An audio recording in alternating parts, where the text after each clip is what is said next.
I'll be the first to welcome everyone to the first ever Shawnee State SMITE Invitational. Really excited for this. Um, uh, really, really excited actually. It's the first time we've ever done something like this here at Shawnee, so I wanted to hop on and wish everyone a good luck and thank you all for participating. Our Hi, I'm Ronan. I'll be your co-caster. I'll be your only caster to start off, as we're gonna see Lud getting into some hot action real soon. I'm gonna help you maneuver through the action of this exciting first ever Shawnee State SMITE Invitational. And the first game coming up will be Shawnee State versus Akron, and hopefully we get to see some good SMITE action. Definitely, it'll be one to watch. And we're gonna real quickly hop over to a break while we get the game loaded up, and we'll see you soon.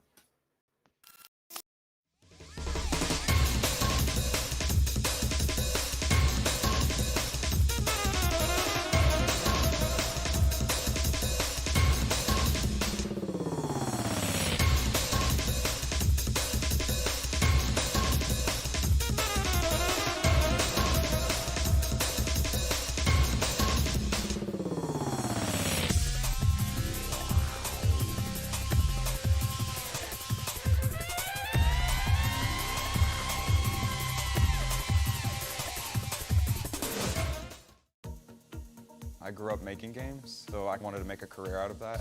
Shawnee being a small school was the thing that drew me to it. Shawnee is nationally ranked in the Princeton list for game design. A lot of the professors own their own businesses. That kind of prompted me to start my own business. I started a game studio. I don't think that would have been possible if the school were bigger, and Shawnee put that all together for me. I'm Dalton, and I invite you to discover Shawnee State University for yourself. Please visit discover.shawnee.edu.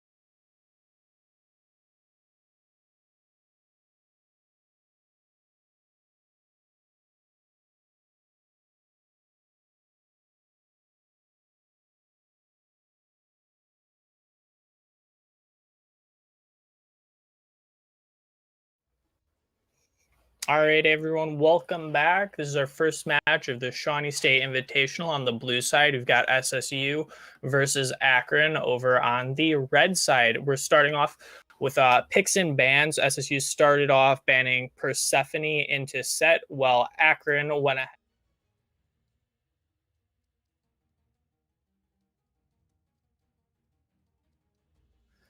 Each serving different roles respectively. SSU going to go ahead and ban the Apollo, very strong god in the carry lane. This is the first overlap of bans we'll see in lanes. All the bans up till now have been like their own individual lanes. You had Danzabura over in carry, and then Kukulin over in the solo lane, set the jungler, Persephone, the mage, as Akron is going to ban out Morgan for their final ban as we look to see what SSU is going to pick for their first slot. As we see two mages banned out immediately, as well as two carries, both sides realizing they don't want that. Two strong gods in those very important carry lanes, as we see SSU is going to go ahead and pick up Guan Yu, arguably the best solo laner, right behind Kukulin, who did get banned out. As we're going to see Akron look to pick up a Ymir Cupid. Very exciting. Cupid, a great carry lane, just able to self-sustain himself with his little hearts, and his heart bomb is great at applying pressure and zoning around the wave, as we will see SSU is picking up Scylla and Sobek.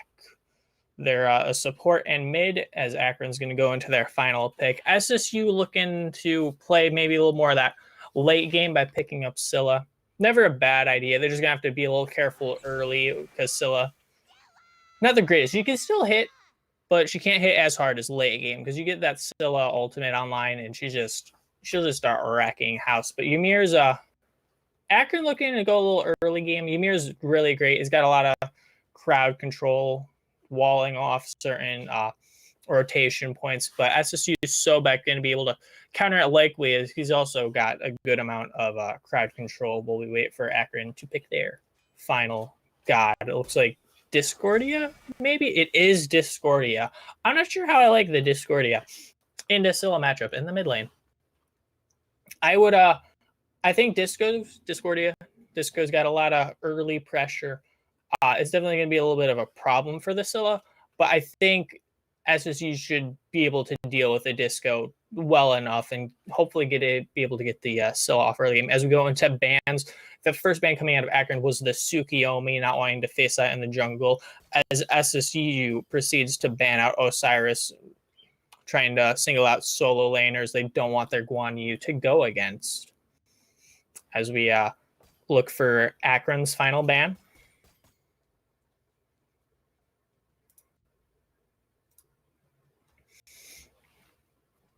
They're going to ban out the Ratatosker, a great jungler, as SSU goes to ban out King Arthur, another very strong solo laner. Does things a little differently than Guan Yu does, but they just don't want to go against it. As we go into Akron's pick, their fourth pick, they're going to look at Tyr. They are going to take Tyr for the solo lane into the Guan Yu. I actually like that matchup. Tyr has got kind of like the knockup boy. He'll just get you stuck in the air. Very powerful, especially because you can use it, I believe, to knock Guan Yu out of his really only clear option, which is his 3. I know that Guan Yu doesn't have clear options because he's got really good sustain with his wave, but Tyr with his dual stances has both sustain and power where needed, as we wait to see what SSU picks up for their 4th and 5th slot.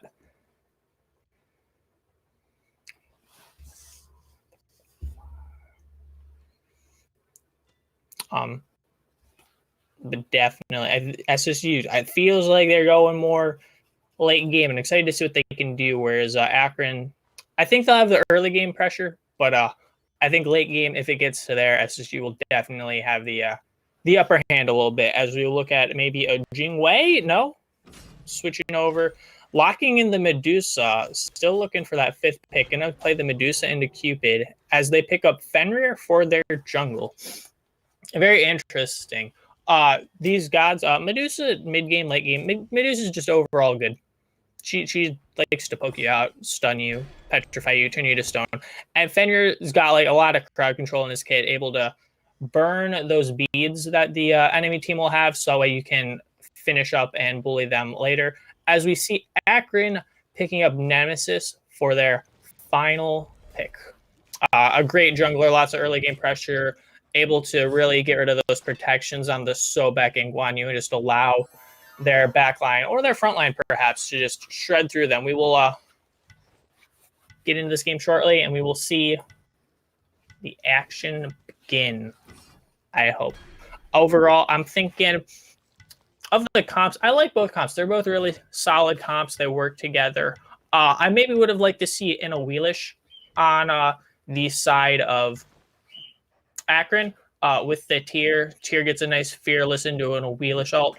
But other than that, I think Nemesis is great. Nemesis can probably do everything that a Wheelish can't. And we're going to get into this game once everyone loads in.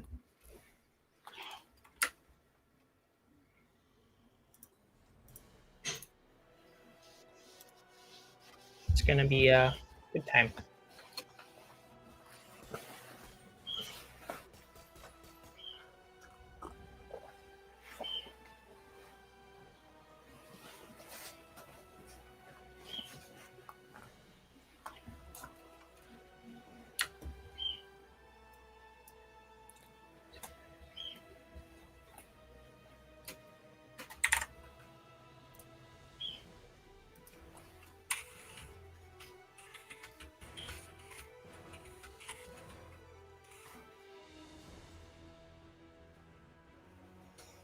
All right, we're gonna get into the action. Everyone's starting to buy their items, get to their movement places that they want to be.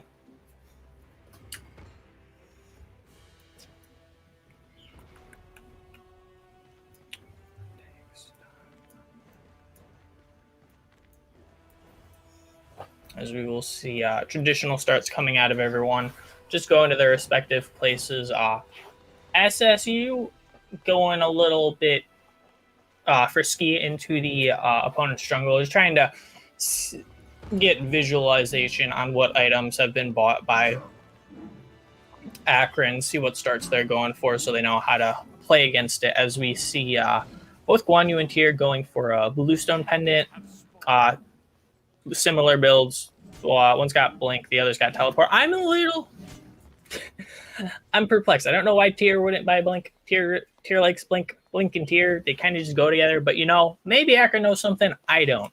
As we do see Guan Yu going for Blink. Onto the Assassins. We got Beads on the Nem and Blink on the Fenrir. I like both of these options. Really great. Blink is just get the jump on your opponents. They go not similar builds. We see Fenrir going for the move speed after his starter item of Boomba's Dagger, whereas Nemesis went Eye of the Jungle. As we start to get into the goods here, we see a little trade happening over in duo lane. They're boxing it out, having their good old time as the solo and mid laners start to rotate to their lanes. As we see a nice little engage. Medusa, they're trying to get the Cupid SSU is, but Ymir is gonna pop his shell, which he got, make sure his Cupid doesn't go down, and Cupid is using the Heart Bomb to zone. Getting another pluck into a kill in the duo lane, taking out Ymir. Medusa is able to.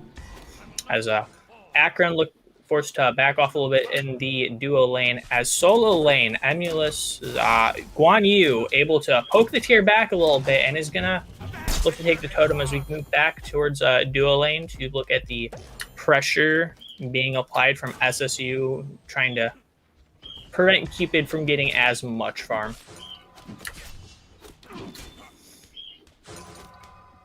As a Tyr not looking too healthy, but he's gonna try and make something happen as he's still got his minion wave up.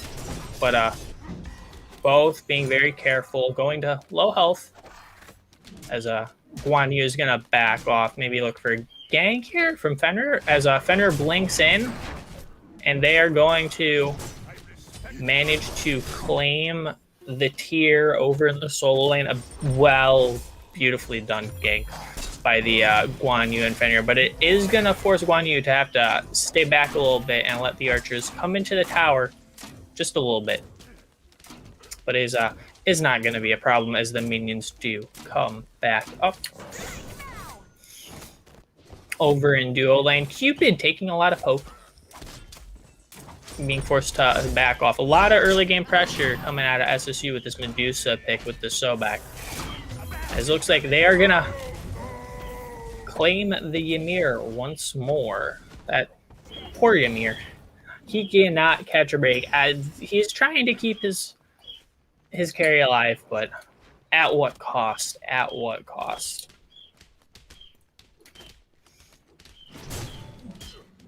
As a Tyr just looking to clear the wave. Try and make sure Guan Yu doesn't do all that much. I'm gonna rotate back to his blue buff.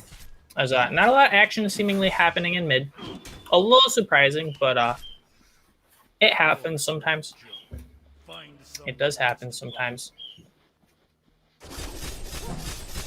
They're just gonna play a little passively right now. Dual lane getting maybe a little frisky. They're met up at the midway point, but Sobek does decide to back. Ooh, a little action going down in mid perhaps, forcing Disco to just back off. Not wanting to risk her life as well.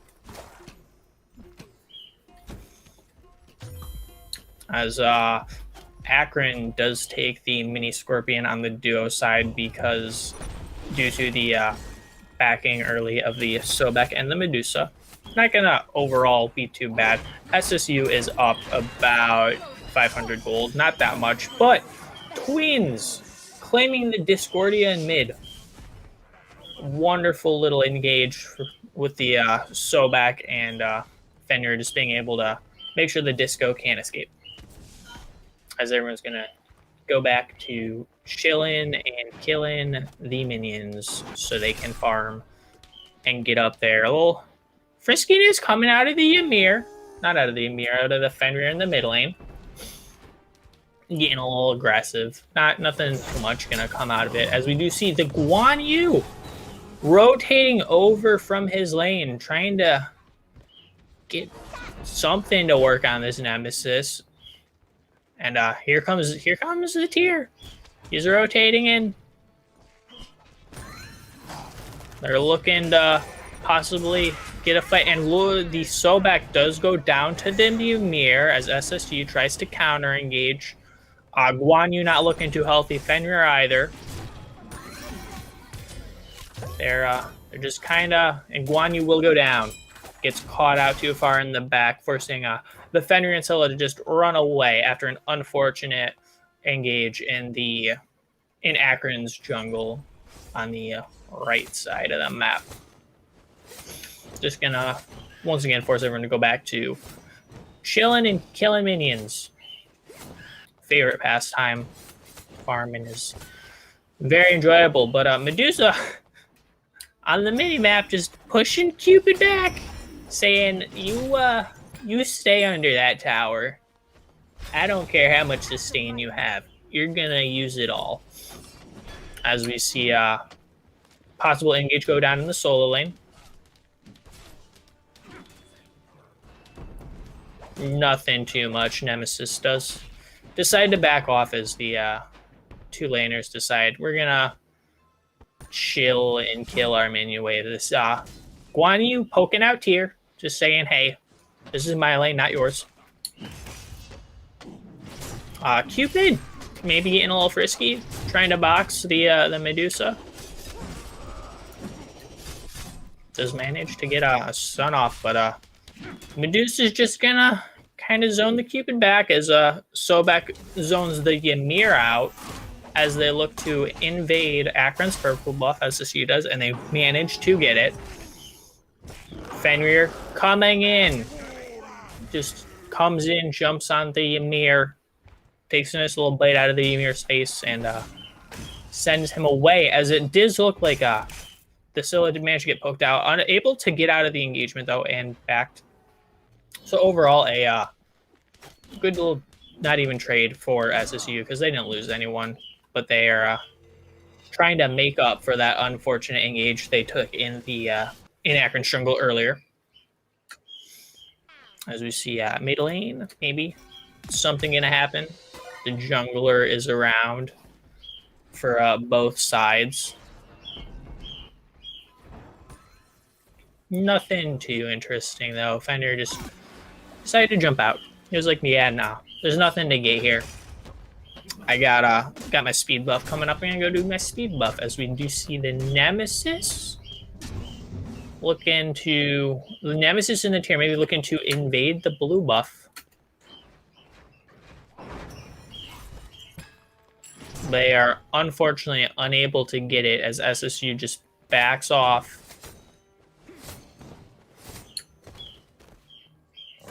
As we see Sobek going on the Discordia. I believe he got her beads. He did. Always a good part of Sobek. He'll burn your beads as Scylla kind of just forced him back with no one to help him. She's just all alone, chilling in the mid lane, being like, hey, someone save me. As Sobek comes, tries to make something happen on the disco. Unable to happen is is Medusa goes and solos the Cupid.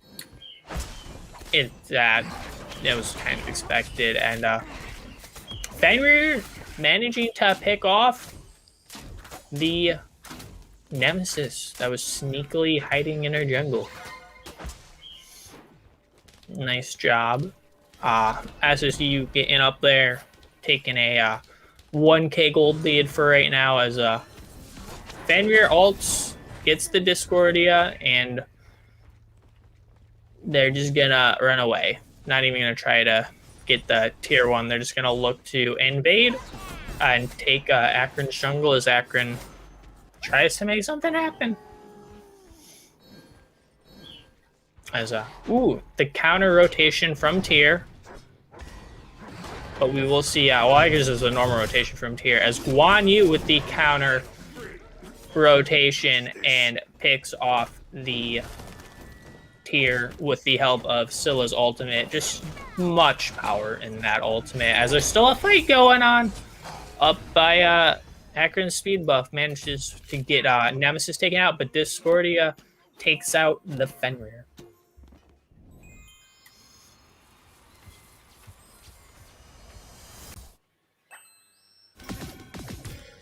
As we see, everyone's just going to go back to chilling, killing the minions. Disco trying to get a little bit of poke on the mid tower. Guan Yu doing his thing. Medusa doing her thing. As we see, nothing too interesting going to happen. I wouldn't expect to see anything interesting happen. It's not quite time. Hopefully someone kills a scorpion or something. Or we see like a fight maybe around oracles. Instead it is like, not awkward. I guess I would call them awkward because they're not traditional. There's just strange engages around the jungle and like weird parts. Especially because like both of them have happened around Akron's speed buff. And this is not something I would expect out of SSU. We see Disco getting a little poked on by the Scylla as Sobek looking to flank around, maybe pick something off. As Fenrir comes in and just steals the Discordia, lining up the Scylla ult.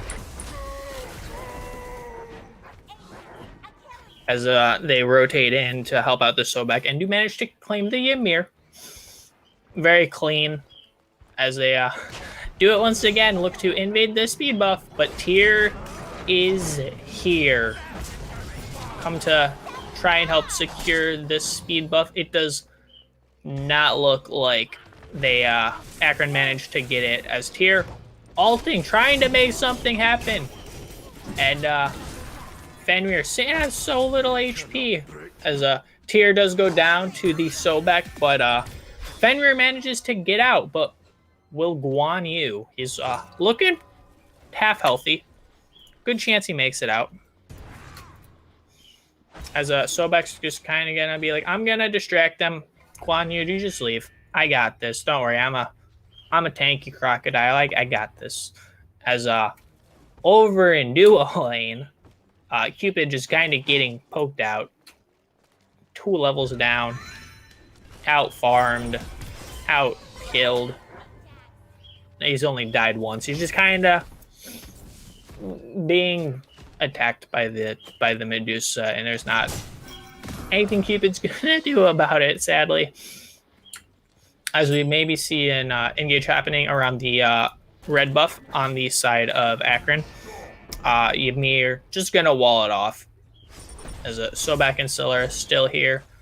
They're gonna try and make something happen, but I don't know if Cupid's trying to zone or what's happening. But SSU just looks like they don't care and are gonna go after the Scorpion. And they are going to manage to take a Scorpion, as expected. Nice little EXP as they we look for the Gold Fury to spawn in about a minute, and we're going to look for an engage there, hopefully. Or we could just see someone take it and no one cares. That would be boring. Let's not let that happen. Yeah, hopefully. I think anyone would let that happen as we go back to chilling and killing the minions. It's fantastic. And yeah, just kind of waiting. We'll game paused for a second. Now we're unpaused. Or not. Nope, game paused. All right, we're at a game pause. Very standstill. We're gonna, looks like Akron's Ymir accidentally DC'd. We're gonna just kind of wait here while we wait for him to get back online. We will hopefully get a secondary caster in here soon. So that way my voice isn't dead by the end of one game and I got to do the rest of the night with no voice. That would be unfortunate. It's not even nighttime. Ooh. That would be rough. Gold Fury has spawned. So we're going to see something happen around there soon. Hopefully. Maybe.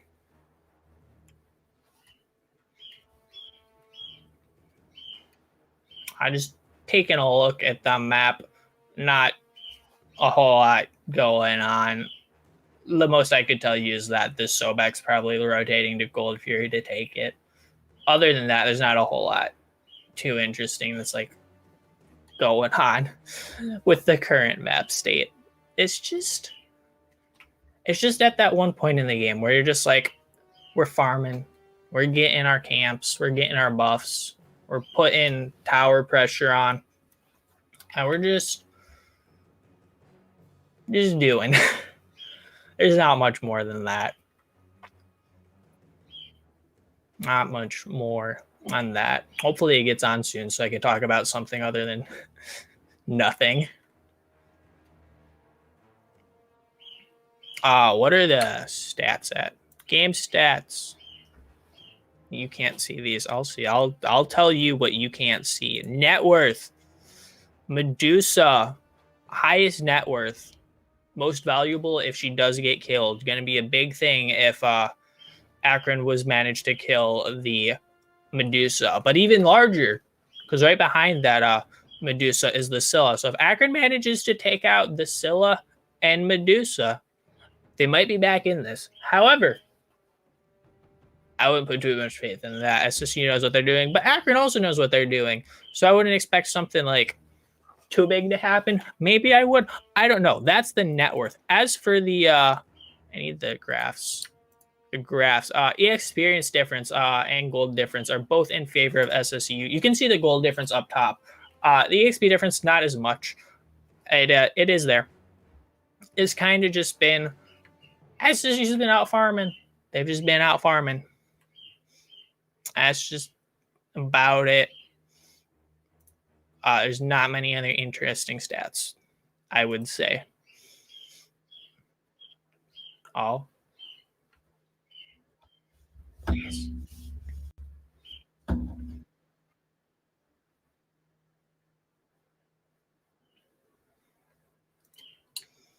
It's still paused for me. All right.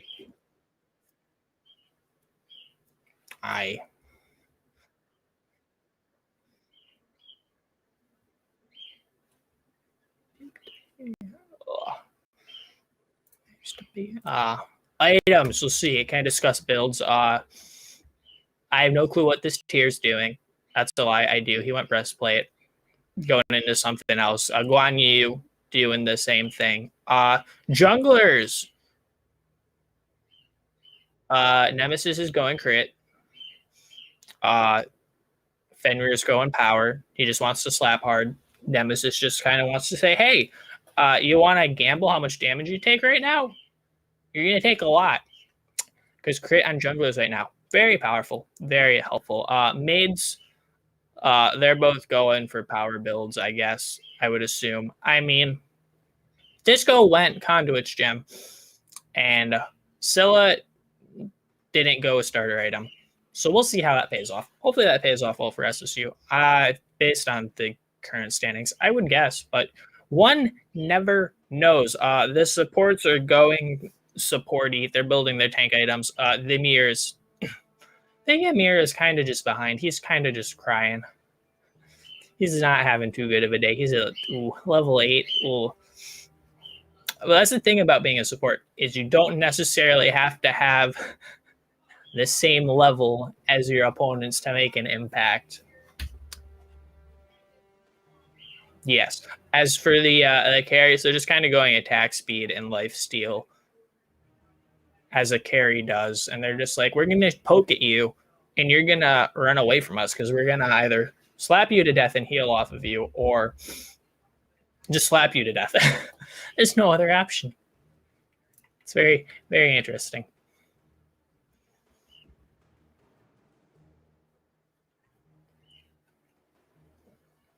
We're still waiting for Akron Zumir to come back. This is why I cast. I live for these times where I just get to talk about nothing. They are fantastic. Absolutely the best.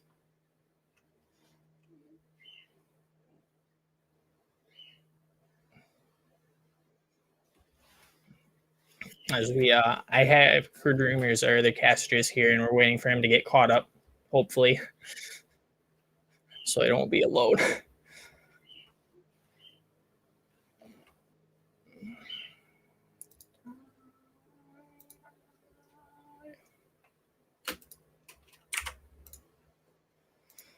Oh.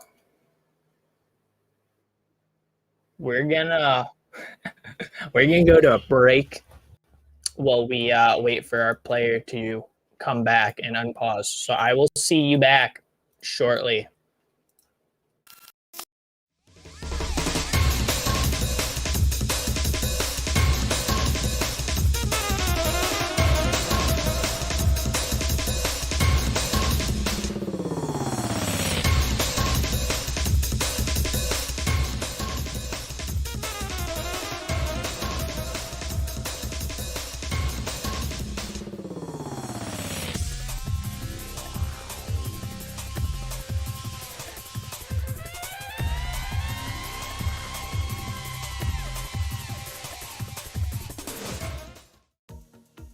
I grew up making games, so I wanted to make a career out of that.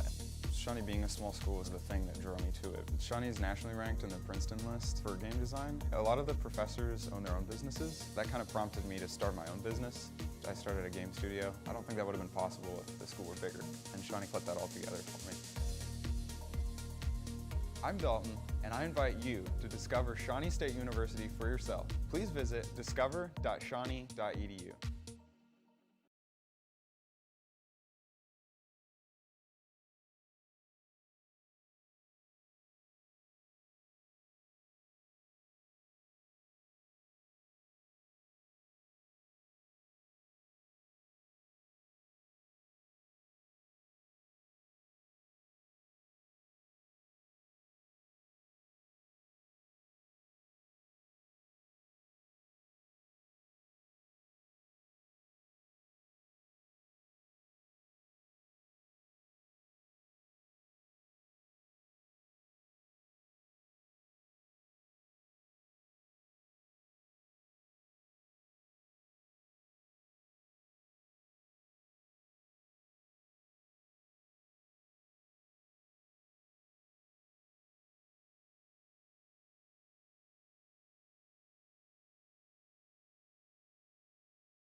We're back.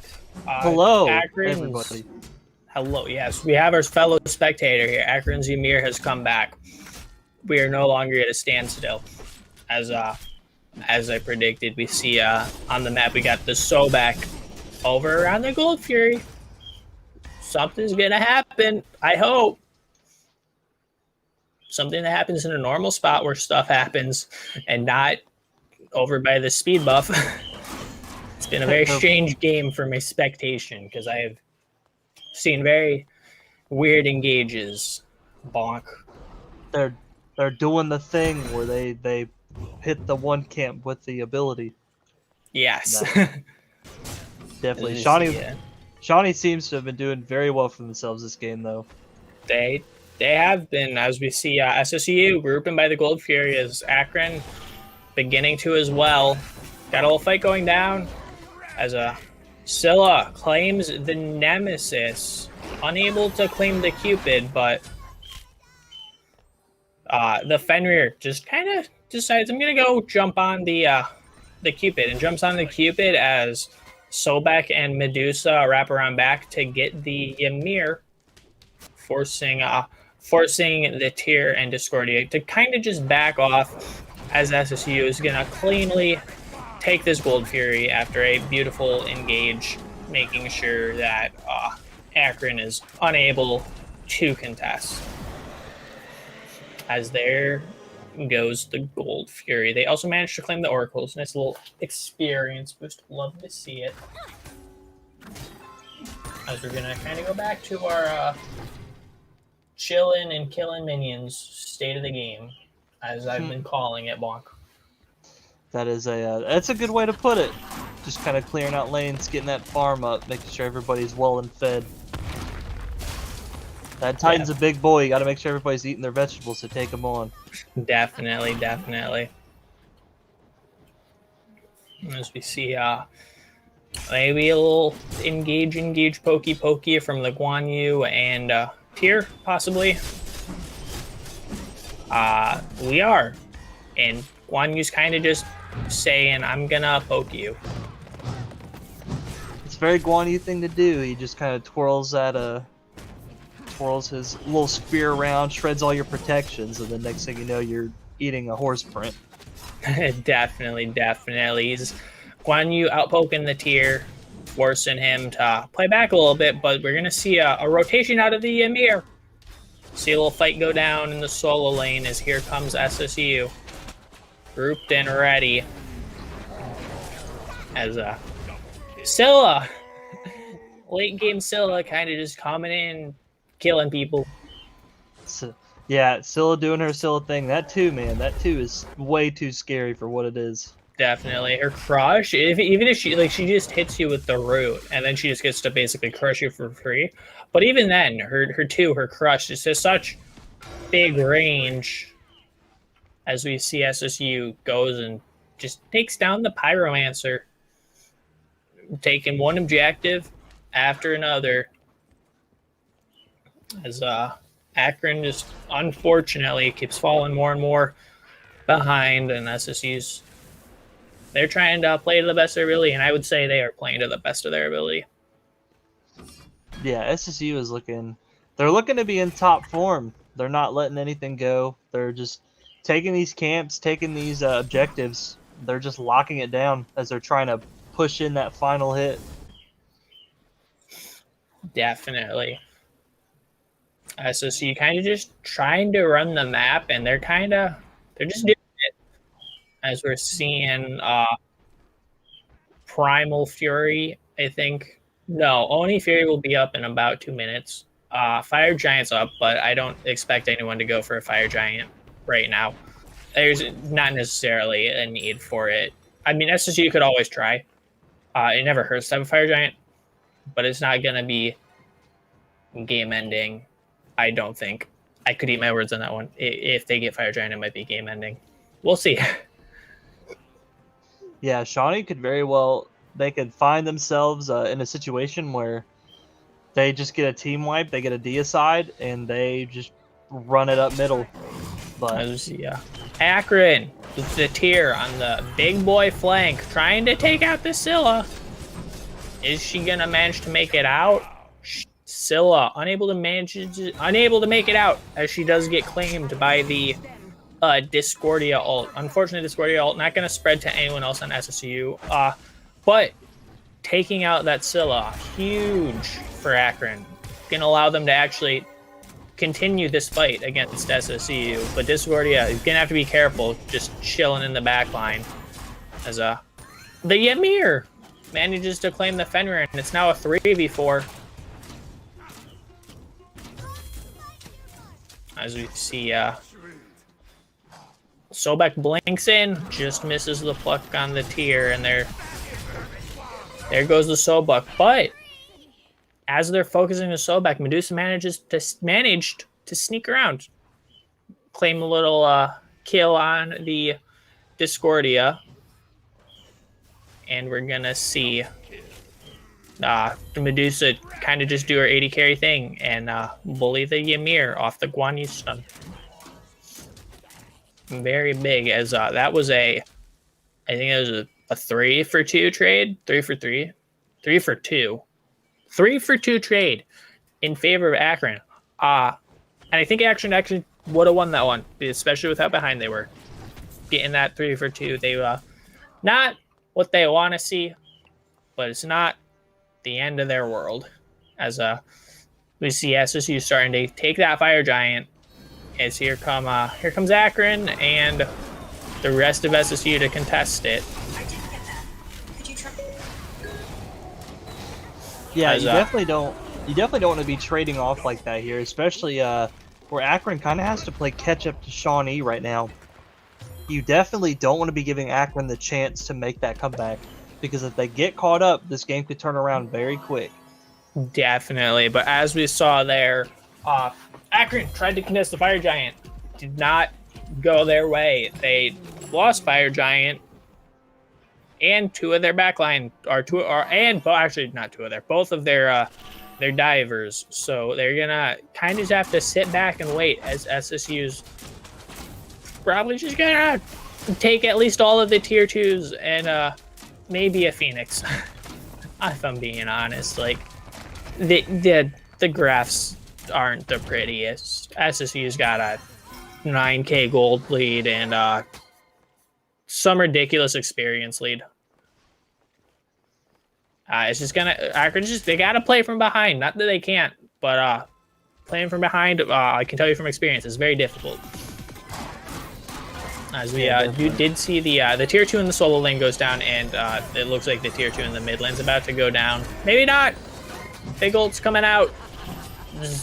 Big ult from the Scylla, claiming the whoever, and then her crush claims the Ymir, claiming the Nemesis, and then poor Discordia just gets plucked, and Tier just can't do anything to save her, as the Tier barely manages to make it out alive, as SSU is gonna take the mid Phoenix.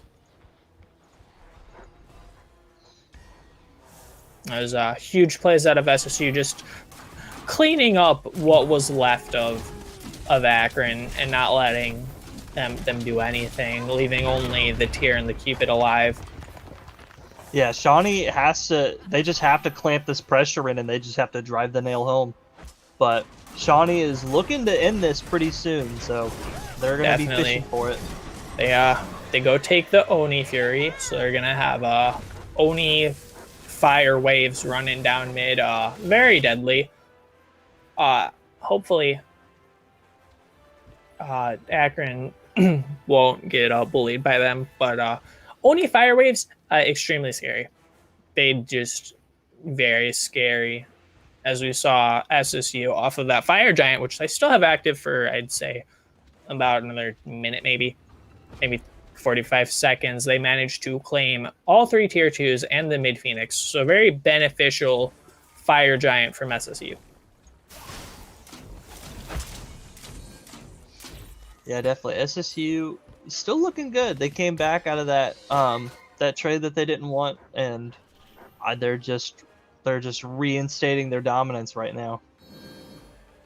Definitely, as we see Guan Yu just goes in, says, I'm sorry, Disco, but you can go home now. As he kind of just glances at the Cupid, and the Cupid knew to run away, but it was not enough as the twins managed to catch up to him, and the Fenrir just finishes him off. As we see SSU goes for the left Phoenix, and it looks like they're going to probably end the game here. Yeah, that Titan is not doing too much. And Ted insult to injury. The Scylla just said, "Nope, Nemesis, you're done. Stay home. Don't come back."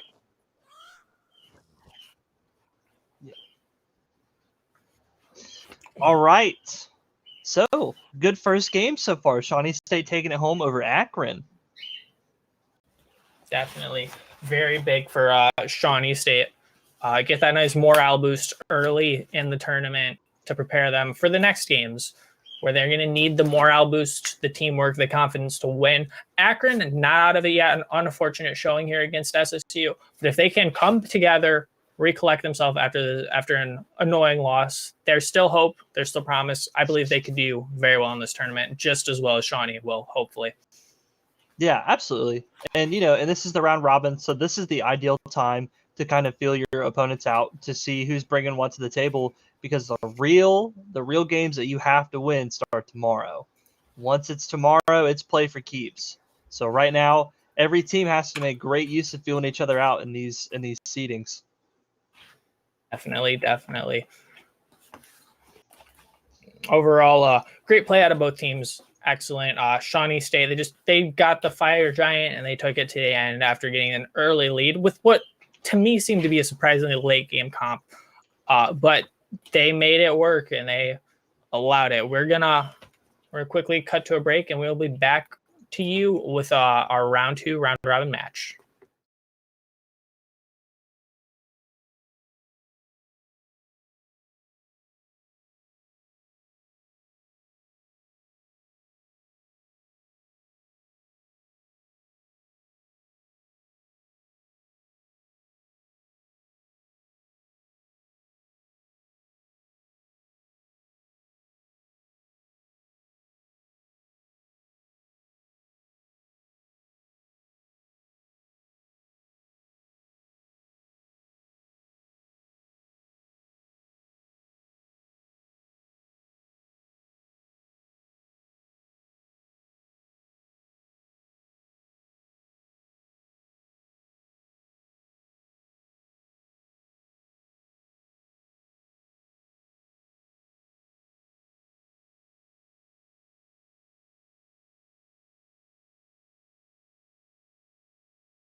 I grew up making games, so I wanted to make a career out of that.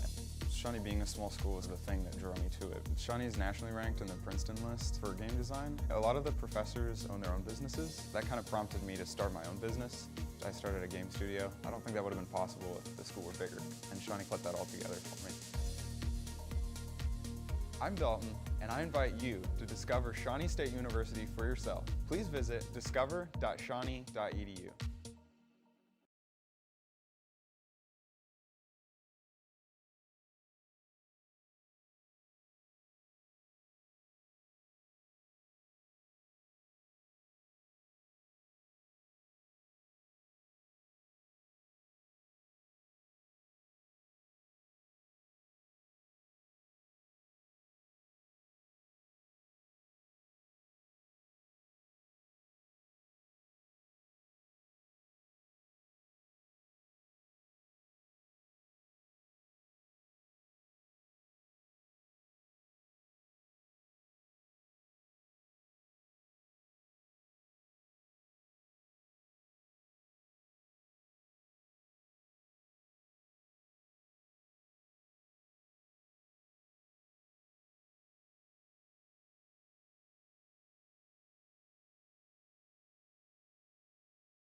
Welcome back. We're here with round 2 of SSU versus Akron in round 1 of the Shawnee State SMITE Invitational. I will be your caster, joined by AC here.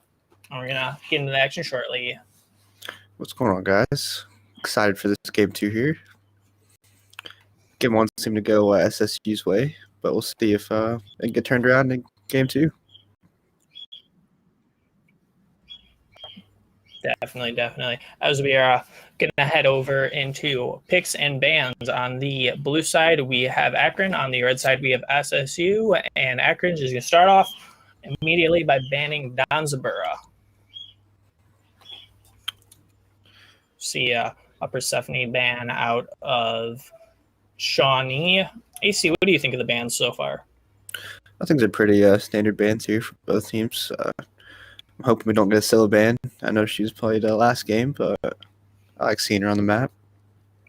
Definitely. Scylla always a dangerous threat, especially if she's able to get to her late game status and just take people out with her ultimates. As we see Kukulin and Scylla, definitely unfortunate, come out of Akron as SSU bans Set and one other god that will soon be seen. And they're going to ban out the Morrigan. Interesting choice. They probably don't want to deal with double anything, would be my guess. I don't know. I wouldn't want to deal with double anything. Yeah. But I also don't view Morrigan as much of a threat as others do. As we will see, Akron taking first pick, they're going to pick up the Apollo for their carry lane. Apollo, one of the strongest carries in the game right now. As SSU's going to rerun the Sobek Guan Yu. I'm gonna be honest, chat. As is you, we like playing Guan Yu. I don't mind Guan Yu, but I like it when we spice it up. We always pick Guan Yu, and it makes me a little sad sometimes. I he's not one of my most favorite characters. Gods, I'll say gods. He's a strong god. I just think he's really boring to watch. Yeah. Like other than his ultimate, he's just kind of there. I would agree with you on that one. As we see a Mercury possibly picked up for Akron, as well as a to-be-seen third pick, Nox. Interesting. I'm curious if that is actually, no, I'm not curious. That is a Nox support because you can't play Mercury anywhere but the jungle because he's Mercury. So this will be exciting as SSU picks up the Giannis for the mid lane as we move on to phase 2 bans. Get a Jingchen ban out of SSU. Now, AC, what do you think of that pick so far? We got Apollo Mercury Nox for Akron and Sobek Juan Giannis for SSU. I'm really interested in this Knox pick. I'm not gonna lie to you. I think Akron's just kind of like we gotta do something here. Should we test something out? I don't know. Definitely. These are group stages, so everyone will make it onto the bracket. It's more or less so for feeling each other out. But I do know Nox, she's got that silence. She's got a good amount of, not necessarily peel, but she's got both peel and damage. So she's able to be played in both the support and mid roles. I guess we could see Nox as a mid.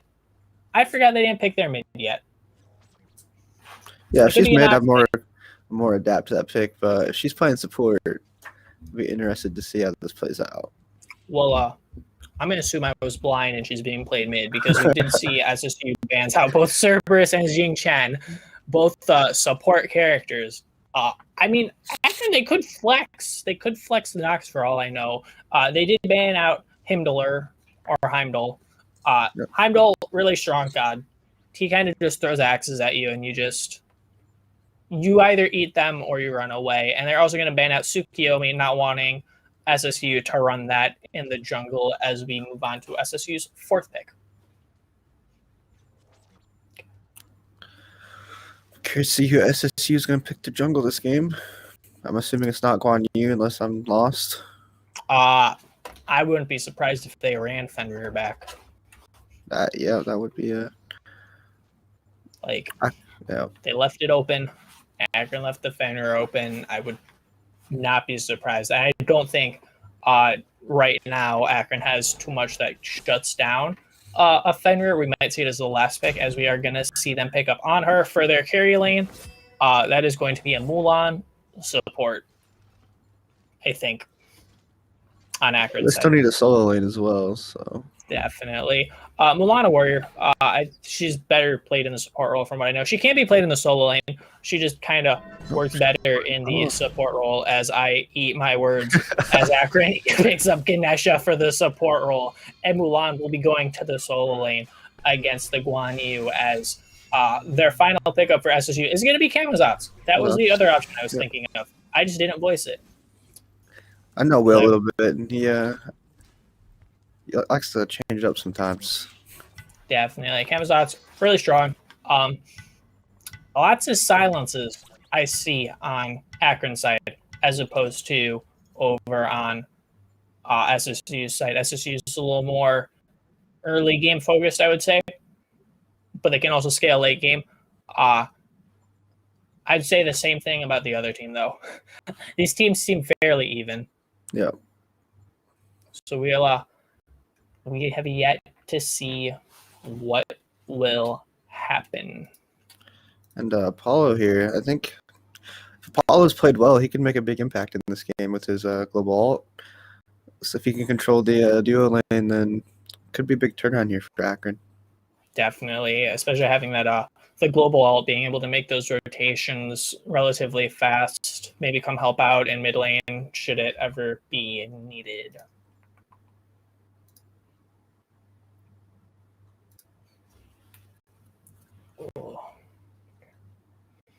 As we are going to be loading in very shortly. Hey, see, what are you excited to maybe see happen out of this match coming up based on the picks and bans? Looks like SSU pretty much got I'd say most of the gods they normally would run. So I think it's looking like another SSU is going to take this game too. As we everyone is loaded in, we're going to see them start buying their items, get to their starting positions, and kind of just do their thing. SSU got their Guan Yu, and I know the Twins plays Giannis a lot, so it's looking like SSU might pull this game again. Definitely. From what I know of SSU, a lot of these guys are like comfort picks. They're also happen to be really strong. On top of being comfort picks, I would hope I could say the same thing for Akron, but I don't know Akron. So we'll find out. Starting builds, solo laners. We got Guan Yu going with the Bluestone Pendant versus Mulan, starting with the Warrior's Axe. Junglers, they do the same build. They take Bumba's Dagger and Boots. They want to be rotating around the map, getting those jungle buff clears. Similar builds out of the mid laners. We see Conduit's Gem on both sides. However, we see Lost Artifact for the Giannis as compared to Magic Focus for the Nox. Supports Ganesha rushing HP, Sobek rushing movement. It looks like as they both pick up Sentinel's gift as the ADCs. Eye of the Jungle on the side of Anhur. Interesting. Probably looking to build that into a late game protector of the jungle. Whereas we got Death's Toll over on the Apollo, just looking at the lifesteal and outbox the Anhur. Regardless, Anhur's just overall a really solid god. As we will see a little bit of boxing start to happen over on the duo side. Looks like they might get an early pick on this Apollo here. Definitely. And they do. Apollo not looking too good. And he no longer looks good. Just unfortunate. Once again, it's one of the big keys this game here is taking that Apollo out of the game early. Definitely. And it just goes to show Anhur's just, he's got the 1v1 potential, definitely. But like with the Sobek pluck, allowing him to follow up very easily, it's going to give Akron a difficult time to get into this, into the duo lane and try and find any pressure there.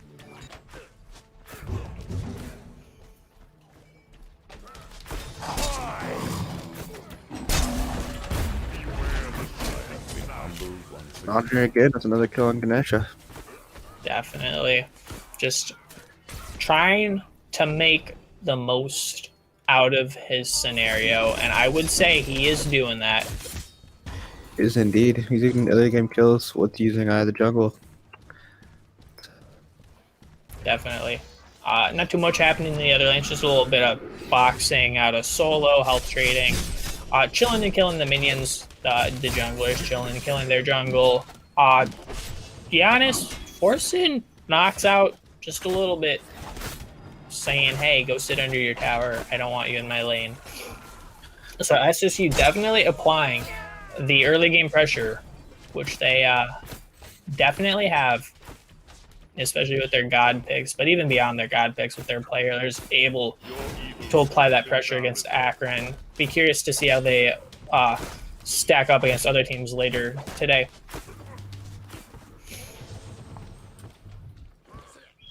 Not too much happening. Duo lane. Invade on the purple buff as Guan Yu gets his just calls on Kamazat's over and took out the Mulan, making sure he gets that lead in the solo lane as well. Something like this game is starting where the last game left off here. Definitely.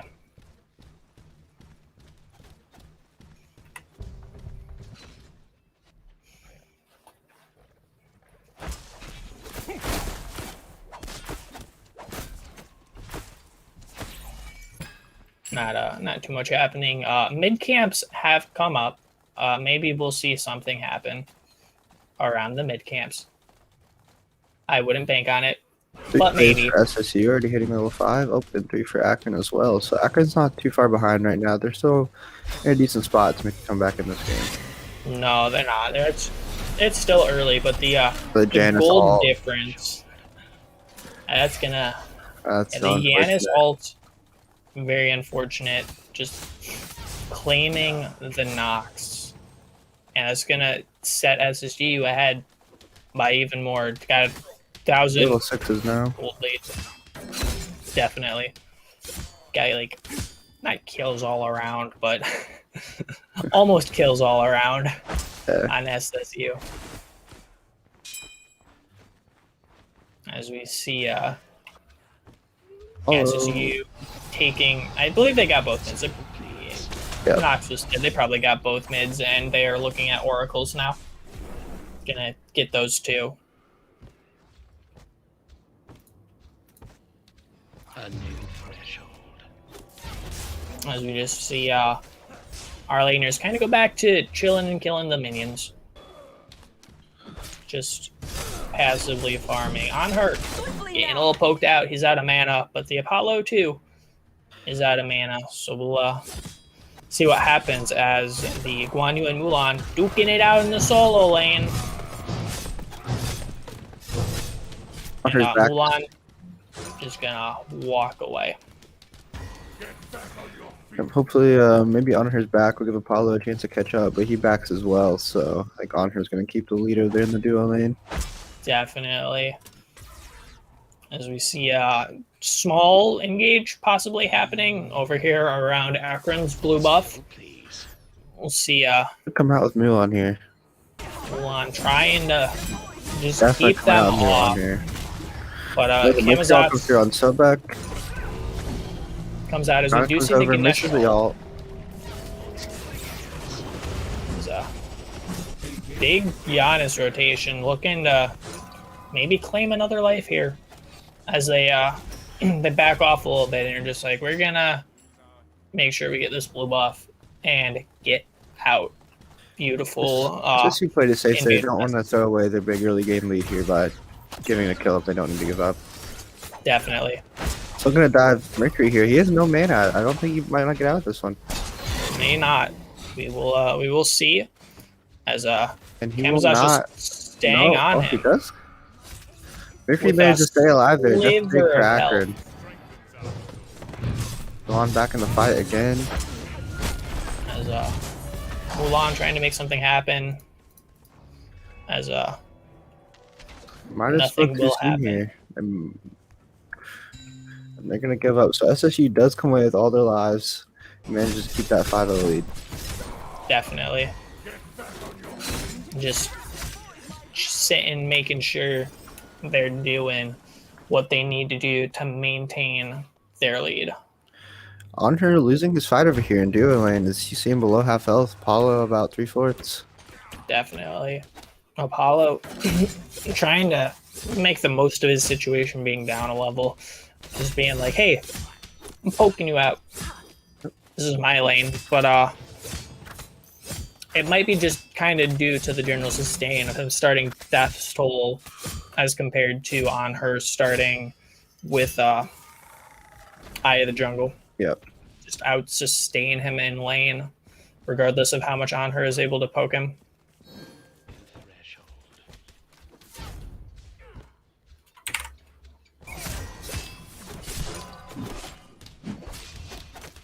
Paulo needs to find this kill on her. And it looks like he's... Oh? On her all. Paulo's now weak. She's gonna rotate though as the solo lane picks up a kill.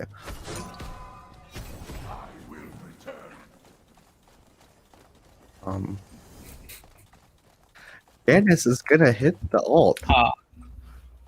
Giannis hitting that massive ult, taking out the Apollo. Big plays as we did see the gank over on the solo side, and the servers do appear to be dying on us.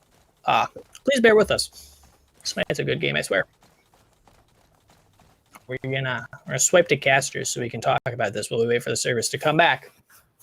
I had to look and see. It looks like the 7-0 lead here. I think that Janice ult was just really degrading for Akron here because Janice ulted from almost SSU's Phoenix as Apollo is in the right jungle. Definitely. It just goes to show how comfortable the Twins is on that Giannis, able to just throw his ult where the Apollo is from so far away and managing to hit it to take him out.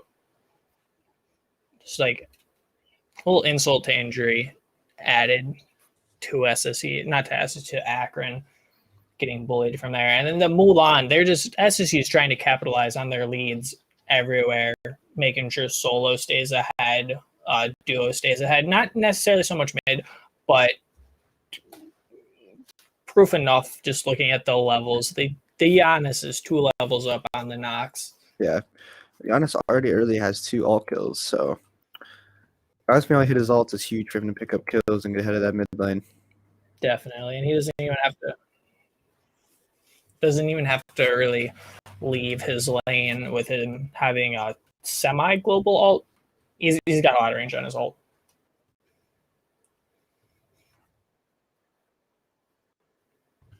So in order for Akron, if they want to get back into this, which I assume they do, they got to get back in. They got to play safe.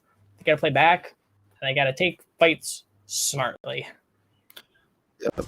And we are back. Yeah. The servers are no longer killing us as a. Let's find a kill on her here. Definitely good. First kill for Akron actually comes from Ganeshka. You love to see it. Very interesting because Ganesh's passive doesn't typically allow her to pick up kills, but because there's no one around to give that kill credit to, Ganesha does manage to pick up a kill on the scoreboard. Interesting enough. Definitely. Akron not out of this yet, but there's It's like Akron might not have worded mid, but Sobek's gonna come in and looks like they might. Yep, they're definitely gonna find that Nox, the Sobek Janice combo. It's unfortunate for the mid laner there. Gonna take out the Nox. Not much she can do to get out of that. She would have had to be really early to not get plucked. Yep. And that would have been her only hope of getting out, but unfortunately she does beads too late as we see Mulan proxying a wave over in solo lane. We're gonna see if she manages to make it out of here. I don't think she's gonna make it out of here. Amazon's here too, and as you said, not able to make it out. Very unfortunate. For Akron to come back, they just need to play passive in their lanes. Mulan's pushed up way into the tower. Definitely. She didn't have any wards down because she gets ganked by Camazotz as well. They're just going to have to be aware of the mini-map and not be over-aggressive here to get a comeback. Absolutely. They're just going to have to let SSU kind of roll over the map for a little bit until they find that one opportunity they need to just reverse the lead rolls. Hello. So engage over by the red buff. That's Mr. All and her 2, I think it is. It's one of his abilities. Unfortunate. Apollo managed to make it out. All of Akron managed to make it out. Scorpion here. Definitely, they're gonna get that Gold Fury online as soon as they can, because they plan to take that Gold Fury for themselves. As we see, Wanyu questionably rotating. Just gonna kind of walk back to his lane, realizing there's nothing for him to get over there in the mid lane. As SSU gonna look to set up for the Gold Fury, which will be coming up in about 15 seconds.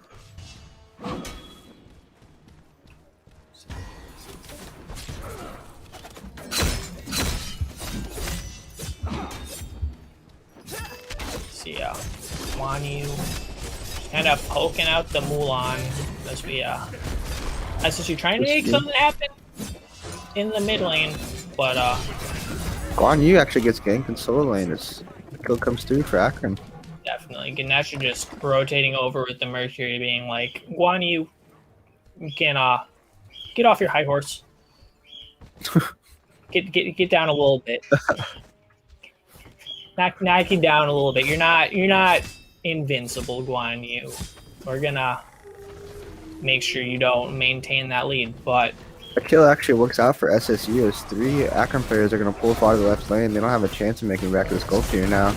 No, they're not. As SSU manages to take the Gold Fury in return for Akron taking their solo laner's life, and they're looking maybe make something a little more happen. So back at SSU. On you probably comp, and they're going to find a kill on Mercury as well, and probably a kill on Mulan. Apollo's going to ult into the middle of the fight. And I'm not sure about that play by Apollo. Nox here is gonna go with her life. It looks like. Gonna back her up. No. Just barely, maybe. Ganesha's gonna try to keep her alive. Not gonna find her. Definitely. Ganesha might get the second. Oh. Necha almost has 2 kills in the game here. Almost. Sobek just barely making it out with his life as SSU is going to take down the tier 1 tower in the mid lane. As Guan Yu looking to take down the tier 1 tower in the solo lane. Funny enough, but Mulan teleports in enough time to prevent Guan Yu from taking the towers. They're going to hash it out. Trade health for a little bit. Guan Yu, though, gonna out damage the Mulan, but Ganesh is here to make something happen. Hopefully, as nope. Guan Yu manages to take Mulan out, and that's gonna be it. We're gonna see Akron surrender their second game in the first round of the SSU SMITE Invitational. AC, any thoughts about the match we just witnessed? I mean, I think that game kind of played out how it looked like it was going to. Just based on the god picks, I think SSU got a lot of their gods that they wanted. I think Nox, I don't know, I think Nox was a interesting pick in mid lane. I just think they're overwhelmed by SSU and the way the Kimazats and Sobek were rotating in and out of lanes. They were getting ganks on people. Looks like Akron just need to play more passive once they got down a couple kills. Definitely. SSU they used the early game pressure, got the leads that they needed to, and from there, the game was almost over. Akron needed to play a little more defensive, a little more passively, not get as aggressive. But once that Mulan started to proxy the wave, I was just like, Akron, what are you doing? You gotta stay back if you want to be in this game. And we just SSU took their pressure, capitalized on it, and Akron just was like, we need to be done with this. We need to calm down, take a breather, and move on to round 2. Yep. We're gonna cut to a break real quickly as we rotate in and get on to round 2. SSU with a brilliant 2-0 victory over Akron, and we'll see who they're against next round.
Welcome back, everyone. We are here with a player interview of Lord Ludd from the winning SSU team of that round 1 game. Ludd, how are you feeling after that exciting 2-0 victory over Akron?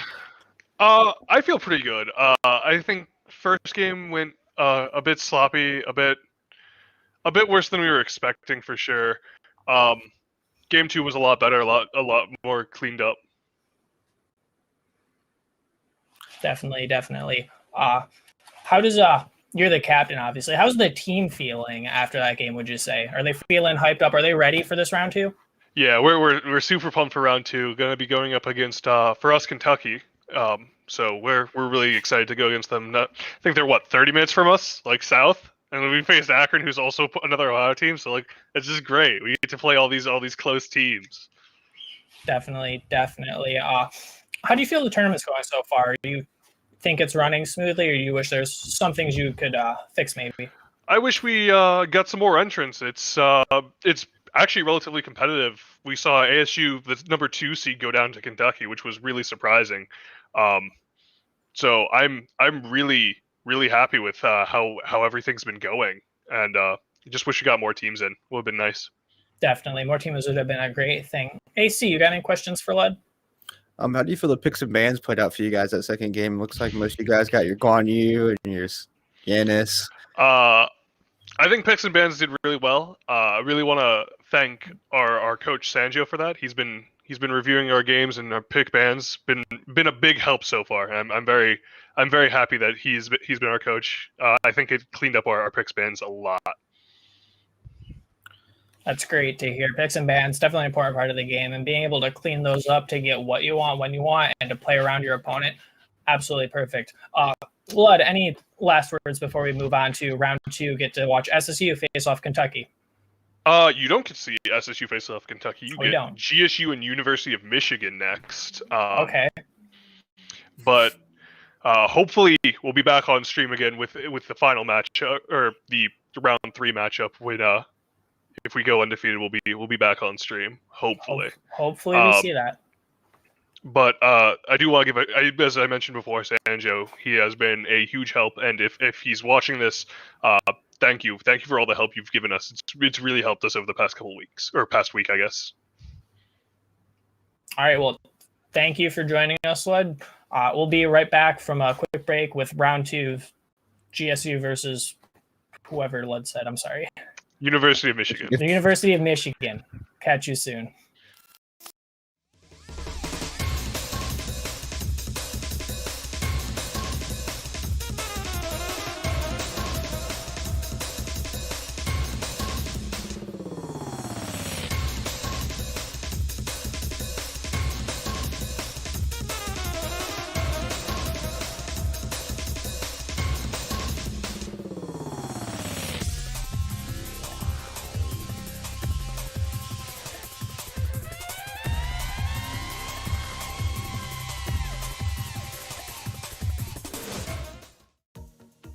I grew up making games, so I wanted to make a career out of that. Shawnee being a small school was the thing that drew me to it. Shawnee is nationally ranked in the Princeton list for game design. A lot of the professors own their own businesses. That kind of prompted me to start my own business. I started a game studio. I don't think that would have been possible if the school were bigger, and Shawnee put that all together for me. I'm Dalton, and I invite you to discover Shawnee State University for yourself. Please visit discover.shawnee.edu.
All right, hello everybody. We're gonna be getting into game 2 here soon. AC, how you doing, my man?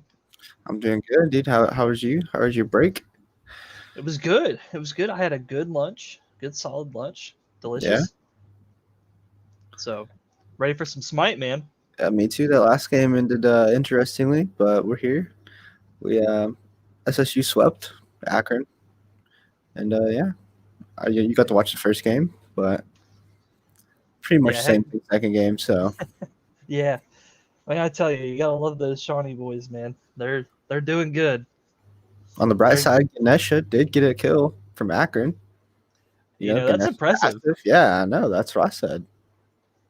Yes, yeah, especially because of that passive. If you get a kill with Ganesh, man, you're doing something right. Yeah, I think he was tied for most kills on the team.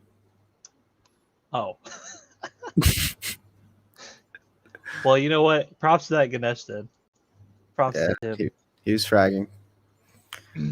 Yeah, coming up here though, we have University of Michigan. I think we'll be spectating from that side. We also have Georgia State, Comms. And yeah, this should be a good game here. Hopefully we get a little bit closer of a game than round one of SSU and Akron. Hopefully, yeah, it'd be nice. Interesting to see how Michigan and Georgia State both play. Yeah, for sure. It'll definitely be interesting. I believe GSU is a pretty good team. So I think it'll be interesting to see what they bring to the table. We'll definitely have to check that out. But man, it's just a fun time here. We're just having a blast playing some Smite, getting to watch some cool games. Yep. As far as I know, everyone's still making it to tomorrow. So just kind of getting a feel for the tournament here and today. So get some seating for tomorrow, and we'll get to bracket play tomorrow, I assume, right? Yeah, so today, yep, it's just all seeding stuff, so teams get to kind of feel each other out, and then tomorrow it's gloves off, hands are thrown. You're Yep. fighting to win it all. So yeah, it's good because these teams will get to kind of see how everyone's doing, and the fact that Kentucky won their game, that was They did. I heard that was an upset. that was big poggers. So we'll definitely just have to see. What happens, because it's a lot more competitive than we thought it was going to be. So every team's really coming to fight. So Yep. I'm excited to see all these games we got coming up.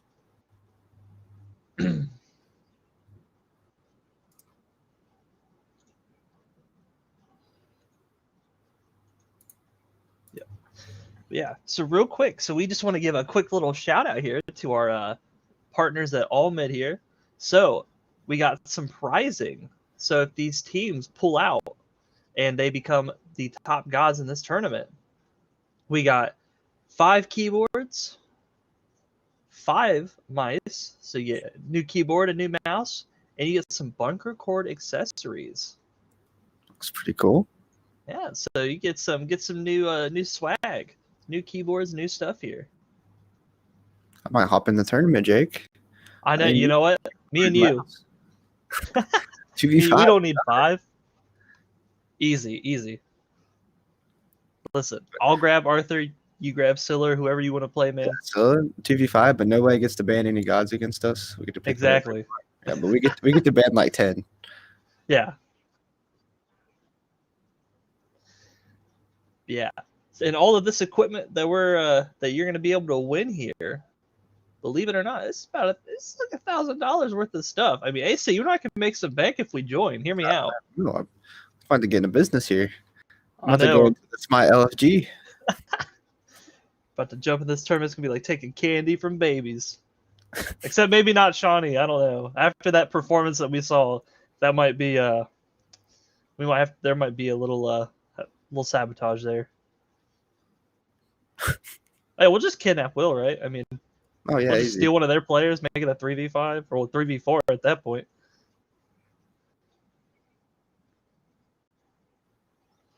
But, all right. Well, again, shout out to All Mid for the prizing. You get nice keyboards, new mouse, some bunker cord accessories. So shout out to them. They're going to be helping us tomorrow when the official tournament kicks off. So look forward to seeing some of those guys jump in here with us. But we're gonna go ahead and we're gonna cut to a little break here. Wait for these teams to get jumping into picks and bans, and we'll be back at 2.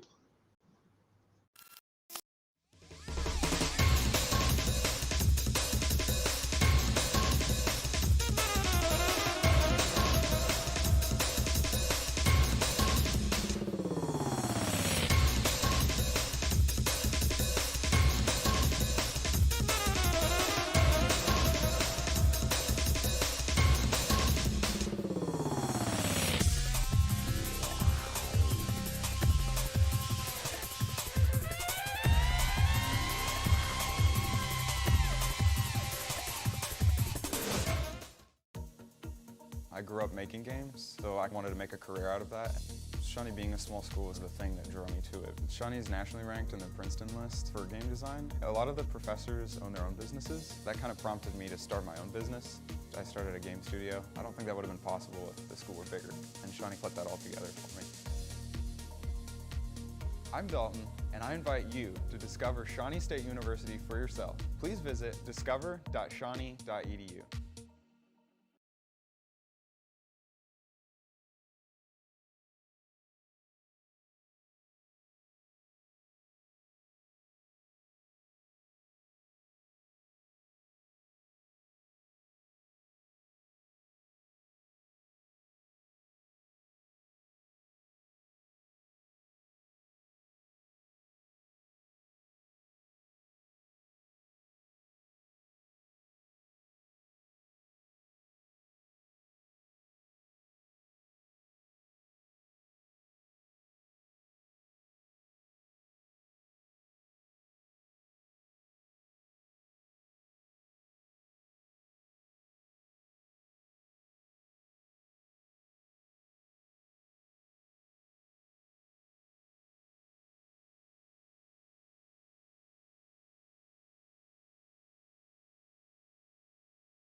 All right, getting into the picks and bans here. Insta Guan Yu ban here. Insta. They watched SSU's game and they're like, "No, Yeah. that's got to go." And Scylla. No chance they ban Scylla. Hey, see, it's your curse, man. I Anything know. you like is banned or G8. You Other can't stop it. first game didn't cast. Scylla was played. Hop into cast. Insta banned. All right, so it looks like we got a Here. Morgan, pretty standard ban so far. pretty standard, nothing too crazy. Definitely Morgan. Morgan should never be played. Donza did not get banned. It's gonna be picked up here. Yeah, Donzo in this, especially because of his ult and how far that ult travels. Donzo he's scary in Conquest. He's so mobile. Yep. All right, looks like still looking at some of the picks here. Yeah, it's funny to see that. Why I definitely understand because Guan Yu is a scary character to face. That ability to shred your protections is mean. There is nothing you can do about it. Also, we're gonna have GSU here on the right and Michigan. Oh, my bad, it's the backwards. GSU on the left, Michigan on the right. Sukiyami pick coming here from Michigan. And then there he is, good old Giannis coming in. You know what? I'll take the fact that they think Solo is better than Giannis, so they banned her. Hey, you gotta win somewhere. And Scylla to the moon. Yeah, I tell you, if Scylla's 2 ever goes down, Scylla goes down. That 2 is one of her strongest, if not the strongest move outside of her ult. Raijin audio pick here for Raijin audio pick here for Georgia.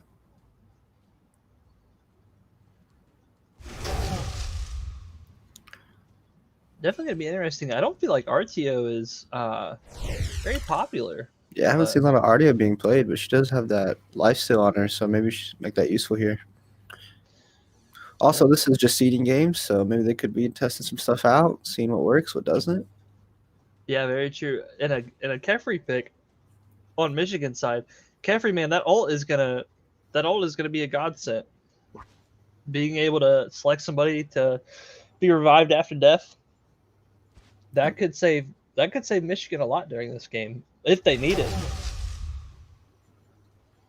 Gonna get on her and Erlang Shin ban here. And a Nim ban and Cupid. Man, I was really hoping that we got to see that new Cupid skin. I'm telling you, man, that Mighty Mage skin, that is the most adorable skin I have ever seen. Look at that Ardio skin, dude. That is a cool Ardio skin. Transform back. Waiting on picks here from Michigan. We're gonna see a Rama in the carry lane. Well, I tell you what, if that Rama puts that bow away and pulls that gun back out, he might be the best god in the game. The Rama Can't ult stop him. actually multi-useful here, as he can use it to grab kills, clean up kills. He can also use it to get out of a fight, to where his team can get some damage. He can get back in, back down. So if Rama does well, then he could be effective this game. Oh yeah, for sure. No, he's very good. I tell you what, though, I did not expect him to pull out that machine gun like that. That was I mean, you got to evolve sometime, I guess. He's letting him know. He's keeping it tucked away on him just in case. I think Honor needs one of those skins for his ult. Imagine he just pulls out a machine gun. Athena, a double Guardian pick here for Georgia. It's an interesting comp so far. I bet Ardio's going to play solo lane is what it's looking like here for Georgia. Yeah, I'd venture to guess that would be the call to make in a Jing Wei. Jingwei, so double carry as well. Definitely interesting here. Looking like we're going to probably get Don's, Jungle, Jingwei, and Athena in dual lane, Ardio solo, and Raijin mid for Georgia here.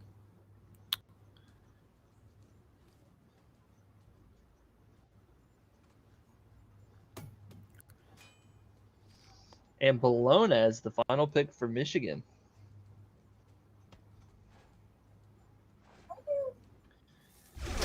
So it looks like pretty standard stuff, but definitely some interesting builds going on. We're going to see everybody kind of get set and where they're going here.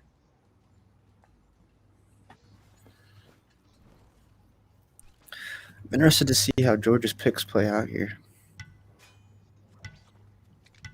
Ooh, and another last-minute swap.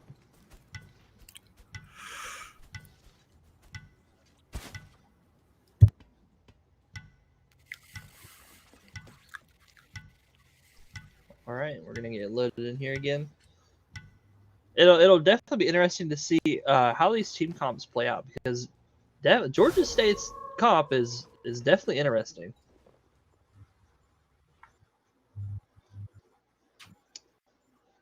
It's definitely an interesting comp coming on, but we're just gonna be waiting for these guys to load in here, so you're gonna get to look at our beautiful faces here for a little bit. Really interested to see how this game plays out. Looks like Georgia's going in with the little untraditional picks here. With the Ardio, I'm assuming Ardio's playing solo. Mm-hmm. Donzaberg jungle is not too untraditional, assuming that. I mean, I don't think they play Jin Wei jungle here, but we'll just see how they play once we get in game. Yeah, like we said, it's an interesting comp. It's very interesting choices that Georgia's made here. So we'll see what they do and how they play this out. But definitely take notes for that. That 2v5 we have to do for the grand prize. Yeah, the 2v5. We're gonna win a mouse and keyboard here. For sure. We're gonna keep two, one for you, one for me. Then we're just gonna sell the rest. Money, Yep. Easy, Free cash. free cash. These teams aren't that good. We got this. Michigan here is picking up Giannis as well. We've seen SSU pull out Giannis and get one crazy alt kill across the map on Apollo. So hopefully Michigan's Giannis can pull in the same effect here. Yeah, it'll definitely excited to see how this plays out. All right, well, just gonna be loading in here. Might have to. It's taking a little bit of a second. We might have to cut to a very quick break screen here while these guys get loaded in and set up.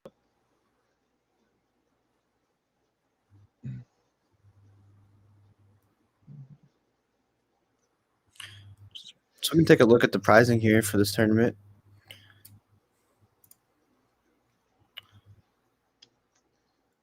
Boom. Yeah, there you go, gamers. Look at those Rambo lights. Everybody's favorite. Nobody wants a boring keyboard that's one color. Why have it one color when you could have it at least 1,000? Yeah. Everyone knows the RGB does give you more FPS in game. It is a statistical fact. Oh, big facts. Big facts. Absolutely. This is scientifically proven, by the way. Don't try to fact check us because That was a Harvard study, I think. I've seen that on Facebook. Yeah. The Harvard study of getting good via RGB lighting keyboards. Yep.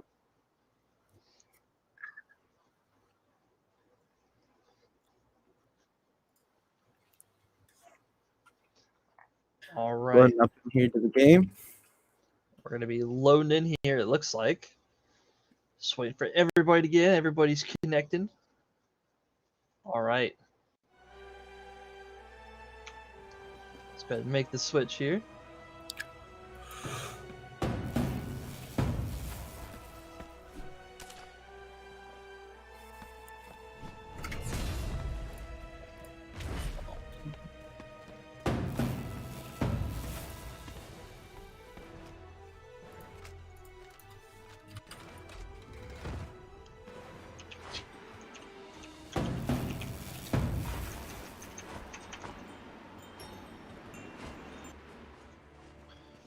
All right, so getting in here, we're gonna be seeing everybody kind of get out into their lanes. Gonna start going around here. It's like Donza and Athena gonna be hanging out.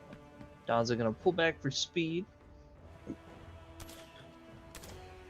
So we're gonna see the down the jungle, the RDO solo, and obviously Raijin, Jinwei, and Athena are gonna be in their respective lanes.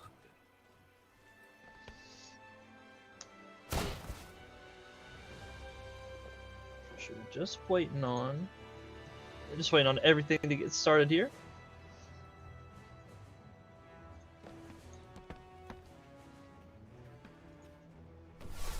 Actually, it looks like I mispronounced. Looks like Athena's gonna be playing the solo lane now. Oh yeah, yeah. Athena would be. Yeah, she's gonna be going solo lane on this one. Just kind of clearing out camps as they get that rotate over. They're gonna be heading towards mana, drop that blue for Athena, and then Oz is gonna be on his way. I always thought Raijin was an annoying guy to play against. His abilities like aren't AoE, but they're AoE. Yeah, they really are. I agree with you there. Raijin is never a fun guy to see on the enemy team. Like whenever I hear the drum hits, I'm like, I automatically my escape. He doesn't even use his ability in all beats. It just, I'm out. Really damage put onto the RDO here. He's going to back up. It looks like Rama and Kepri are going to get that mid harpy.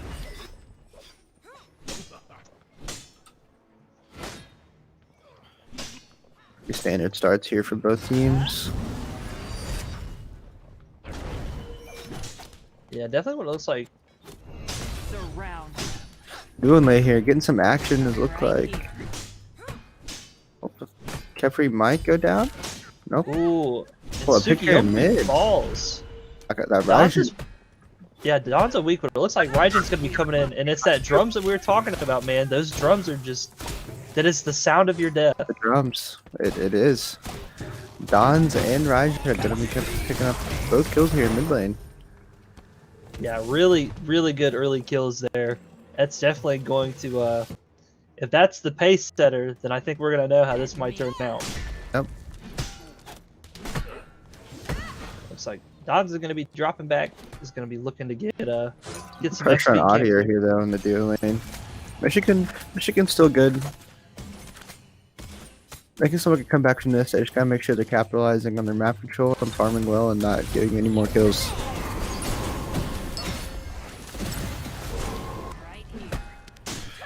Raj's gonna TP on the Janus. He's full diving him. Janus is gonna back into the tower. Yeah, Raijin just kind of doing his Raijin thing there, just kind of farming up.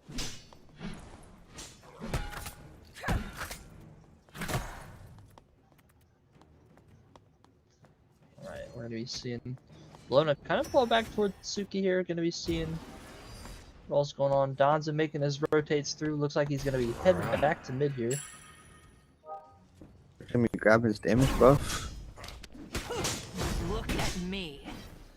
Athena and Bologna duking it out over there in solo lane. Athena just opting to fall back here. Probably looking to finish out an item. Yana's picking up their red, so... And I tell you, man, that Giannis ability, that, I believe it's his 1 or his 2, that, the 2 spheres, that's a scary move. Does a lot of damage for what it is. It is very much indeed.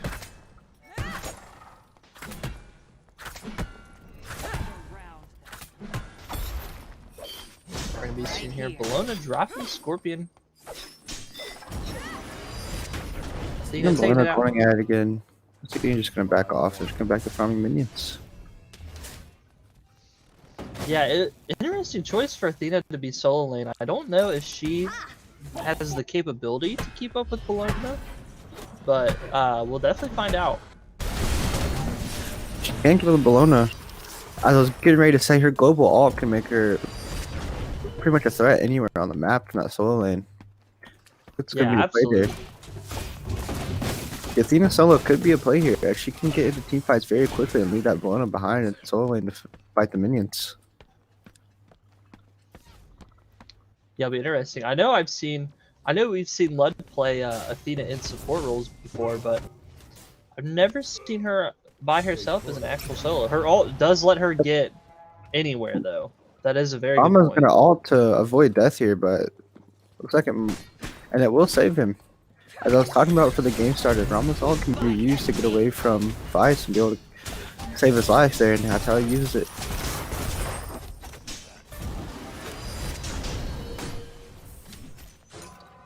Oh, and Donza trying to steal mana kit from Suki, but didn't quite work out.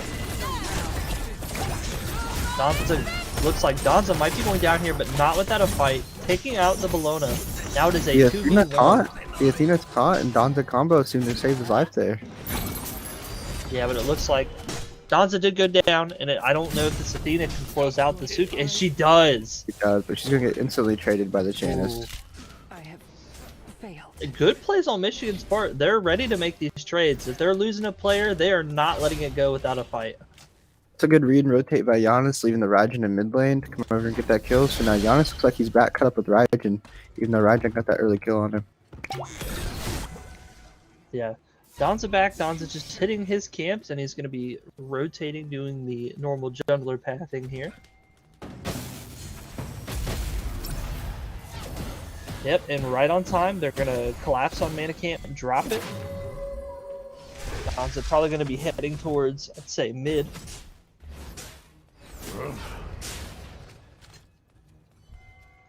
Kefri and Giannis are looking to secure these camps, make sure that they're also keeping their damages, their damage camp. Kefri's gonna get dived on the damage camp though, as the Janet Giannis ult comes through and gets that kill on Raijin. Kefri should go down here. Jingwei's gonna clean him up.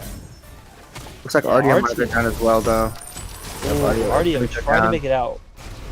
I'm Yeah, popping the ult there. It looks like Don's is not going to chase. He's kind of in a hard spot right here. Don's not going to get out of that one. And Michigan find themselves back in this game after this early kills from Georgia. Yeah, that Suki ult, man. If you're trying to get away and that ult hits you, you're really not going anywhere. Jingwei might not get out of this as well. She's going to dodge the Giannis ability there. Looks like Giannis might back off. And he's going to, it looks like Jingwei's going to find her life and they're going to fight into a lane. Michigan going for the Greater Scorpion. Ardio's going to try to get the steal here, but I'm not sure if she can be able to get it.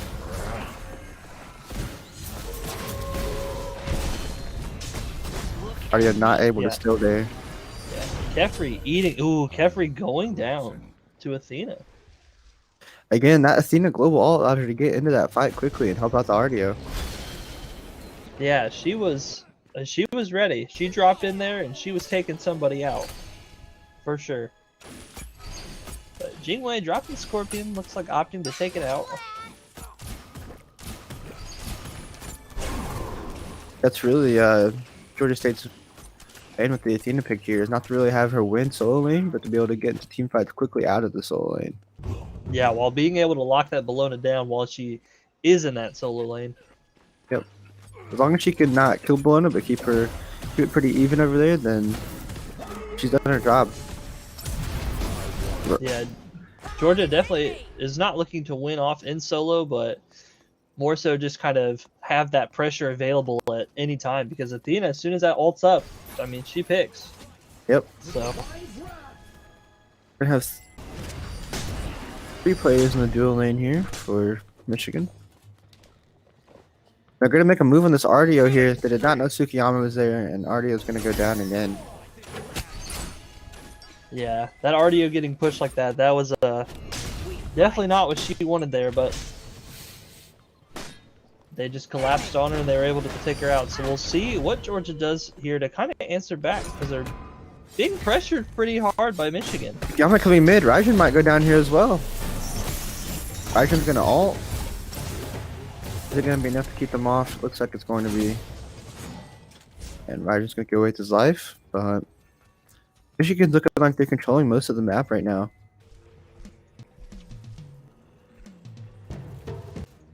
We're seeing a couple backs here from Georgia State. Georgia State took that early 2-0 lead, but they're going to get over aggressive here. It's going to come back. Ardio making a play on Giannis in mid.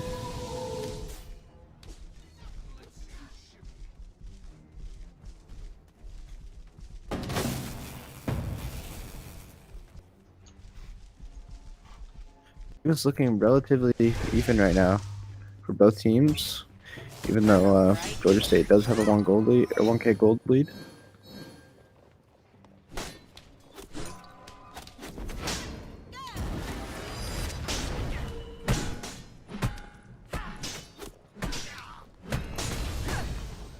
Look at me.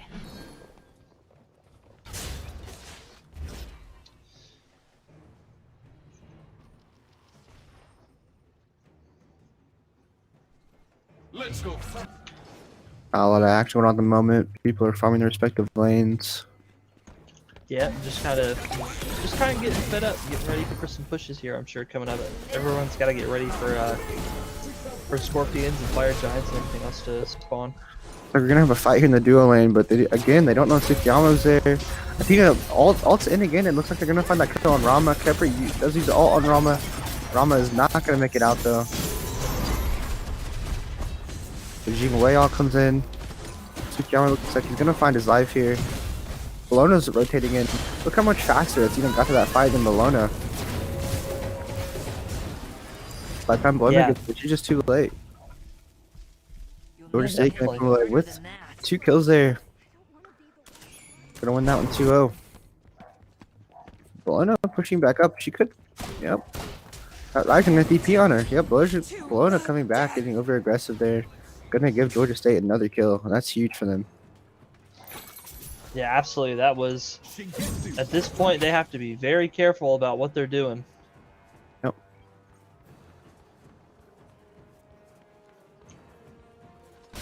12 minutes in this game here. We're gonna have 1 player from Michigan hitting level 12. We're gonna have 3 players from Georgia State pass level 12.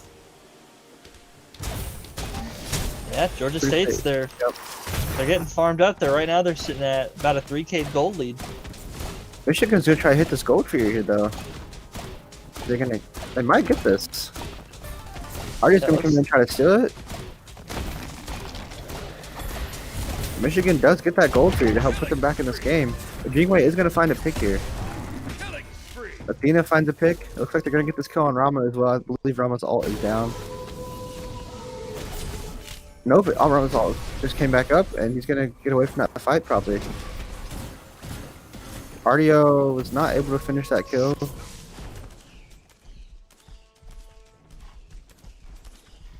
And again, Rama's ult used to escape death rather than find kills. Yeah, big stuff going on though.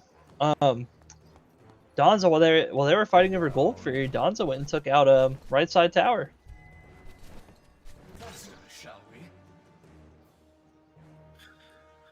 Even though Michigan did get that gold for you, it looks like their gold lead, Georgia State's gold lead actually increased. Yeah, taking out that tower was definitely an interesting call. It's keeping them at a 4K gold lead. So, yep. You know, even though that Michigan's finding these small victories at Gold Fury and stuff, they're just not closing that gold lead. So, you know, if Georgia can apply the pressure here, they're going to be looking really good. Well, but you see, Athena hasn't spent a ton of time in the solo lane. The way she's able to maneuver the map has given her a level lead on Bologna here. Yeah, and she's starting to push this Bologna back, so... You know, unfortunately, Athena's just too mobile. She's just so able to get herself into other lanes, farm up, help with these team fights, get XP from it, and it's not going to be good for this Bologna. Definitely going to find this kill on Tsukiyomi here. Yep. Yeah, Donza taking out that Suki, using his ult to get in there. And what looks like Michigan was going to come back and make this a close game after the early 2-0 lead from Georgia State. Georgia State has picked up a couple more kills and now is almost might run away with this one here. Yeah, Georgia State definitely, they kind of lost a little bit of pressure in the middle there, but it is definitely looking like it's coming back. Gonna go down again. Yeah, Kefri's ult not able to save him even on his own tower. It's not looking too good for University of Michigan right now. It is not. It's looking like they're just coming back up, getting annoying and dying again as they're playing a little bit over aggressive here. Not really using their wards to see what people are flanking. As Kepri gets 4 down from mid. Basically 4v1 in mid lane.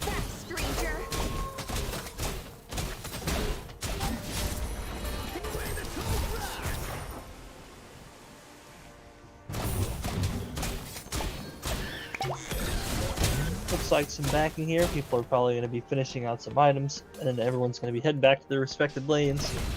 Sukiyama here looking to make a play on Jingwei, but is not going to get the opportunity.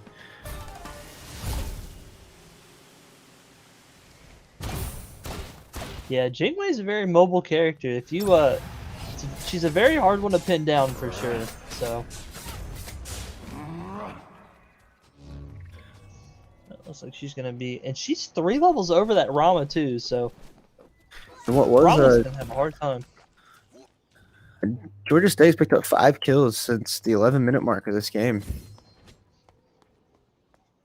Yeah, and if you notice, that gold lead is just getting bigger and bigger.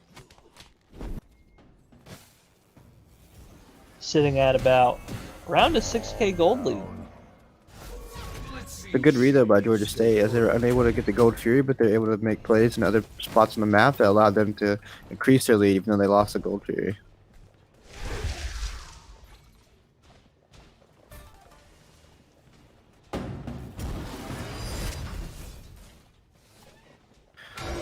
Georgia State will take the Powder Mancer here. Gonna make a play on Bologna. Yeah, and it's slowly getting Interesting slowly enough, getting out of these. Bologna's God comp come on and hit me, and it gets absolutely slaughtered by Georgia State's full team, and she's found it by herself. I don't think she was ready for that one, but She was not. Jingwei's gonna be by herself over here in dual lane with 3 players from Michigan around her, but she's gonna find the kill, use her ult to get out, it looks like. that's escape one. with That's her a good alive. play. And Athena's gonna be here to with the back her global up. ult again. Athena solo lane could be the play here, Jake. Yeah, you know, I'm starting to eat my questioned words it. on that one. I questioned it, but now Yeah, now I've seen the light. definitely a play. I'm now a believer in the Athena solo lane. Rama's gonna try to use the ult to play his life again, but I don't think it's gonna come through here. Oh, Kepri saves him with his ult, but it's just not enough as the Athena finds the kill and Jingwei. And this game is looking like it is pretty much getting out of hand here for Michigan. Yeah, absolutely. I mean, if you've noticed, that Kefri is only level 10. At best, that Kefri is 3 levels behind Georgia State's weakest player in level. Yep. 8 levels behind the Jingwei, and at least 6 levels behind pretty much everybody else. I mean, that's definitely not something you're going to be coming back from before this game is over. Well, the kills coming through, Ardio's practically not had to do a lot here. So far, I could have picked any support here and done just as well as Ardio. Yeah, absolutely. I mean, it is not ideal for Michigan right now. And it looks like Georgia State's going to be closing out Primal. Yep. So there it goes. It looks like, I would say that Georgia's kind of setting up for the kill here right now. You know, already has her ult back up again. Yeah, Athena just hanging out in their jungle, you know. Athena's on a nice little picnic, not too worried. Yeah, and they're going to be shoving them back to T2 tower here. Waiting on minions to come through before they shred it. Jingwei's going to be out of this fight, but I don't think it's going to matter as Ardio finds a kill there. Rama's going to have to retreat, but they do clean up Athena in mid lane and they clean up Raijin. Ooh. So a good team fight here from Michigan as they try to find the way back into this game. Yeah, that was what they needed because Gianna that saw all the boost- Dons. Could find another kill on Don's Burrow as well, and they do. Rama finds the kill. situation is turning a little dire here for Georgia State right now.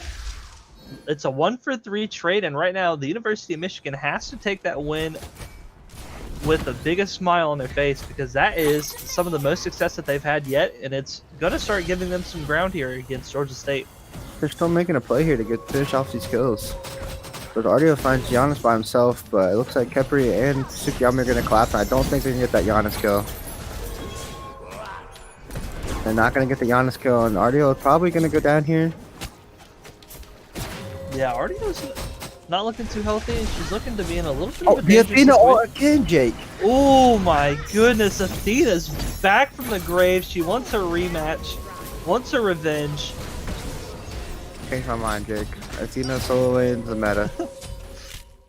RTO, yeah, over RDO going on down. here, but at this point, I think it's just RDO did her job. Now she's gonna let Athena take over and let Athena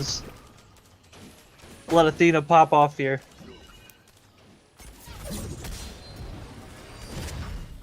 Like, when we play our 2v5, I'm definitely banning Athena. I'll tell you that.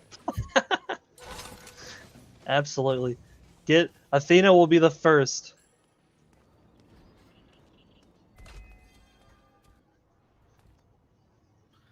Look over here. Alright. Player damage. Athena with 14,000 player damage, Jake. 15,000.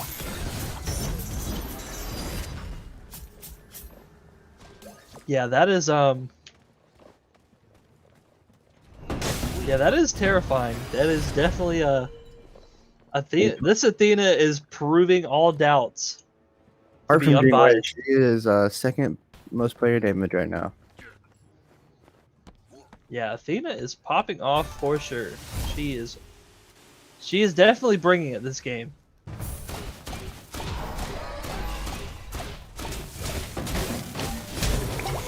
Looks like Georgia State's going to be collapsing on the Pyromancer here again.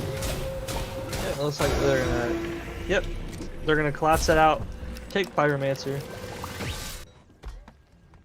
Georgia State only needs to win one more team fight. If they can win one team fight, find a deicide, or even just find 3 or more kills, I mean, that's going to be game. They'll be able to close this out.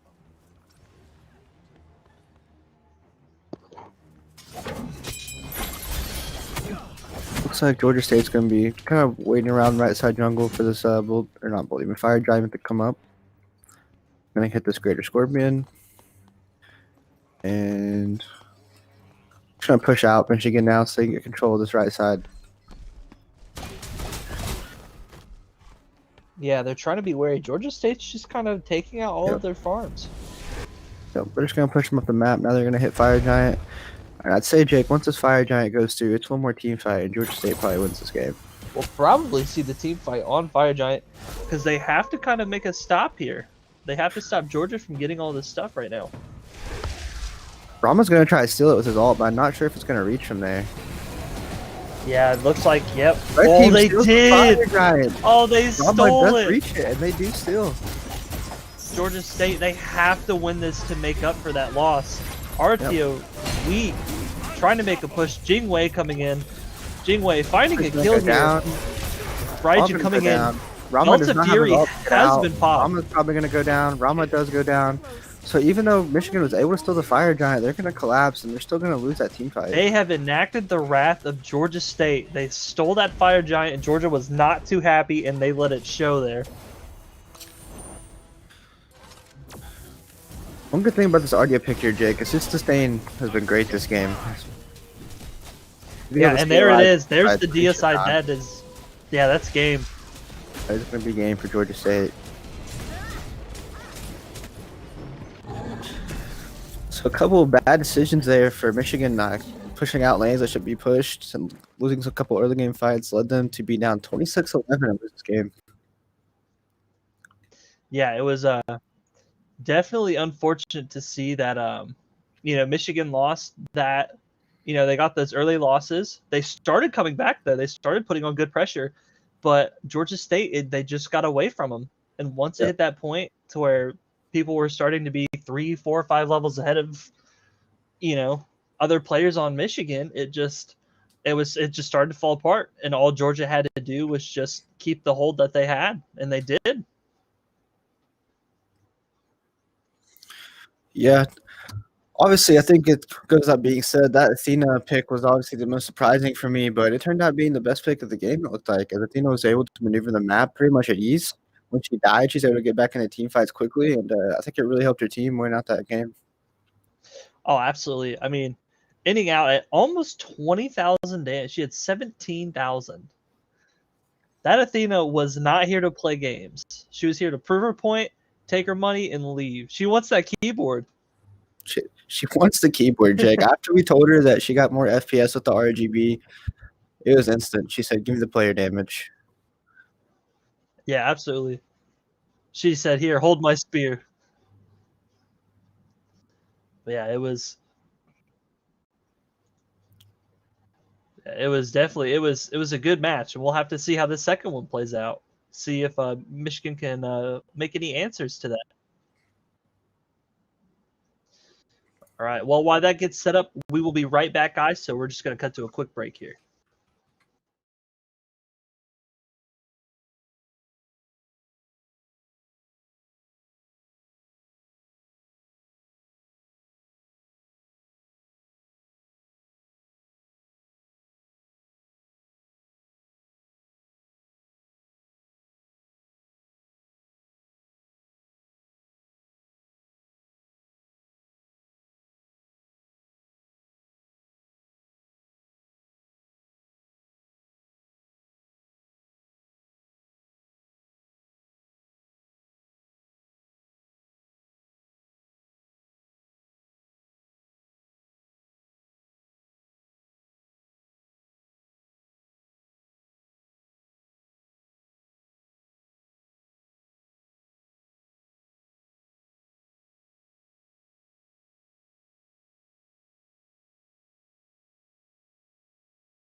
I don't know. We'll be back here to pick some bands as I'm assuming we might get an Athena band here from Michigan, but we'll see how that plays out. I would hope so. I would definitely hope so after after that last game. I hope Athena is their insta ban for this one. But it doesn't look like that'll be the case. Scylla's still not making an appearance. Sorry, AC. I mean, of course, every time I'm never casting again. I'm never casting again. This time we're gonna have Georgia State on the right and Michigan on the left.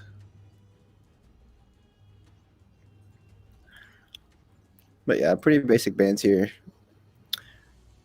Could call in again. Pretty all standard. Yeah, this time though banning Donza, so Donza will not be making an appearance for Georgia State.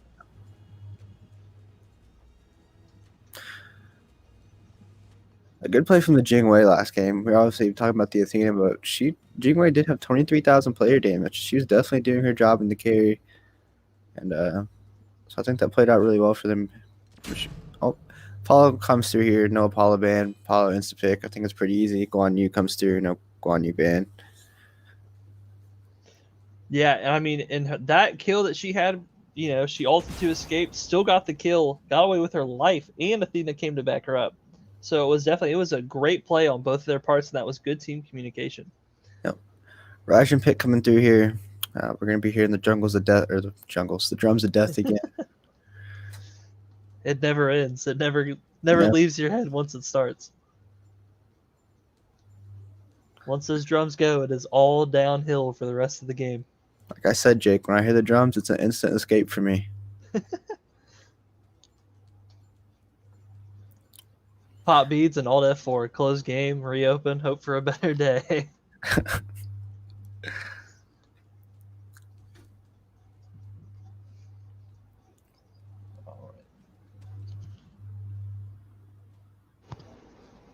All right, it's coming in here. It's still Waiting for It's like some more there's- bands here, I believe. yeah, some good team talking, trying to figure out what to do. Probably really considering that Athena right now, but we'll see. The bad part is if you ban Athena, it does leave open another god for Georgia State to play that could be on the higher end, even though it wasn't played last game. So it'll be interesting to see here. So maybe you just leave the Athena and adjust, or we'll see how that plays out. Yeah, we'll definitely have to see because you know that global alt man, it put her everywhere for every team fight, so you have to be on your toes at all times. So Michigan decided here that there's enough of the Athena global alts here, and they're going to pick Apollo and Thor. Yeah, definitely another going to be another interesting game, interesting comp here that's going to be coming out. Sun Wukong. I'm going to see a Sun Wukong drop in there.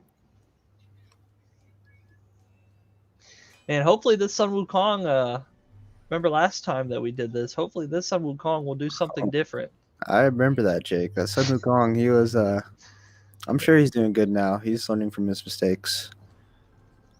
He's recovered quite nicely. He's hit the gym in the training mode.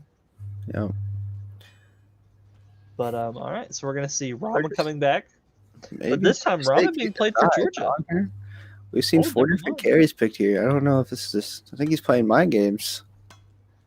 I think so. He might highlight Honor. He might go Cthulhu. Who knows? Could be. That'd be one heck of a switch, but you never know. This man Could be is another Jingwei. coming with the mix.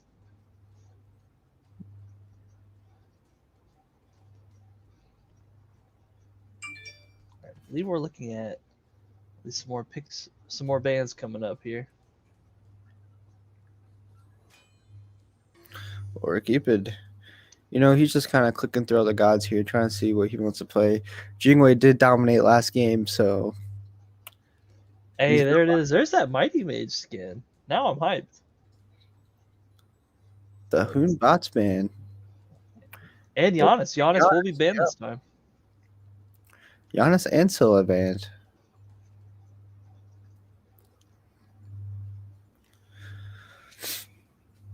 So Michigan still needs a mid lane and a support here.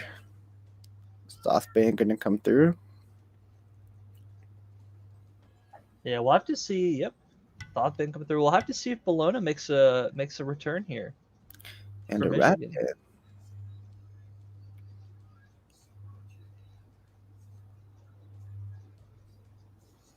Maybe a Nim pick here from Georgia State. Yeah, could be. Nim was not banned this time, so they could decide to pick up Nim. And here comes the Athena again. So let's see how Michigan adjusts to this. Cue the boss battle music. Athena is coming back for round 2. And a Nox. This is the second Nox pick I've seen today. Yeah, another Nox pick. We'll have to see. We're gonna have a Ymir coming out for the University of Michigan. And I assume Athena's going to be soloing again, so we'll probably get a support here from Georgia State. All right, we'll see if Strongest War God actually picks the Strongest War God, or if they pick somebody else. Say Kratos isn't in the game, so it looks like Athena's going to be playing support this game. ooh, we're gonna have a Michelangelo Mercury coming out. Actually, I can't read gods here. Obviously, they picked a Guan Yu. Oh, Nope. never mind. Now it's a Kali. Man, we are just getting mixed in these picks and bans. They're playing mind games with this Jake, I'm telling you. So obviously, I can't read the team comp here. They obviously pick Guan Yu first, so Athena's going to be support. Still going to have the ability to get across the map. Could be even more dominant now, because I feel like the RDO replaced with this Guan Yu could be an even better team comp here for Georgia State. Yeah, I mean, just those shredded protections, and then Athena just kind of dunks in on them. I mean, it's going to be looking pretty scary for Michigan unless they have an answer to this. I think their answer is going to be that Apollo and Thor both having global alts here. Hopefully they can do something to counter that Athena. Yeah, here's the hoping, because if they don't put a stop to that Athena, man, she is going to run away with this game again.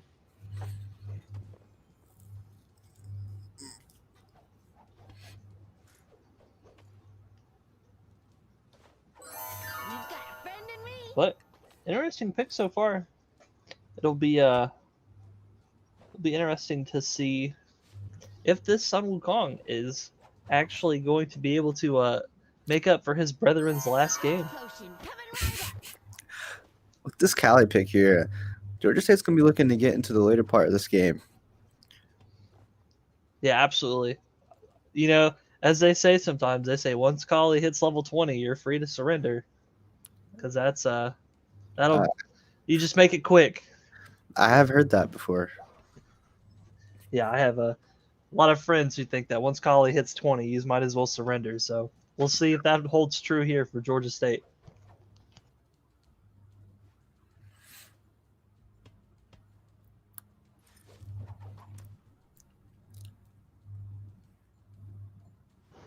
All right, should be coming in any minute here. Yep, it should be a good fight in the dual lane. Ymir and Apollo versus Cupid and Athena. Ready to see what our how Cupid does, especially I swear that Mighty Mage skin, it just looks like he's from Spyro. It really does. It does, doesn't it? At least that's what I think of, but I it's a get cool the vibe. skin. Let's It's talk about how they found a suit big enough to fit Ymir.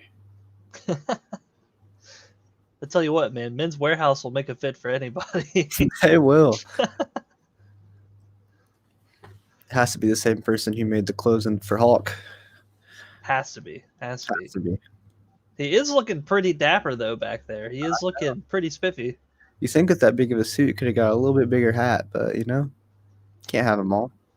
Yeah, can't have them all. You can make the suit big enough, but that hat's it's another story.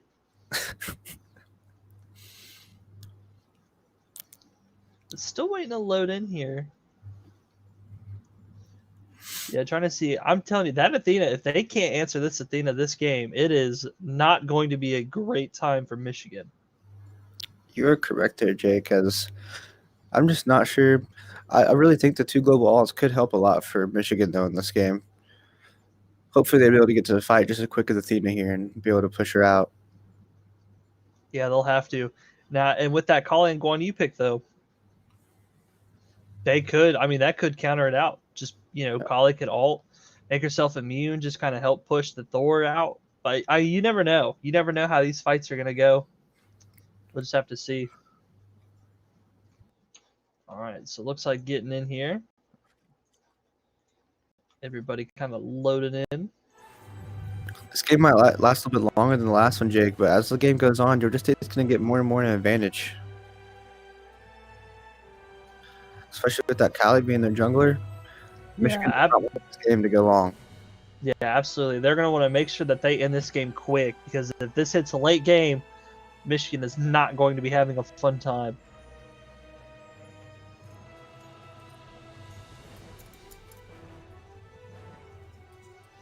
But all right, starting off out here, we got some people moving out already. I don't mind slamming it.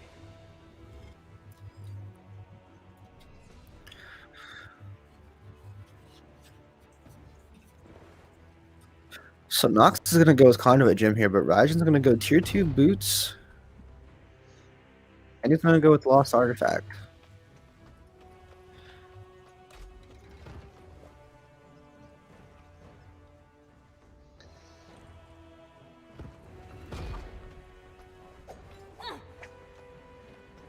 Best hole coming in for both carries.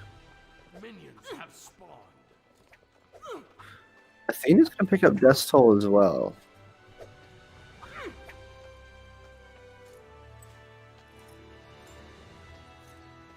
Yeah, interesting choice for Athena for that Death's Toll, but that health does help early on. Pick. I think we're seeing a Guan Yu support here, and Athena's going to be back in the solo lane. These people are crazy. I tell you, man, it's the mix. They're just mixing us left and right. I support it. Oh, that Nox skin, I can already tell you right now, that's going to get pretty redundant over the course of this game.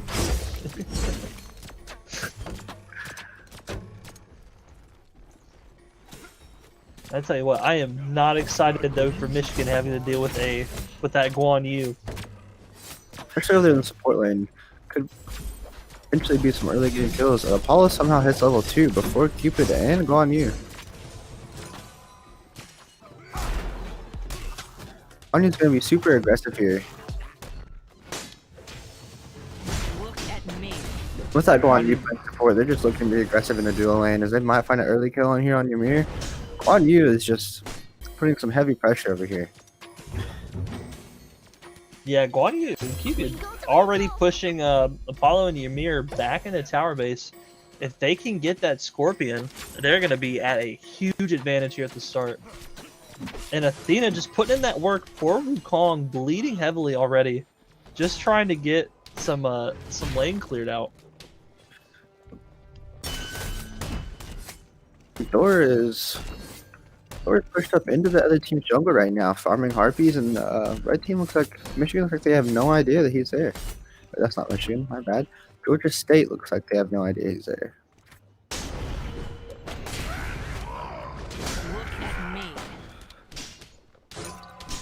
Wukong's gonna be weak and solo lane here. Athena might win this fight. She's good on mana, but the Wukong's like he's gonna back into the tower.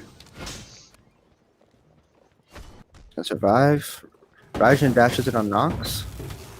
Teleports, dashes, whatever you want to call it, but Nox is gonna survive as well. So no super early game picks here for either team. As Michigan looks like they've adjusted and they're kind of backing down from these fights. They don't give up free kills. Yeah, and it's definitely, they do not want to be in a position where, you know, Georgia gets set up and gets to high level early, because as soon as they hit high level, I mean, this game's basically over. Yep.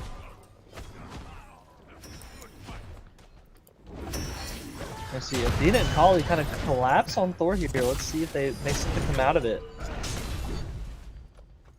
Thor getting out of there. Good call by Thor. Kali looking like she's going to be kind of looking for some stuff to clear out while she's there.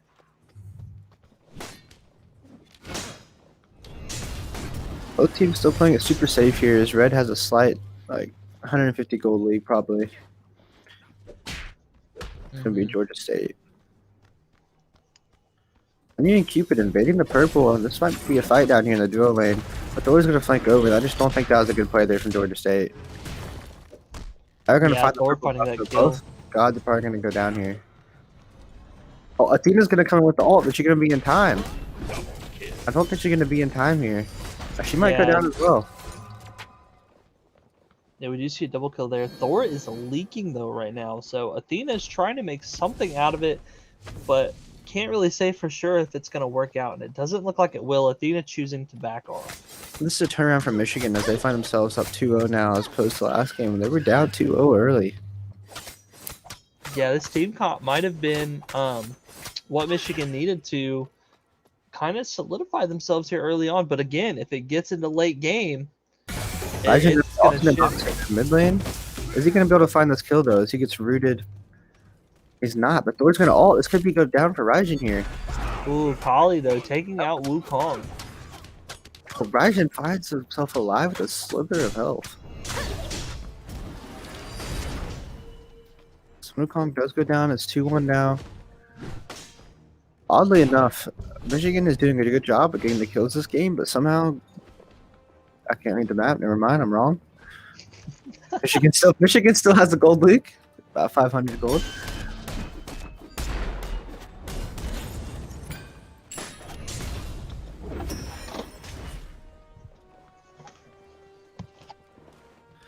And Guanyi's gonna make the rotation over to mid lane. Is he still level 4?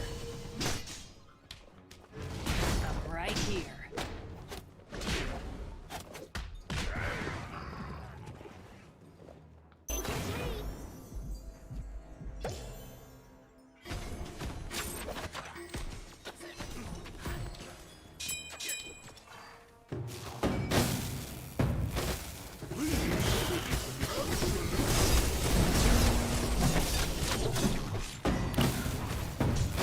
Athena all comes through again. Looks like they're gonna find that kill on Ymir as Athena just gets into the fight so quick. 'Cause they probably didn't even need her, but she is just there for support. No one else is gonna dive because everyone's full health.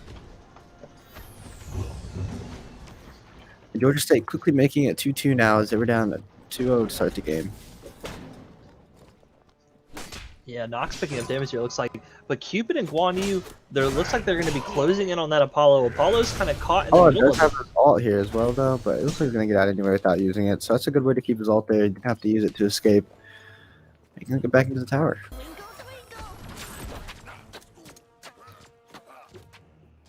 Jake, what are your thoughts on the game so far? We fight. So far it's pretty even, you know. We saw kind of almost a reverse though this time, where last time Georgia State was up 2-0 and now, you know, Michigan started here 2-0. They tied it up. So we'll kind of have to see, you know, how this mid pressure goes. Because it could fall the same way where Michigan has that early pressure, but Georgia was just able to finish it out. We'll just have to see how, you know, how these fights play out, because they have to answer that Athena. That's their biggest problem. Yep. It's gonna come back the lane with a little bit over half health. Ox is gonna be full here, so it's gonna rotate Round, through. look at me. By going down solo lane, but Thor's making the rotate here. Athena's got to be careful, and she's just going to back off. Yeah, not a bad call there. Just kind of clearing out some minions. She's probably going to be looking to potentially help people. Yep, looks like she is. She's with Kali. They're going to knock out that mana together.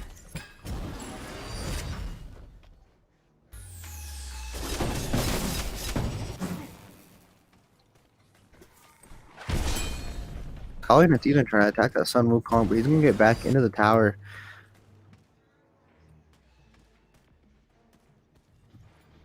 He's playing extremely slow this game. I wouldn't say extremely, but they're both playing pretty slow compared to last game. I think we were at almost 10 kills at this point last game. Yeah, we're seeing a lot more even gameplay between the teams here.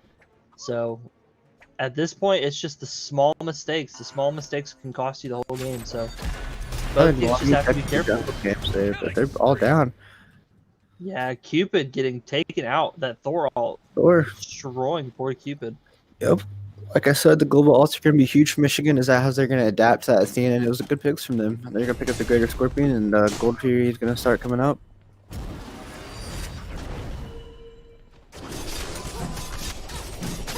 Oh, but it looks like they're also going to be taking Greater Scorpion on Pyromancer side.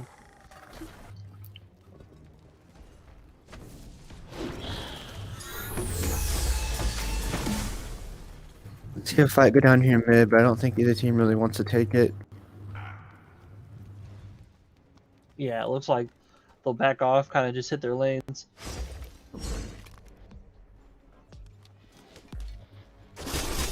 Or starting the game off 3-0 here, has all the kills for Michigan.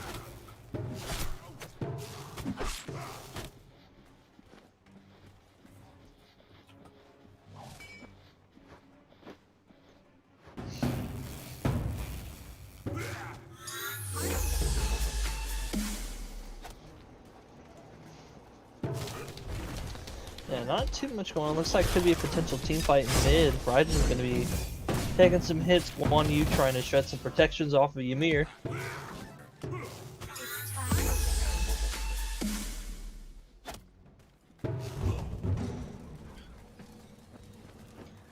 You got Nox over here dropping the base every time she shoots an ability. Every time. She's just ruining people's speakers.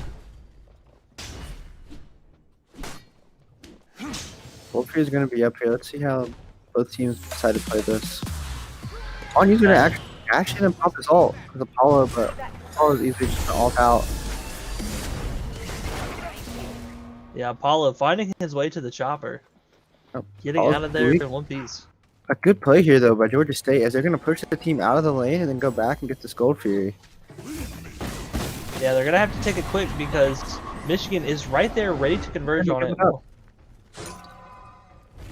Quite a smart play by Georgia. They're down. Thor coming in with the global ult again. Athena's not going to find himself trying to get out of that, but she's not going to make it. Yeah, Ymir, we're trying to find this Ymir. She pops ult for it. Doesn't quite make it, though. There's one shot. They're trying to focus on Wukong, and they're not going to get it. And this team comp here by Michigan has proved it to be a good pick for them. Yeah, it's definitely letting them kind of counter off the plays from Georgia State here, and it looks like they'll probably stay for Gold Fury, maybe. Michigan doing everything they can right now to force this into a game 3. Georgia State is give them credit though, as they came out really aggressive and dominated Michigan the first game, but they didn't let that carry over into this game as they're making smart plays and not playing over aggressive and they're not feeding kills. Yeah, they definitely are trying to cancel out that aggression from the first game. For sure, they don't want to repeat, and they absolutely shouldn't. That Athena was just able to kind of run them the first game, and now that I think that, you know, those global ults and everything else has made its way in, you know, I think they just have an answer for whatever Georgia State's trying to throw.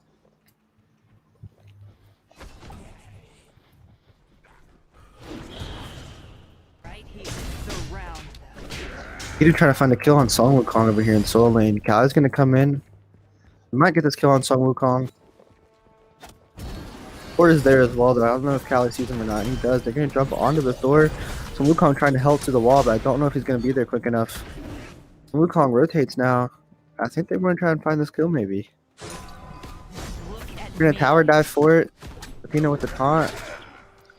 Khaled should be having it back up. Kali getting the kill though. Here in Georgia State making it even now. Yeah, Georgia State doing very well. Even though they don't have the same amount of pressure as last game, they're just keeping it even as much as they can. They are behind in gold though, but it's not much. Interesting that both teams decided to give up the gold for you last time. All are going to be popping his ult here to back in the jungle camps.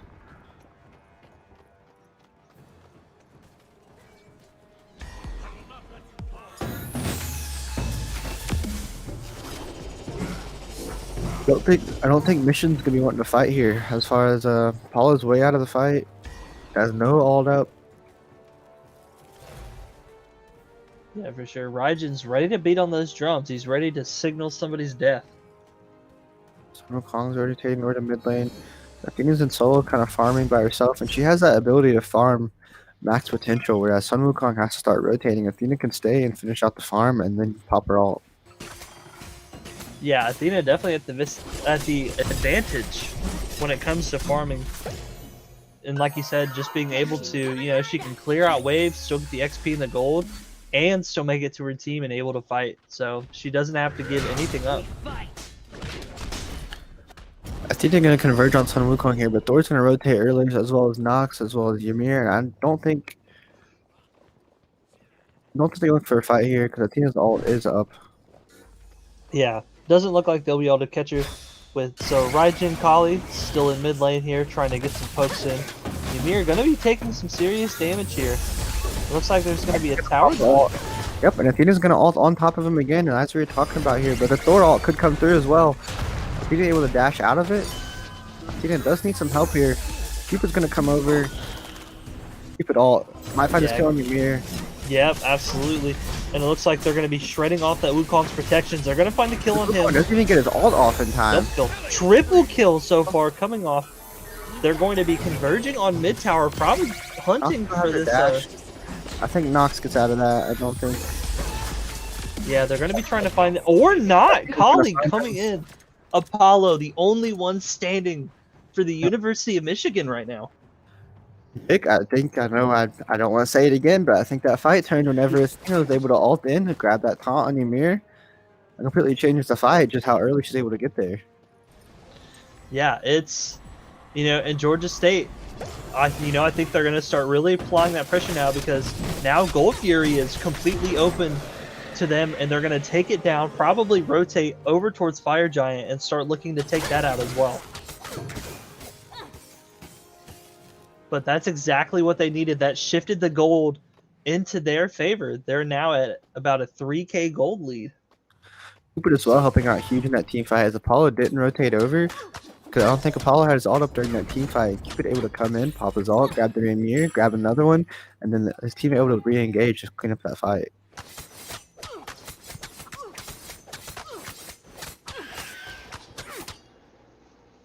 Yeah, that was a huge win for Georgia State there in that mid lane. That's what they needed to start to get this ball rolling in their favor. Looks like Guan Yu is going to be looking to fight the Thor. I was going to come in, Guan Yu's going to back. Not going to be able to. Yeah, it's going to pop ult, going to be looking to back up, trying to clear out some minions on his way. Athena dropping in on top of Guan Yu, so Athena will now be in mid to help. It's mid lane too early, as Nox user too. Did not want to hear that. Yeah, it looks like Pyromancer is going to be going down here. They're definitely going to be fishing for this Fire Giant here in the next couple minutes. They're going to cancel the Pyro and try to hop on kills here, but I'm not. Kali's going to pop it all. Yeah, Kali's going to pop ult. Avoid taking any fatal damage.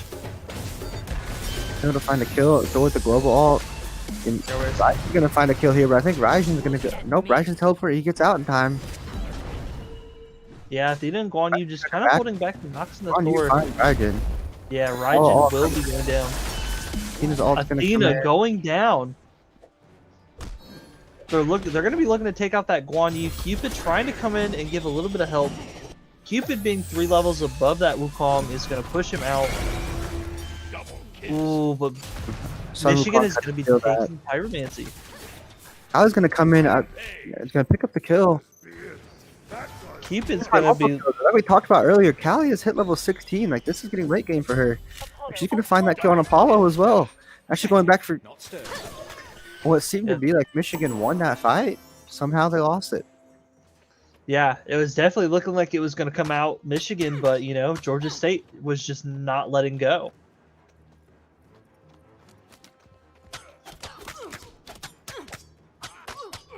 Michigan should have took their win there and they took the kills from the fight. They tried to get over aggressive on that pyro. Yeah, Kali taking out Wukong. This is it. Kali is hitting that point to where she is going to be shredding you if you're not watching out. And that will be a turnaround game for Michigan. It ends up being a game where Georgia State is able to come back and make some big plays.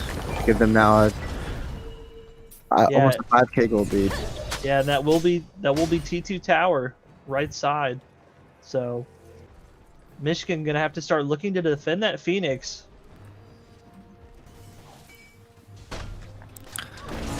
And we will see Georgia converge on a Fire Giant. Yep. It looks like Ymir Thor gonna try to come in and make some plays here. Might try to steal it again. Thor ult's a little early though. He's gonna find the kill though. Yeah, he will find the kill. Cupid is nowhere to be seen here in this fight. And this could be a huge turnaround here for Michigan as yeah, it's a huge triple kill. Thor. Yeah, Cupid just trying to find his way there. You know, I think we're this... The global alts are really changing this game here. Yeah, absolutely. And, you know, I think what really got them is Cupid was not there with the team, and he was not ready for the team fight. You know, that Cupid ult would have done a lot in that AoE situation where all they needed was some good, solid damage. And Cupid just, you know, he wasn't there. He was all the way over in his lane. I think Michigan made a mistake there not taking Fire Giant. Oh, yeah, absolutely. I mean, it's... You know, it's a 4v2. Back up, and now she's gonna ult onto the Cupid. She's gonna try to make a play on Apollo. Apollo has no mana. Yeah, Cupid just kind of pushing back, getting his health back here. For Sun Wukong to use his ult here. Yeah, definitely it was... I think Michigan should take that Fire Giant. They're probably wary of it because Athena was coming back and she did have her ult up, so she could have got back there pretty quickly onto the Cupid or the Sun Wukong, but I think that was a 3 down. I think you almost have to get that Fire Giant there, Jake. Yeah, definitely. You know, there's just, you have to win on objectives on top of winning these team fights. And if Michigan isn't committing to these objectives, they're not, you know, they're not going to find themselves with any advantage over Georgia State, and they need everything they can get. The second time this game, Jake, we've seen Michigan win a team fight but not take the objective. They did that early in the game with the gold fear where they had an opportunity to take it, but they did not take it. And Georgia State here going to take the objective as they get the Oni Fury. Yep, Athena pushing on to this Wukong. Surprisingly, the Wukong is leveled over Athena, but now they're even. So it's tied up here. Kali and Guan Yu kind of in mid, looking like they're going to be rotating right. They might be trying to help Athena jump on Wukong, or they're going to be dropping into camps. Georgia State's going to keep their 4K gold lead.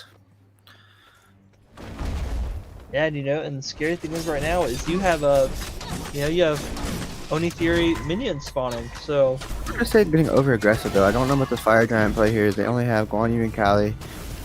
Other people are starting to rotate over it, and they are going to give it up, and I think that's the best play for them. Yeah, unless they're trying to force a team fight here to see if they can win it out and maybe push in the lane. Apollo is going to pop his ult here. They might force a team fight. You're right. Yeah, because it looks like everybody's gathered up. I mean, it's just itching for a team fight any minute now. On play here, though, by Georgia State is to push these guys up the back into their jungle and go back and get the objective. And that's what they might do here. Very true. Cupid finding a kill. He is level 20 now. This is in game from him. Raijin, weak. Callie's gonna pop the ult and maybe get the kill onto Ymir. Yeah, Ymir going down. Athena going to be taking out this Wukong. The only one left now is Apollo again. Yep. Welcome to I Am Legends, the story about Apollo's last stand, because everybody else is dead. Another good T5 there for Georgia State. They're going to go back and get the Fire Giant. And Michigan still get back in this game, but it's going to take them playing passive and playing for these team fights and getting kills and making Georgia State make mistakes. Yeah, absolutely. And there's going to be Fire Giant going down. Georgia State is definitely, they're going to be looking to end it.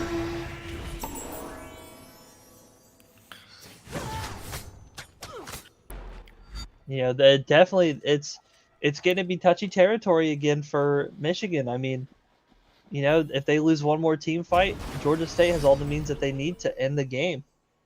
Well, this game getting late, Callie is going to be super annoying here. They're going to have to find a way to get her down and to get more control of the map here for Michigan. Yeah, and she is only one off from 20. So, you know, and once she hits 20, she can upgrade her relics. Well, she picked up her starter item. She did. Yeah, she did. So Boomba's dagger. Yep. Probably going to be looking for Boomba's hammer here. But, you know, once she hits that and once she gets everything entirely online, it's not going to be a fun time for Michigan in these team fights anymore.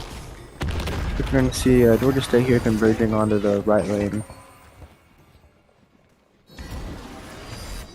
Yeah, you will see that tower go down. They're looking for T2. Looks like Michigan is kind of there to meet them, but, you know, all the good it's probably going to do. Athena's way pushed up, just kind of keeping them back.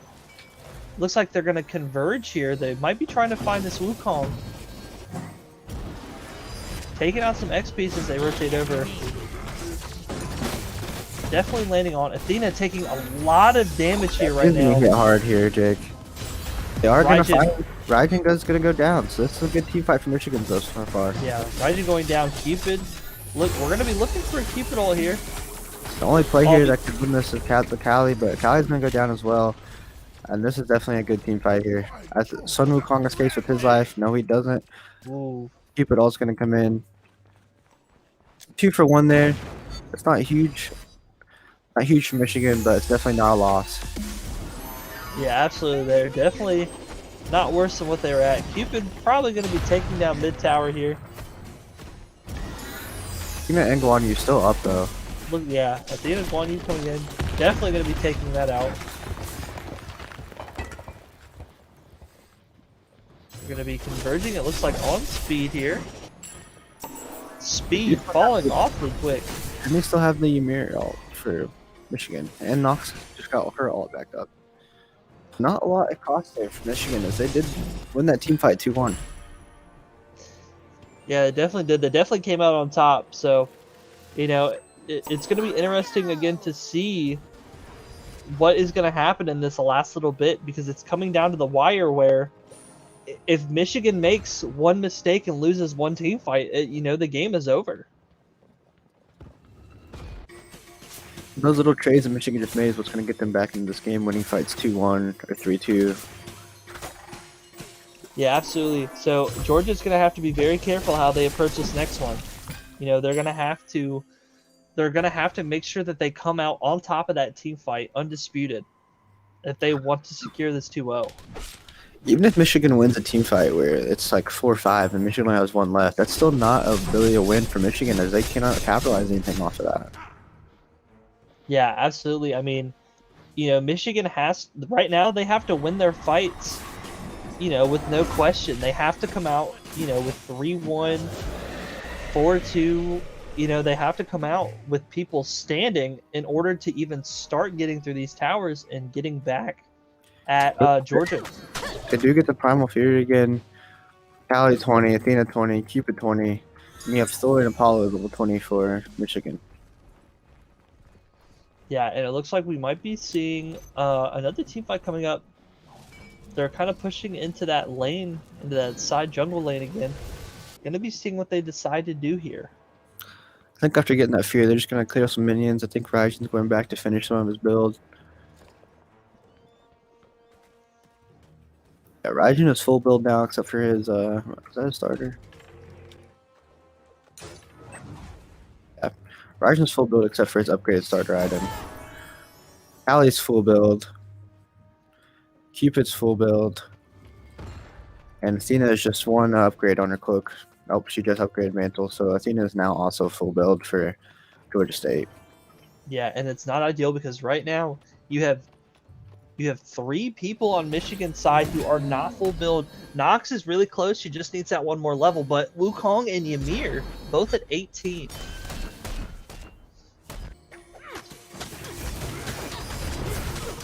They're going to be converging here on the Pyromancer. They're going to get that. And blue team is kind of far away right now as they're over in the right lane. Because I don't think they're going to make it to this Fire Giant. No, Fire Giant's going down uncontested. Giving up objectives to Georgia State right now, and that's not how you want to play when you're behind.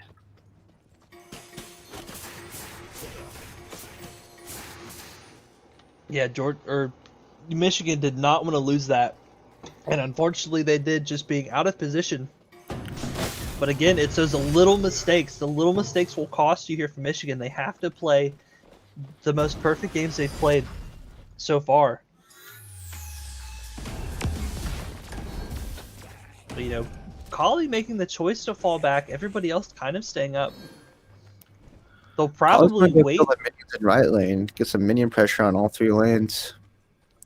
Yeah, definitely a good call. I imagine what's going to happen is either they'll force the team fight up front, or they're going to wait again for objectives to pop. They'll probably wait for Oni Fury to come back, make the push there, force Michigan to have to answer it, take them out, and then probably push an end game. This is a good play by Georgia State as they send Athena and Kali both to go and clear some minions out. And Athena's going to be the farthest back, but of course she can get back into the fight very quickly. And so they're going to get pressure on all 3 lanes here. Yeah, Athena having no issue coming back. Again, that global alt, man, it just keeps her so mobile in this.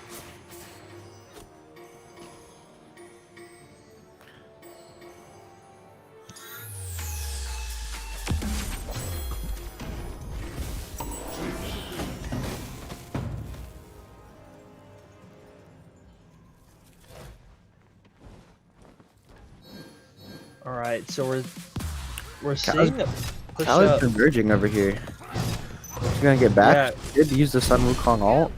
Yeah, Guan Yu diving on Apollo. Cupid might go down here in mid lane. Yeah, Cupid is looking awfully weak. However, Guan Yu and Athena are falling back. We're gonna see a Wukong possibly go down. Kali does not get the Wukong. I think that was whose Kali's passive was on, so she might be dead. Yeah, Apollo looking like he might get out as well. That is mid Phoenix down, however, so that's a lot of pressure for Georgia State. Athena continuing her pressure. Raijin coming in to help. Blue team's Titan being attacked. Kali's gonna get the kill on Apollo. Raijin might go down here though. Raijin is gonna go down. Yeah, Raijin. Yep, Raijin does go down to Thor. However, 2-1. Georgia's getting a little healthy. Yeah, it looks like. Gonna come back. The Sun Wukong's gonna try to tank. His ult is down. They're gonna find him as well, and this could be it. Yeah, this is about a wrap. You know, they still have Kali up. Cupid is still up. Pretty healthy. I'm not sure if it's gonna be enough here, but Thor's able to keep it out with his hammer. Yeah, Kali just hammering down on that Thor. Thor goes down. It's only Ymir left. And that's gonna be it. Yeah, that is game. GG. Yep, that is game. I mean, you know, it just, like how we talked about, they couldn't make mistakes. It was at the point where they had, you know, no towers up. It was only Phoenixes. They took Fire Giant with no contest for Michigan. Michigan was too far away to do anything, and I think that was the mistake that really started costing them the game. Just looking at the stats here, Jake, the player damage across the board, like Thor had 20,000 player damage, but as far as that, the rest of his team kind of behind as far as player damage goes. Cupid picking up 24,000, Kali 20,000. Them two combined had 40,000 player damage, Jake, and I just don't think that they're getting enough pressure from Michigan as far as player damage went. Yeah, I would definitely agree. I don't think that, you know, I just don't think that they had the damage that they needed to stay competitive with Georgia. I mean, you know, look at Georgia's end. You have Cupid, you have Kali, Guan Yu, who shreds protections. Raijin is just a monster. And Athena being able to be supportive and just be there whenever they need her to be. She was so mobile. And Athena's still, putting out some damage there. I don't know. You've seen early game that the Thor and Apollo alts came to be really a good counter to that Athena, but late game, once they let the Cali and the Cupid get their full builds going, it was just it was getting out of hand for Michigan. They could not handle it. Yeah, absolutely. It was, it just was not ideal for Michigan. So, I definitely think as far as team comp, the second game, I think that, the call for Thor and Apollo for the counter global alt, it was, initially it was a good call, but, as it kind of got into it more and more, it almost seemed to start costing them because at the expense of those alts, it takes a second to cast. Thor still has to jump and then slay him down, but in that time frame, you can still be killed. And Georgia had the damage, and they were just able to just kind of come in and shut people out. Okay. Yep. But all right, so yeah, AC, you got any closing thoughts here before we take a break? Good games to both teams. Georgia State, congratulations on the win. And yeah. All right, well, we'll be right back. We're going to bring in one of the players from Georgia State here, get his kind of thoughts, see what we can get out of him to see what their insight on this game was. So we'll be right back.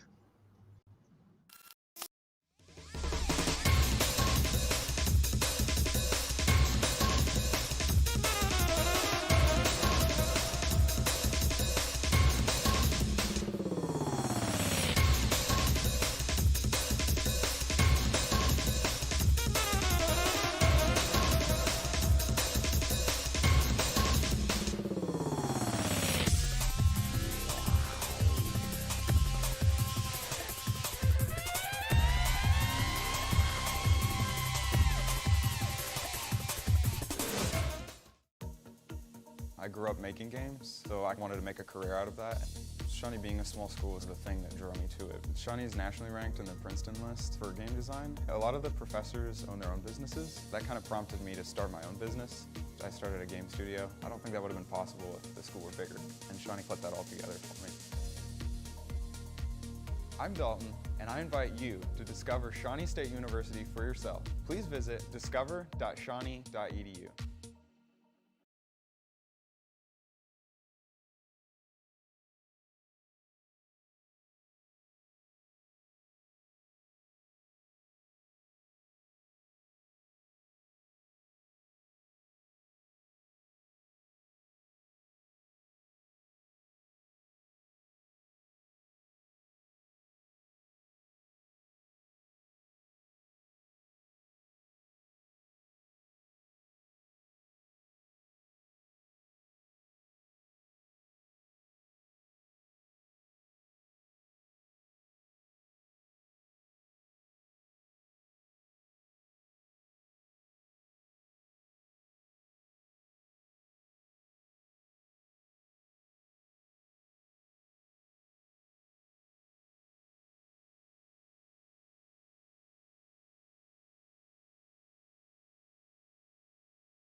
All right, what's going on, everybody? We are back here with Basically from Georgia State. Basically, introduce yourself, man.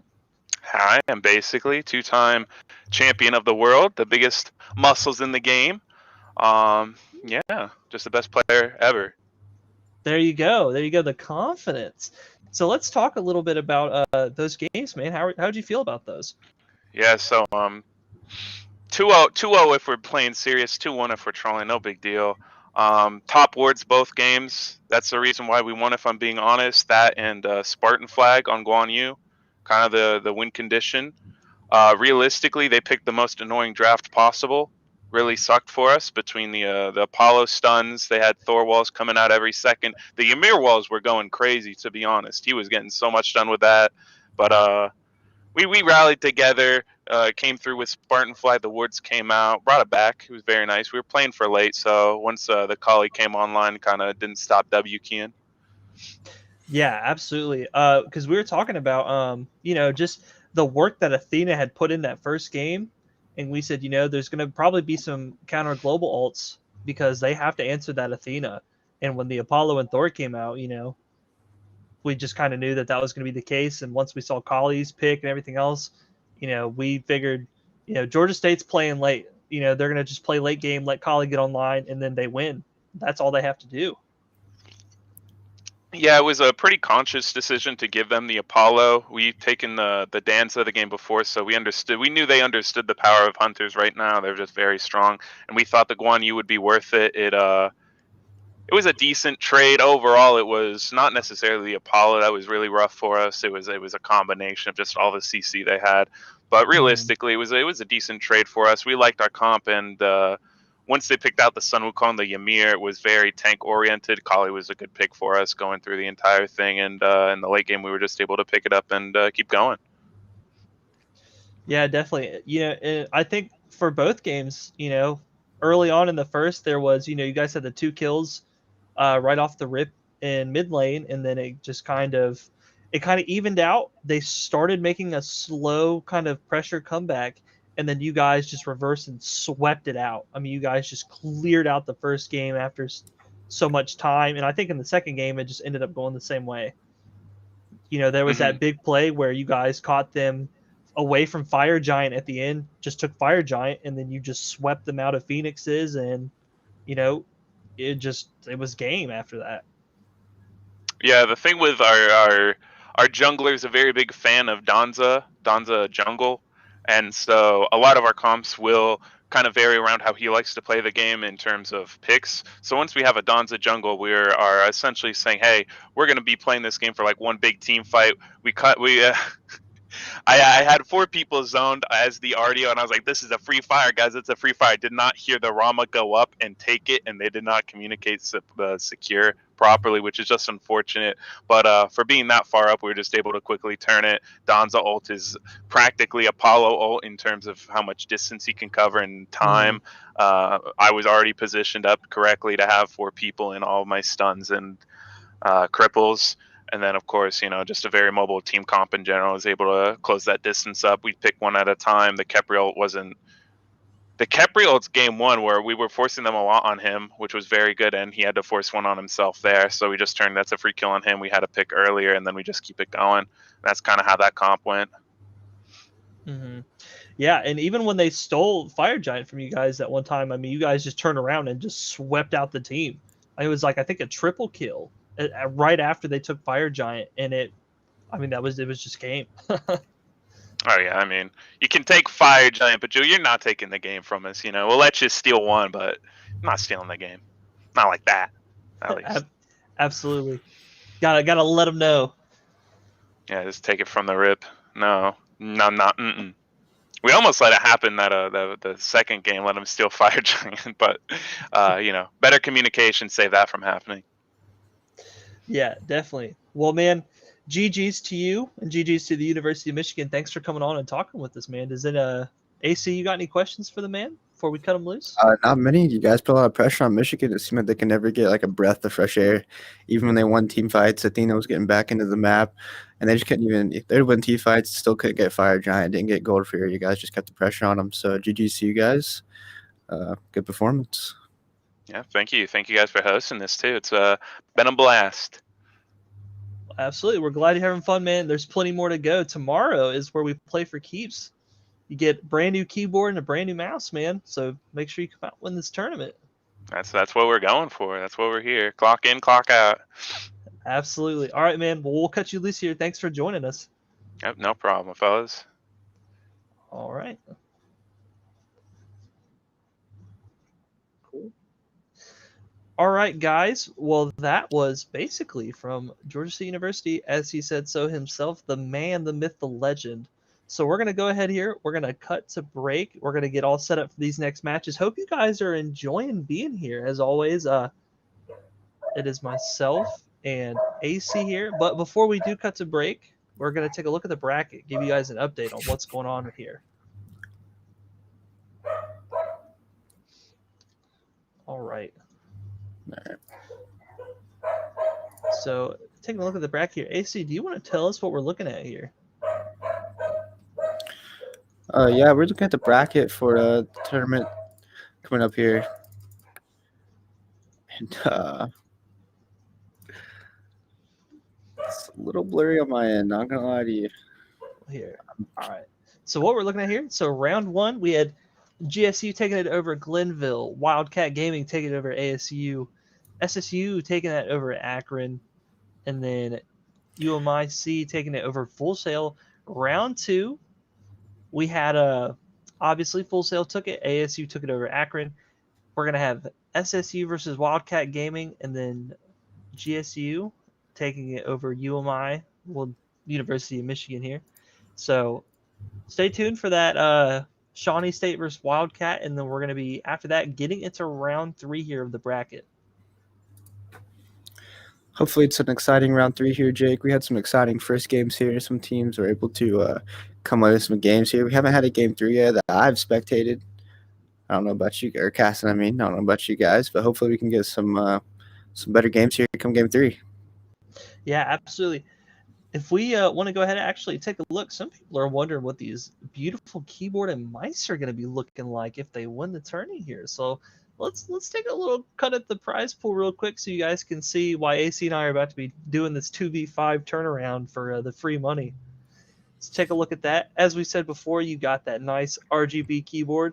Harvard studies proven that you get increased FPS with this bad boy. And then the mouse, I mean, you probably just click on heads as fellas from, or fellas heads from, cross map. Some Warzone going on here. If you have that mouse, you definitely hit all of your Giannis alts across the map. Doesn't matter. So, yeah, definitely want to pick up this gear. Definitely want to win this tournament.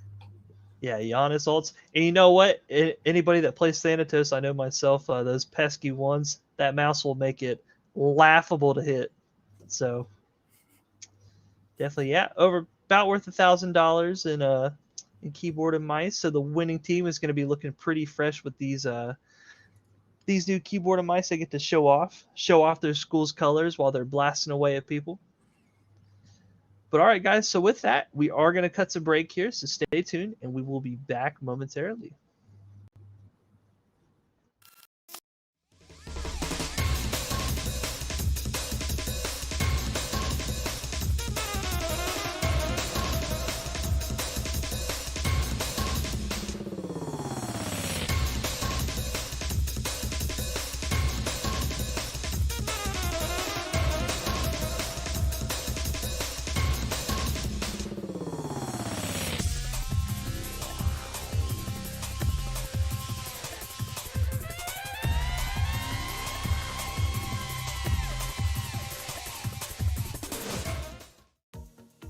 I grew up making games, so I wanted to make a career out of that. Shawnee being a small school was the thing that drew me to it. Shawnee is nationally ranked in the Princeton list for game design. A lot of the professors own their own businesses. That kind of prompted me to start my own business. I started a game studio. I don't think that would have been possible if the school were bigger, and Shawnee put that all together for me. I'm Dalton, and I invite you to discover Shawnee State University for yourself. Please visit discover.shawnee.edu.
grew up making games, so I wanted to make a career out of that. Shawnee being a small school was the thing that drew me to it. Shawnee is nationally ranked in the Princeton list for game design. A lot of the professors own their own businesses. That kind of prompted me to start my own business. I started a game studio. I don't think that would have been possible if the school were bigger, and Shawnee put that all together for me. I'm Dalton, and I invite you to discover Shawnee State University for yourself. Please visit discover.shawnee.edu.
I grew up making games, so I wanted to make a career out of that.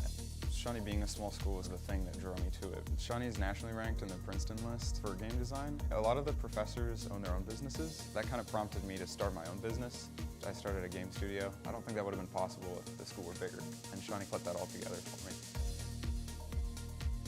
I'm Dalton, and I invite you to discover Shawnee State University for yourself. Please visit discover.shawnee.edu.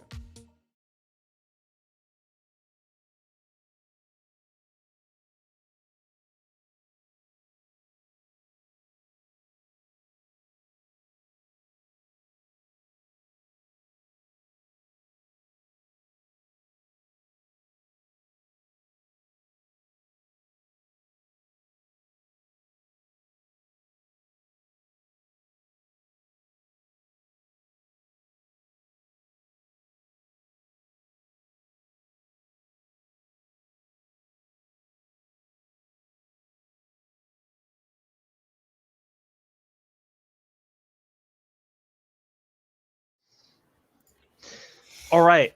How's it going, guys? We are back. This time, AC, he stepped out. He's going to go learn that 2v5 matchup that we're going to need for those nice new keyboards. But instead, with me here is we got Logan, also known as Ronan. How we doing, man? I'm doing good. I'm glad to be back. Had a quick little break, let AC take over, and back now for the final game. It's going to be good, exciting. But this tournament, let's talk about it. Yeah, let's pull this bracket up here. Let's see what we're going to be looking at. See how the teams have been doing so far. All right. So we are looking here. So again, just to kind of brief over this, we got GSU won over Glenville 2-0. Wildcats over ASU. That was an upset, by the way. That was crazy. Definitely unexpected. Yeah. For sure. They had the 2-0 over ASU. SSU, our very own boys, our Shawnee State proud guys. 2-0 over Akron. University of Michigan taking a 2-0 over Full Sail. Actually, speaking of SSU, we want to give a quick shout out to the men's basketball team here at SSU. They are actually going into the Nationals. Yeah, they're going into round 4 here. Final 4. So they're Final Four. So they're good. They're pretty good this year, if I say. Men's basketball, they won 76 to 65 over Jamestown. So shout out to you guys. You guys rock, man. Got to show support for all the teams here at SSU. Basketball, guys, we're going to be root for you guys the whole way there. Hopefully you guys bring home a trophy for us.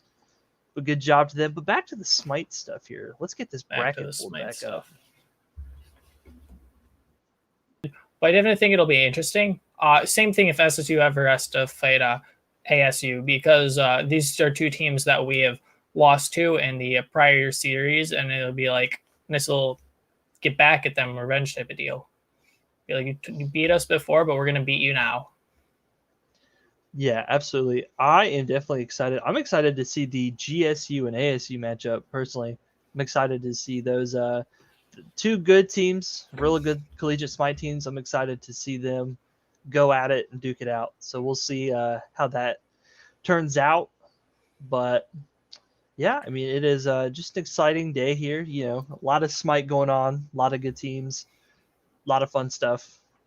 But absolutely. I'm also excited tomorrow to see where Wildcat Gaming places in all of this, being they're a team I haven't heard of before. Yeah, it'll be interesting. Some lesser known teams. It'll definitely be exciting to see how they place, and I think that this could be almost a good starting thing for them. Maybe if they're brand new and getting it kind of kicked off. I mean, for what they've been pulling out, I mean, they're doing pretty good. So indeed. Are you excited for anything other than ASU or GSU tomorrow? I mean, I'm excited for Shawnee to win their own invitational, personally. You know what I'm saying? But no, I'm just excited to be here, man. I'm excited to see all these games that we got going on. These guys are awesome. Everyone here, everyone's having a lot of fun. People have been saying they're having fun. And that's just, that's what we're here for.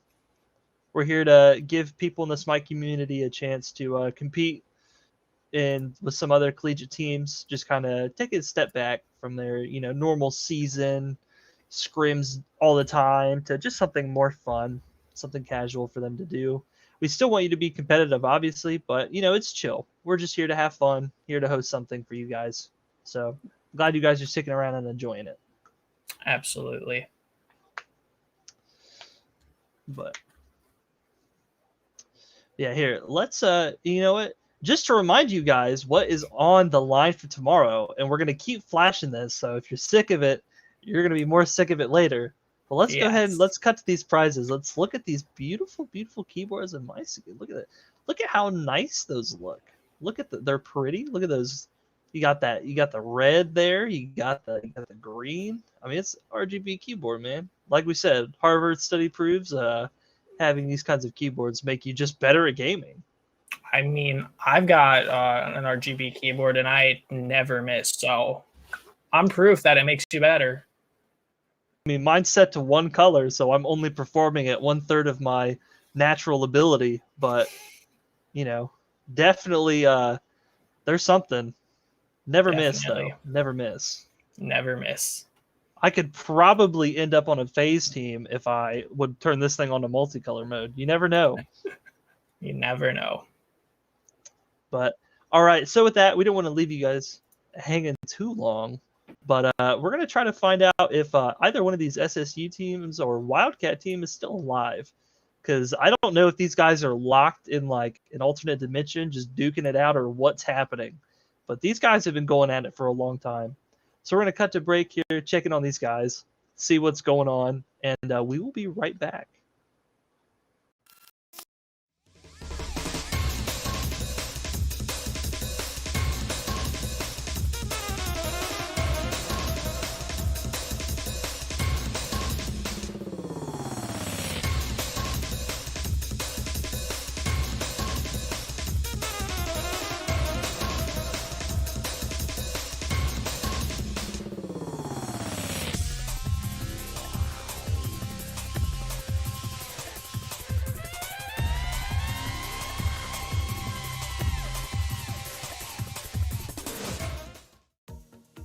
I grew up making games, so I wanted to make a career out of that.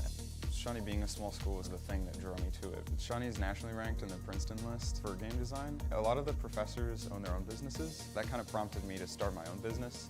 I started a game studio. I don't think that would have been possible if the school were bigger, and Shawnee put that all together for me. I'm Dalton, and I invite you to discover Shawnee State University for yourself. Please visit discover.shawnee.edu.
All right, guys, we're back.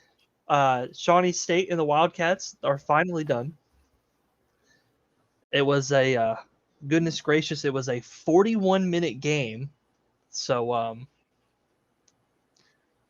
could have ordered pizza and ate it by the time that that was done. But they finally finished. So we're going to be getting the bracket kind of set up here, and then we're going to be jumping into round 3 before too long. But boy, Ronan, 41 minutes.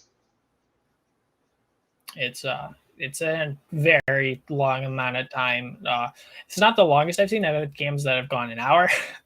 Those ones are not fun, but it's definitely up there for competitive when you consider most matches go between 20 and 30 minutes, depending on how even the teams are matched up or not.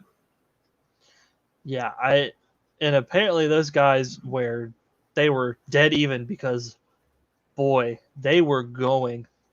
We were jumping in columns just trying to see what was going on, and all you heard was they were battling it out. Your call outs, it was intense, but yeah, so they finally finished. So, Wildcats did win 2-1 over SSU, so GG's to the Wildcats. Yep. We're excited to see what they are going to bring because they beat now the second and third seeded teams. They beat ASU and SSU. So Wildcats are looking pretty dangerous in this tournament right now. They are. So it looks like a site we might want to watch. Yeah, after all of that talk about those keyboard and mice, man, let me tell you, I think it's starting to click. I think they're like, maybe those guys are right. Yeah.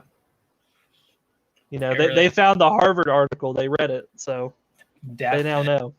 They were like, we're over here playing on our normal boring keyboards to the best of our ability. Just you wait to see what we can do once we get our RGB keyboards. Yeah, it's gonna be remember in Modern Warfare 2, the 360 no scope, the YY, they're gonna be doing that with the Yan Assault. You're just gonna see him jump, just cancel 2 abilities and pop it. It cross map. I mean, no contest. No contest. Something they're gonna be unstoppable. Truly. And yeah, and just in order to win the collegiate championship, you just have to have a keyboard that has pretty colors. I mean, that's where your power comes from. That's all it takes. That's all it takes. All right. Well, like I said, so now that those guys are finally done duking it out, we can jump into round 3 here. So we're going to be getting everybody kind of set up in their lobbies, and we'll be back. And this time we're going to be watching the Wildcat game. So stay tuned.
All right, we are back. Going to be hopping into this next game here coming up. We're going to have GSU versus the Kentucky Wildcats. So, Ronan, what do you think is going to happen in this game? Do you think the Wildcats are going to upset and beat the other top seeded team? Do you think we're going to see the 3 biggest seeds fall to this team? I think we're going to see GSU and Wildcats put up amazing fights, both in respective sides. However, I feel that GSU just has that slight edge and are going to be able to edge it out as we go into picks and bans. We got GSU in blue and Wildcats in red. All right, so starting off, there was the instant Guan Yu ban. So we got Guan Yu, Scylla, and Set banned so far, and the Apollo ban just came in. Overall, really powerful gods, strong in the current meta. Respectable bans, I would expect almost all of them. Definitely always nice to see no team specifically trying to ban out one individual lane, trying to do like a more spread out, hey, these are the good gods in their respective roles, let's ban them out. And then as you get to the 5th and 6th ban of the game, you start to see overlap in roles as we see the Nemesis ban come out of GSU, overlapping with this set, both great junglers. Yeah, that Nemesis ban just coming through definitely makes sense. Nemesis is a scary, scary god when it comes to Conquest. So, of course, you're going to see her ban.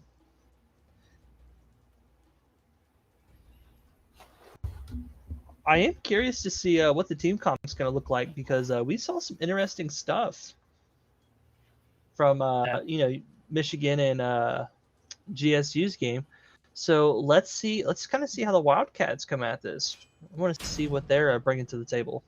Definitely, we get the Giannis ban out of Wildcats and GSU. No, they're completely comfortable on the Donzaburo and going to immediately lock it as we move on to Wildcats' 1st and 2nd guy pick. What are you thinking they're going to pick? It's hard to say, but we're definitely Athena's coming back. We're definitely going to be seeing Athena. They basically kind of talked about how the guys like to set up around their junglers Donza. So we're going to be seeing what's going to come off. Seeing a Tsukiyomi, and we're going to be seeing a Kukulin this time. I was curious if we were going to see a Kukulin pick because he was not banned and he's really strong. So GSU prioritizing the Guan Yu over the Kukulin maybe says they don't see Kukulin as much of a threat anymore with the recent nerf of Mannequin Scepter, but Guan Yu is still really strong, maybe even more of a threat than Kukulin. Yeah, and we're going to be seeing Tiamat, the new goddess that was added in the last update here. She's the first season god to come out. Well, the first god for this season. But no, I don't believe so. I think she's supposed to not be played because you can't play her in ranked quite yet. So it might have just been like a little hover thing. So they are like masking what they're considering picking. GSU picking up Raijin Sobek, 2 strong picks as Wildcats pick up the Morrigan. Maybe look into double Kukulin or steal the Sobek. Who knows? Gotcha. Yeah, okay. So then we're going to be seeing Donza, Raijin, Sobek. I don't know if we might still see Athena because, Gavious here, he was the one who was playing Athena and he hasn't picked yet. So if he doesn't pick Athena, I'll be very interested to see who he picks to play. Definitely very interesting. We get the Wukong ban out of Wildcats and the Ymir ban out of GSU.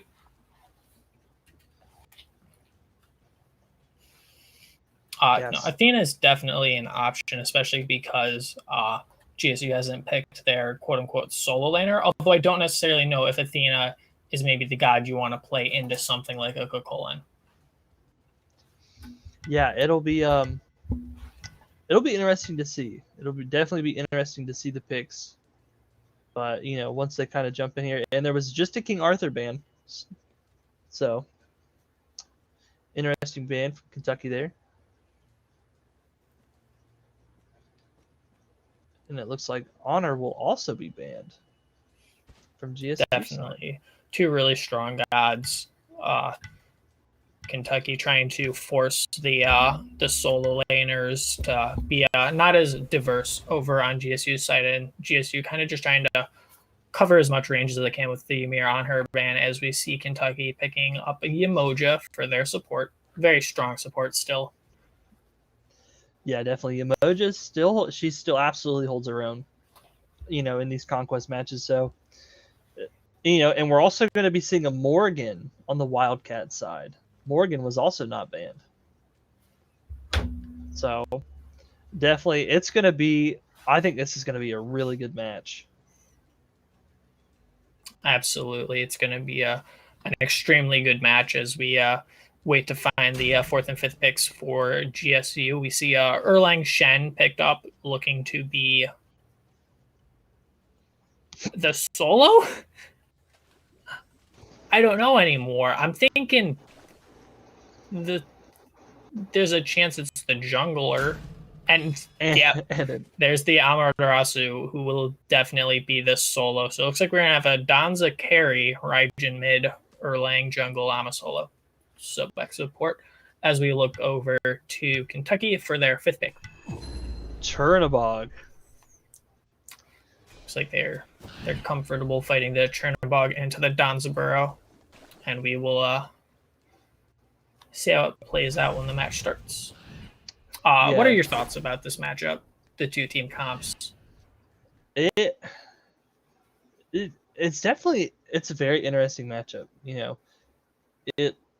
I'm interested to see how the Chernabog plays into the Danza. I definitely am. Very interested to see how those two gods match up. Also with that Morgan. The Morgan is she's such a viable character. And just the fact that she can turn into any god she needs to, so she fits any situation, as long as that ult's up. So, on one hand,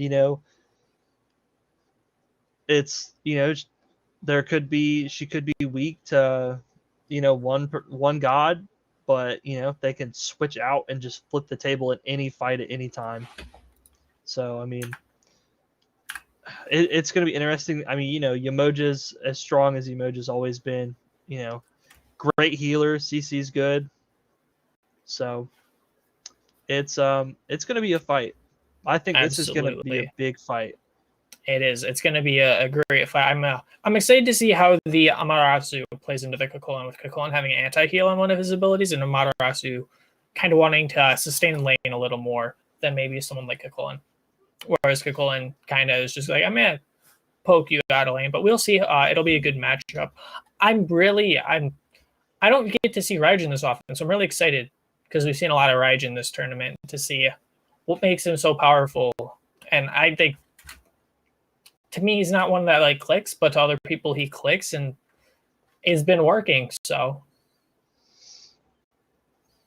yeah, it's going to be interesting. It's going to be interesting to see how the Suki plays into the Erlang.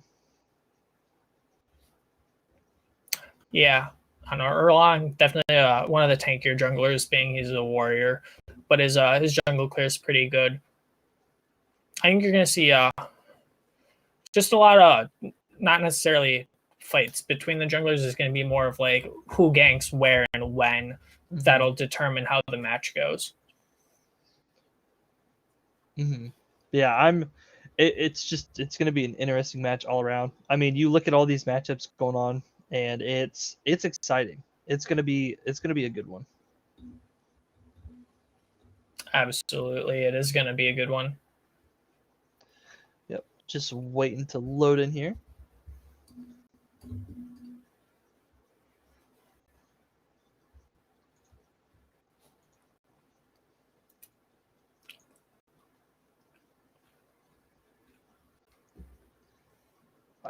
And chat,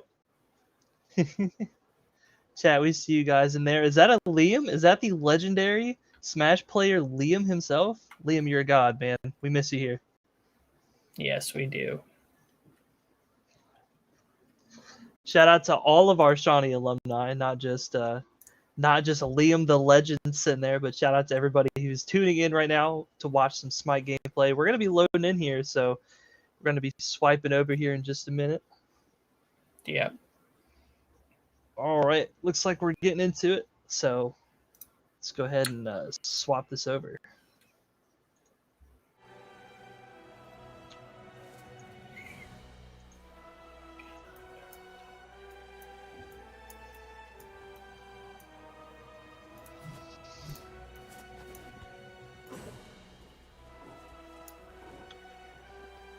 All right. Getting.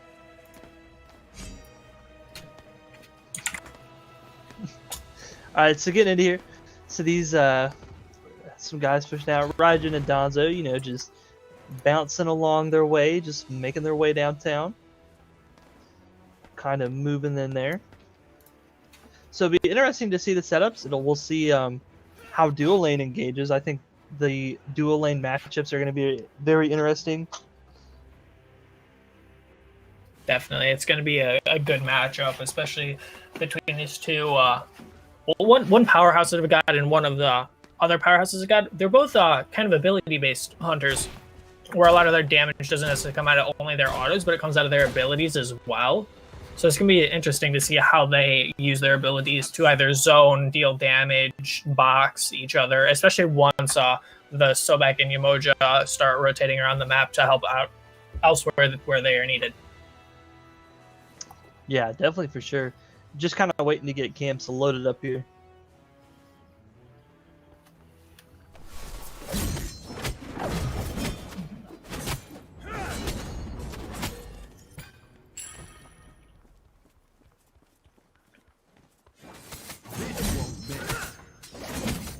Alright, yep. Just the, you know, the usual initial start here. How every Smite game goes. You're going to have everyone's clearing out camps together, kind of rotating into lanes here.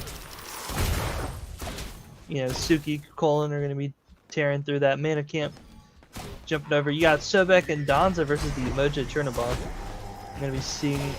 I can't say enough. I'm just really excited because these are really interesting matchups. These really are genuinely just interesting to see. Definitely, and with both teams going undefeated so far, it's going to be a good match to see how they match into each other, being they most likely haven't played together. If Kentucky is a relatively newer team, so it'll be good to see all around. We got the dual lane GSU putting early pressure against Kentucky, forcing them back towards their tower line. Yeah, and I think where the tricky thing right now for Kentucky is going to be is that exact scenario. You know, you're going to have the Sobek throw into Donza taunt. You know, it's just going to be, it's got to be something that Kentucky's going to have to watch out for early on. Yes, and as we can see in the mid lane, GSU applying early pressure, forcing the Tsukiyomi and the Morrigan to play back under their tower. Yeah, and you know, with Erlong being the tankier god, you know, when it comes to in game, Erlong can rip you if you're not careful. So I think if he hits in game, I think Kentucky's going to be in for some trouble. Definitely. But you don't ever want to discount the Tsukiyomi. But definitely, Tsukiyomi, he kind of is early game focused. He just fall off a little bit late game. But we'll see what Kentucky has to say about it when late game comes. For sure. Yeah, and by no means when it comes to late game will any of these guys be out. These guys, ooh, that's going to be an early kill. Definitely. It was a very nice first blood coming out of the GSU's Amaterasu. Yeah, it looks like we're going to have a little bit of a fight here. They're trying to get that Donza, and it looks like they will find him. Suki taking out the Donza. Sobek is going to have to retreat back into his Erlong. Raijin also coming up to kind of help out. That's going to be another kill. Claim the Tsukiyomi. Just throws all of his abilities out. Yeah, Emoji being thrown back. Emoji trying to help out. Erlong super weak, and so is Sobek. Raijin's kind of the last stand right now, and it looks like they I don't know if they're going to chase or if they're going to back off, and it looks like they will back off here. They will back off indeed. They're just like, this fight is over. There's no use fighting it anymore. We're just gonna go back, regain our health, and come back and pop some minions. Yeah, they're going to have to... It was a good call. Just, give up the fight. It's okay. We're not even... We're 200 gold behind at best. 1 kill down. No worries. It's still only not even 4 minutes in. Definitely.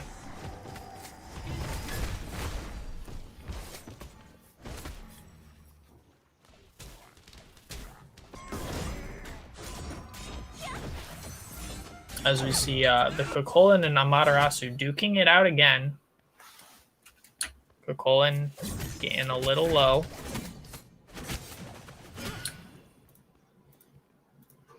So Ama just trying to make it out of there alive. Erlong coming in to back him up. Kukolin is leaking right now. Kukolin's probably going to get killed here. Raijin just kind of doing his Raijin thing, clearing out the camps in mid. And Morgan getting the kill on the Danzaburo. Yes. A very Suki. smart rotation. Yeah, Suki finding the Sobek. And the tides have not necessarily turned. The kill numbers are looking a little in the favor of Kentucky. However, when you look at the gold, GSU and Kentucky, they're both dead even. Yeah, I mean, they are definitely, they're dead even right now. And it looks like we're going to go ahead and take out Greater Scorpion on Kentucky's side. Definitely, they're just ready to set up for that Gold Fury. Yeah, absolutely. They're going to set up for Gold Fury, and then, after that, they're going to be rotating over to Fire Giant, given some time, but...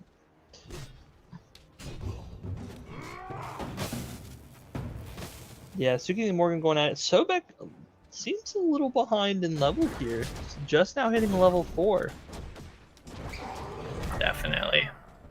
He's but once again, even though he may be a level behind, he is the support, so he doesn't necessarily need as many levels as the rest of his team to be as much of an impact.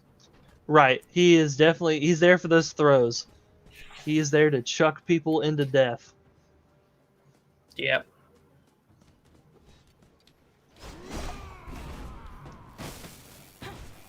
Morgan just kind of run up here, switching over to the Ama, it looks like.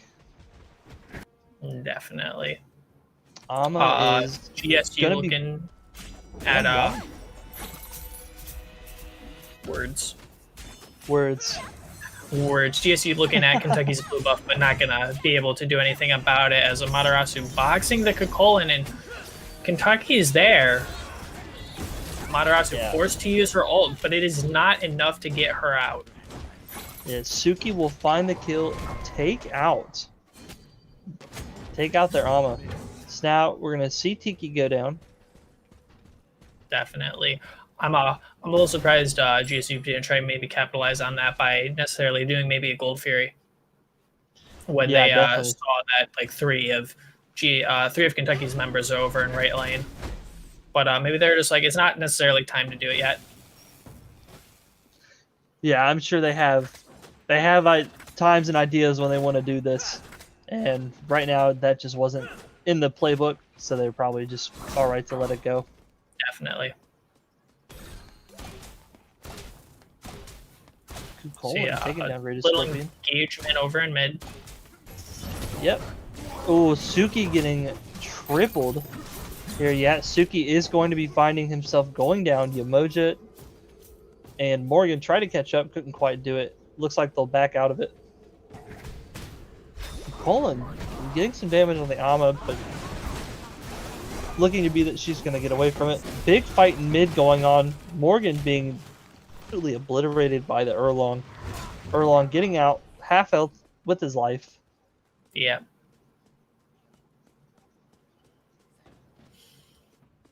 As we see,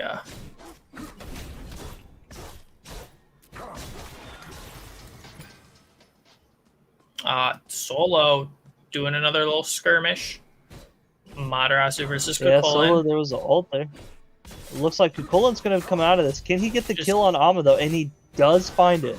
Does Ama just slightly misses her her shield throw, and Kukulin dodging it, able to live. Yeah, so Morgan on Yamoja, dropping down damage, picking it up, heading back into mid lane there. Just gonna try to farm out some XP. Yep.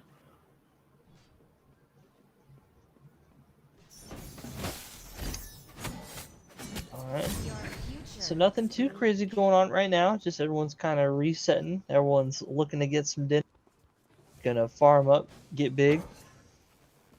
Definitely. I'm almost surprised that Kentucky went for the Greater Scorpion so early. You usually don't want to do it until you're ready to get the Scorpion and then get Gold Fury almost immediately after, which you usually wait till around the 10, 13-minute mark. But we're not even at the 10-minute mark, and the Gold Fury has kind of just been patiently waiting there, waiting for something to happen. And as I say that, we might be seeing something happen around here. Gold Fury just wants his time. But, yeah, it looks like we're going to be seeing a team fight definitely going on right here. We got Kentucky dive bombing onto Gold Fury, and it looks like GSU is going to be kind of converging on there. Definitely. And we're gonna see Kentucky solidify that. You know, they're gonna take that Gold Fury. Tsukiyomi, weak, 1 health, finally goes down to the Erlong. That Tsukiyomi ult was so important. Managed to take out two of GSU's players without the Tsukiyomi dying, causing much chaos. Ended up overall being a 2-for-2 trade, not the worst. And Kentucky did manage to get the Gold Fury, so overall, yeah, I'd say it's a win for Kentucky. But yeah, GSU, they definitely came out the way they wanted.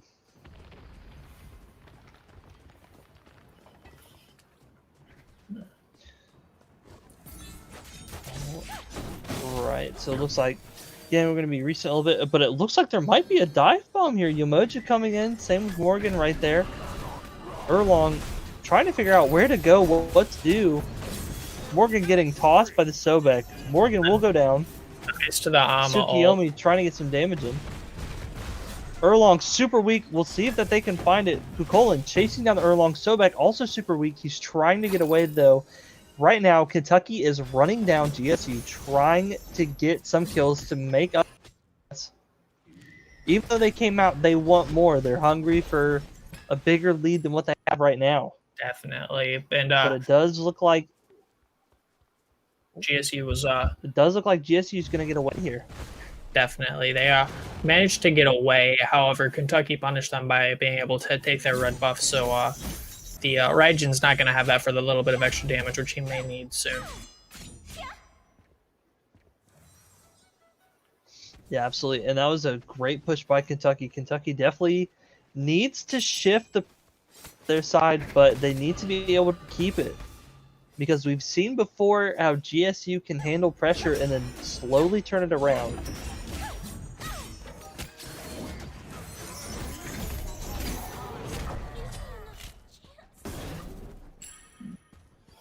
An unfortunate death there for the Amaterasu, trying to get in and invade Kentucky's blue buff, but unsuccessful as Kentucky realized what was going on, and they managed to shut it down and reclaim their blue buff as they proceed to take down the Fire Giant Greater Scorpion. Yeah, absolutely. Right now, Chernobog putting pressure on the Donsboro, and Kukulin just kind of chilling in lane, just kind of taking stuff. It looks like we're going to be seeing another team convergence here over by where Gold Fury was. We see everyone kind of piling up over there. Definitely. Harpies, or Oracles go the way of GSU, so they'll have a vision around the Gold Fury area for a little bit.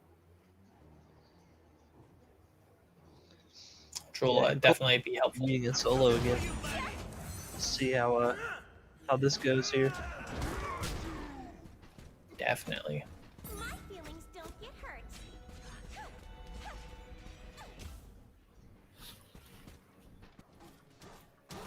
It looks like we're going to see a convergence on Pyromancer.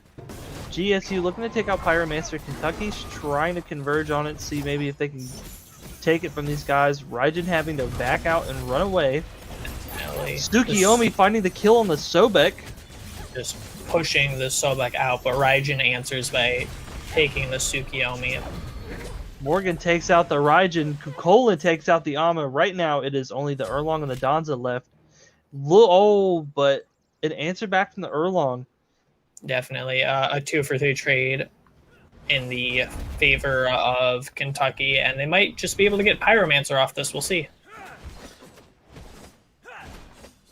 I think unless GSU decides to risk it all, kind of stick around here, see what they can get, and it looks like that might be the case. Kentucky just kind of backing off and hunting down the last remaining GSU players here. Definitely, it's a 3v2, but Sobek's here to make it a 3v3. Yeah, both teams just converging. They don't want to give either team any push on this right now. They want to make sure that, you know, nobody's taking objectives and they're not giving anything up. Definitely, you need to get as many farm and as much farm and as many objectives as you can, because just the more you get, the better. Get you ahead.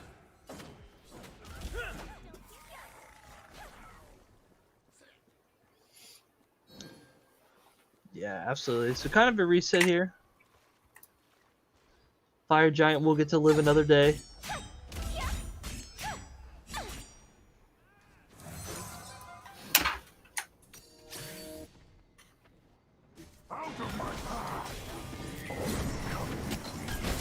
So both teams, a little bit of a fight going on. Suki facing, Suki going down to the Danzaboro here. See how Kentucky reacts. Definitely. Chernobog trying to get away, but it doesn't look like he's going to be so lucky. Chernobog probably going to be going down here. Yamoja getting thrown back now and finding herself in between almost the entire team. No, it is the entire team. Yamoja being taken out. So right now there's only Chernobog and the Morgan up. As GSU going to take down Oni Fury, as Kentucky looking maybe to try and answer back by taking the Pyromancer.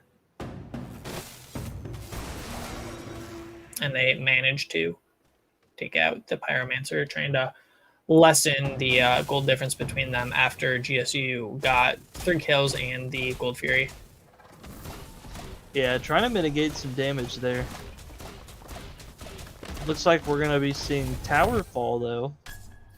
Definitely. That is T1 Kentucky's dual lane tower down. Chernobog being taken out by the Ama. Ama just trying to find her way out of this right now. Morgan not wanting to let her go, but really no choice. Yeah. The Yamoja trying to just get them in to take out the Ama, but Amaterasu. Yeah, she does not want to go down. She is getting away with a sliver of health.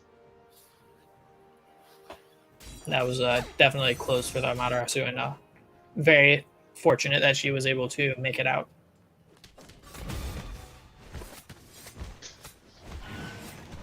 Yeah, but she looks like she's going to be moving back towards Poland there with her allies, trying to see if she can get some something off on this, and she will. She will get the assist on Kukolin.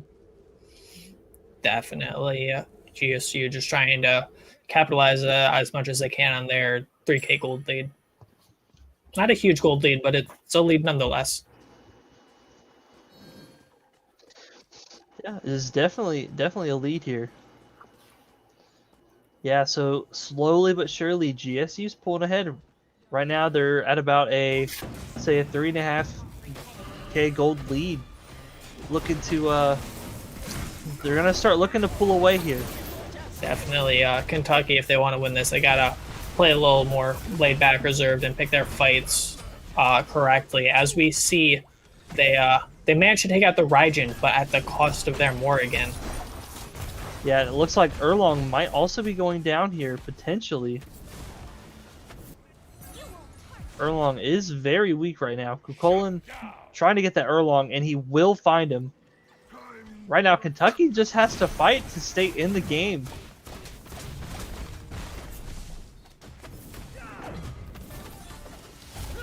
Donza trying to fall back. We're not. Yeah, it doesn't look like he's going to make it either.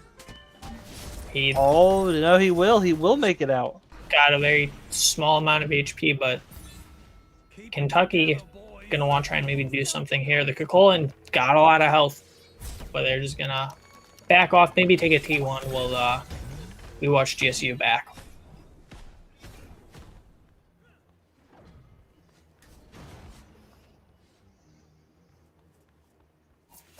Yeah, Sasuke gonna drop back, hit some camps here, get that XP going. He's gonna be pushed by the Ama though, so he's gonna want to be looking to make an escape. Definitely. Suki just trying to take as much EXP away from GSU as he can, and unfortunately only able to take one camp, but one camp's better than no camps. Definitely. Morgan picking up damage here. Umoja's gonna probably be backing. Yeah. That gold lead is slowly getting smaller and smaller. It was at about a 3.5k gold lead, and now it's only about a 1.5. So they're getting it closed up here. Kentucky's doing what they need to win. The Kokolin though, getting caught out. Yeah, he is taking damage right now, and you're gonna see Sobex coming over. Yep, to help get the kill. Just easily confirm the kill, and yeah, Tsukiyomi is next. Will he manage to get out? Yeah, being absolutely attacked, spending everything he can just to make it. And he, by the skin of his teeth, just barely makes it out. Yeah, just barely. Yeah, right now GSU just on the absolute offensive, keeping Kentucky contained. Definitely. So, Kentucky's definitely going to have to do something if they want to get any kind of traction going here. Definitely. Good Umoja ult to block. Gives their teammates a chance. There's going to be another team fight, it looks like. If Kentucky can win this team fight, Kentucky could just take it to GSU. It could flip the game dramatically. Definitely. It's all going to be about who gets the next Fire Giant and the fight around the next Fire Giant. Whoever wins that's going to have a high lead. And I don't want to think it would be game, but it could possibly even be game depending on how drastic this Fire Giant goes. Yeah, absolutely. So we are going to see Kentucky try to take Fire Giant, but it looks like we're going to be seeing a collapse from GSU. GSU, 1 kill ahead right now. We might see two Kokolin falling to Erlong. We're going to see Chernobog probably being taken out, as well as the Umoja. The only one left is the Morgan right now. GSU is going crazy. Definitely. They took advantage of the fact that Kentucky was on the Fire Giant and made sure they couldn't finish the Fire Giant or recover after losing 4 of their members, and they're just gonna try and end the game because Kentucky's not gonna be up for a little bit. Yeah, I think this is definitely this is the end of the game. GSU is gonna be closing it out game 1 then, it looks like. Yep, and there goes the Morgan. So now their whole team is down. Yep. GSU closing out game 1 over the Wildcats.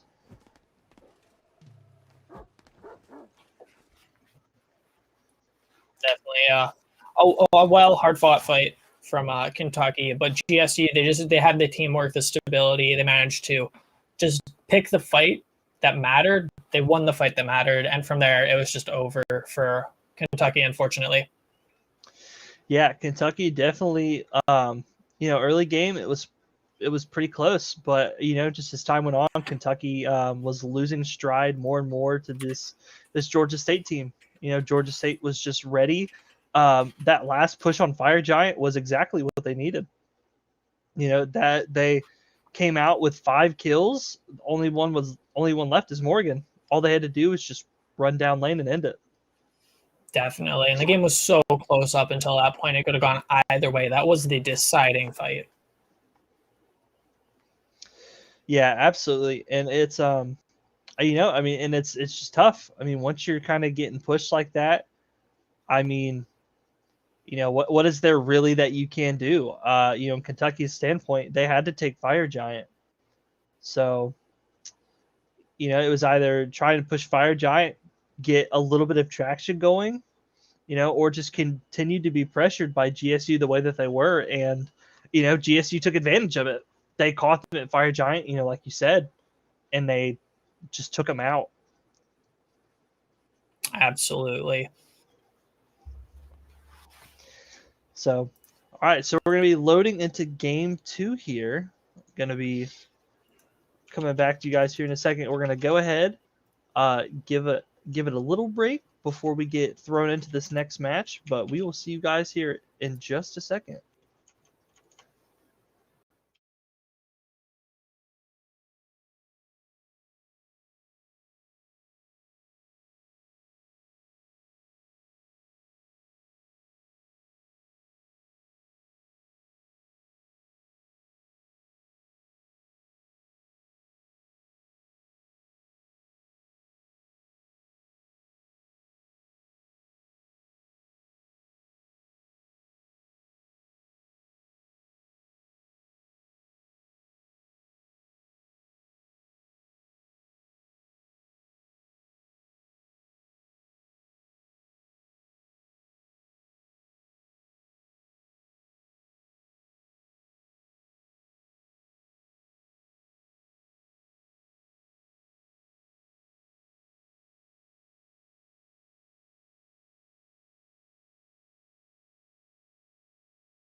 All right.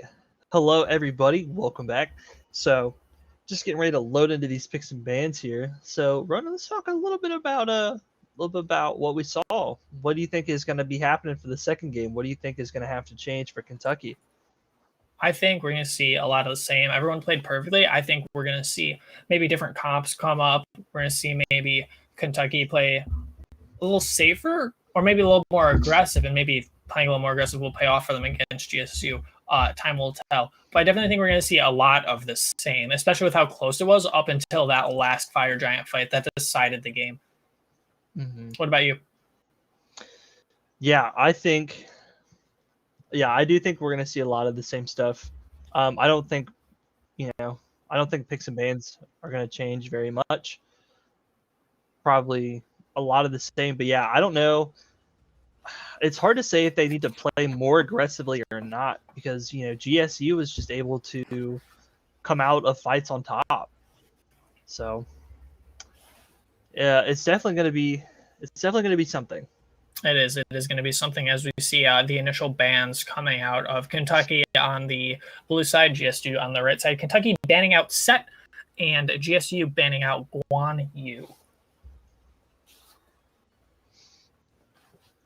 Yeah, like we said, I don't think the bans will change much. I think it's going to be pretty much all of the same people. Yeah, definitely. We see the Apollo Scylla ban out. Apollo Scylla bans come out of Kentucky and GSU. Similar. I don't believe Apollo was banned last time. No, I don't believe he was. He just didn't see any play. I'm curious if maybe we will not see, as I was being curious about, a Donzaburo ban coming out of Kentucky, maybe not wanting to go up against it. But they will opt to ban the Morrigan, so we will not see a 100% repeat with the Morrigan being banned as we wait for GSU for their third ban. Yeah, I definitely didn't think that we would see Morgan again in the second game, but Donza being banned by GSU. A very So- strategic ban. They probably aren't confident they would get it if they left it open, so they're saying, hey, we're going to ban it out, not going to leave it up to chance, because they don't want to play against Donzaburo. Donzaburo is quite annoying to play against, if I do say so myself. Yeah, it is.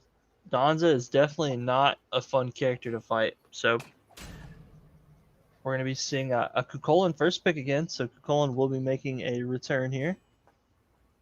Definitely. Kukulin, a really strong god overall right now, especially in the current state of the game, as we see a Ra hover from GSU. An interesting initial pick for a mid laner, especially if you're planning to pick Ra. I would think you'd pick Ra a little later, but they could just be like, we're going all in. We need to make sure we get the Ra.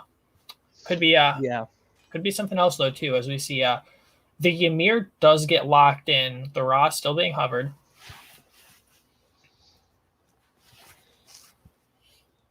Yeah, definitely. Figured we would see Ymir again, but yeah, it'd be interesting to see if they decide to lock down Raw this early. Definitely. See, the Ra hovers switched for a Wukong pick, realizing there's two really strong solo laners, and they didn't, maybe GSU didn't 100% like the Amaterasu into the clone. They were just like, we want to take the Wukong into the clone, so they opted to pick the Ymir Wukong as we look to see the second and third picks out of Kentucky soon. Yeah, definitely. Just kind of let it go here, see what we get.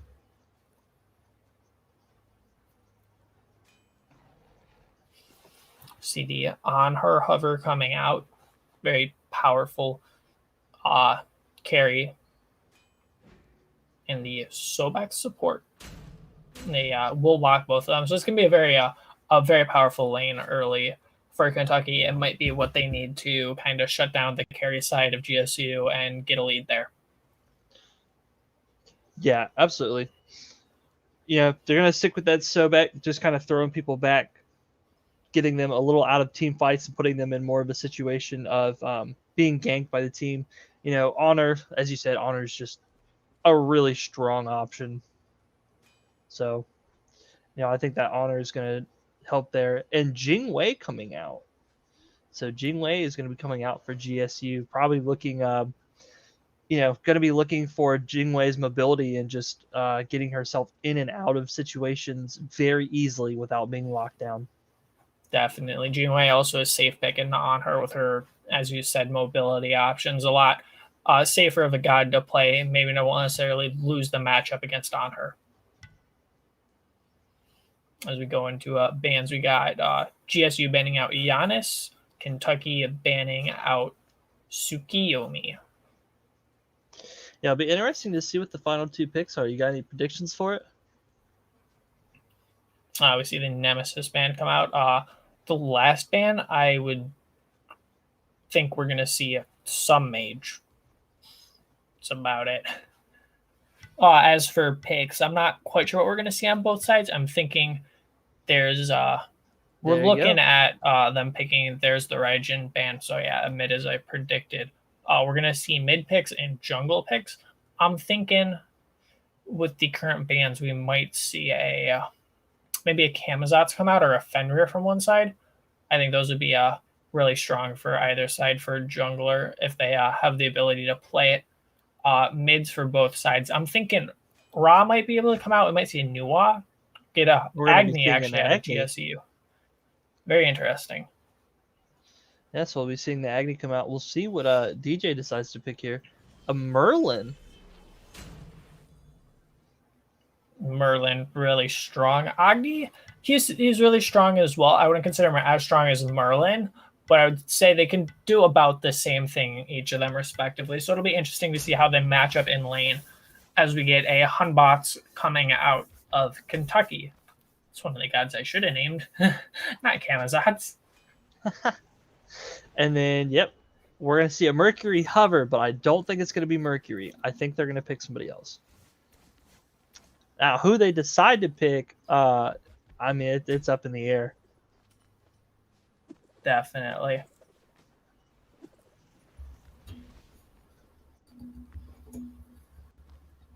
They are See, gonna. and they're gonna lock it in. So Mercury it will be then.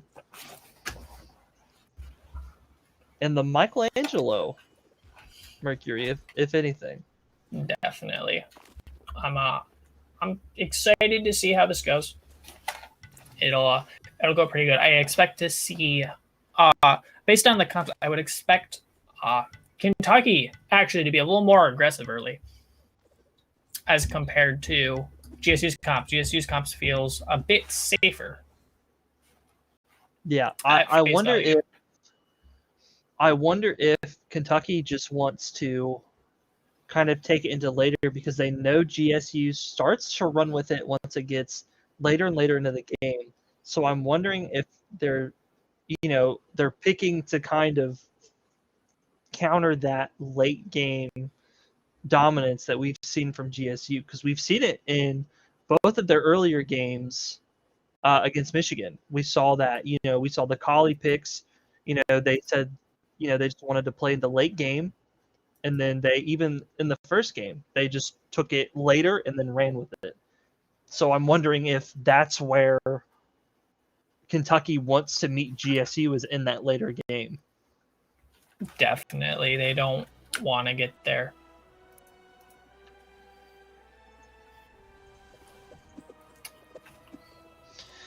All right. So, kind of coming in here. Man, I really like the Teenage Mutant Ninja Turtle skins. I think the turtle skins are so cool. Definitely, they're really good. The other skins I really like that I haven't seen as much out of because maybe not necessarily these people have the skins, but they're not the greatest skins. But I personally like the Ruby skins, but they're also the Ruby skins aren't on a lot of gods that are played right now, which is unfortunate. So you don't get to see a lot of them.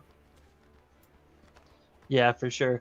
I didn't buy the Ruby skins, but I mean, the Ruby skin for Thanatos is pretty nice. It's definitely pretty nice.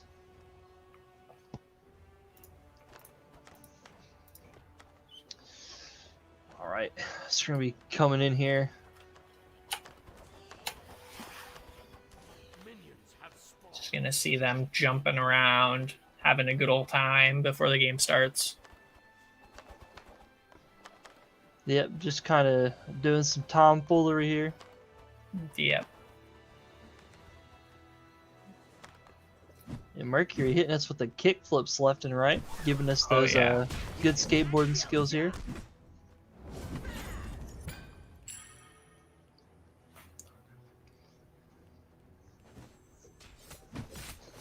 So Mercury going to be hitting these XP camps here early on, as they're going to be rotating towards Mana Camp. Definitely. They're all taking their traditional routes. Yeah, we're going to see a Ymir Jinwei fight here kind of in mid, pushing back the Honor and the Sobek. Ymir kind of backing off. I think Yeah, I think Jing Wei is, is a good pick against the Honor. I think that that's going to give the Honor some trouble later on, as long as she can keep up with him. Definitely, if she can keep her distance and manage to just play safe, she'll do fine.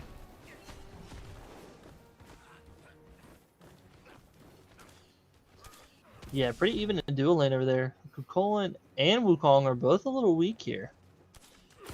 Both trading health. Wukong hiding a little under tower, being very cautious of what he does.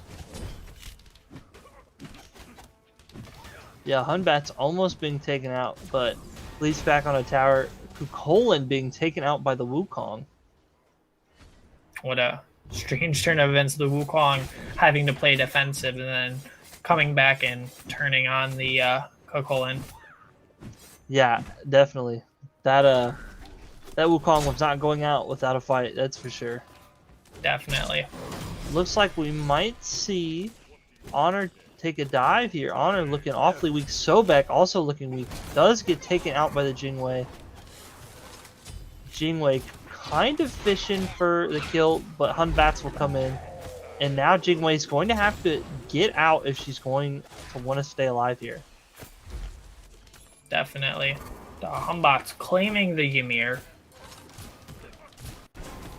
And now the Jingwei just needs to really get out. She can't deal with both the Humbots and an on her.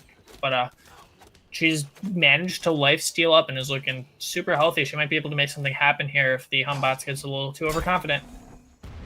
Yeah, so she's looking pretty healthy. She did try to make a move on the Honor. She looks like she'll just take some hits on the Sobek. Kind of just stay herself in lane, hold it down a little bit here. Ymir is coming in though. Ymir, yeah, there is probably going to be... Oh, there isn't. Honor's going to get away. On her deciding to stay. Maybe it's a little too much. He leaps away and just to stay out as Sobek just can't manage to get a pluck right now. Yeah, Ymir rotating into that damage camp. Looks like he's going to be trying to secure it. He's going to be running into the Sobek though on his way back.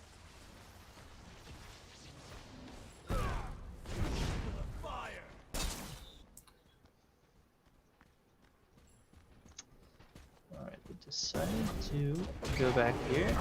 Alright, looks like we're going to be a little bit of a team fight going on. Looks like we got some dives.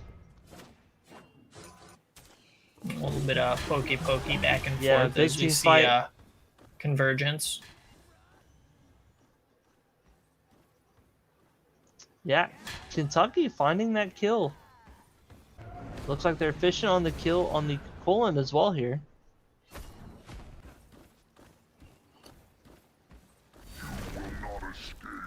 But the colon is looking... Yeah, the colon is definitely safe here. Definitely.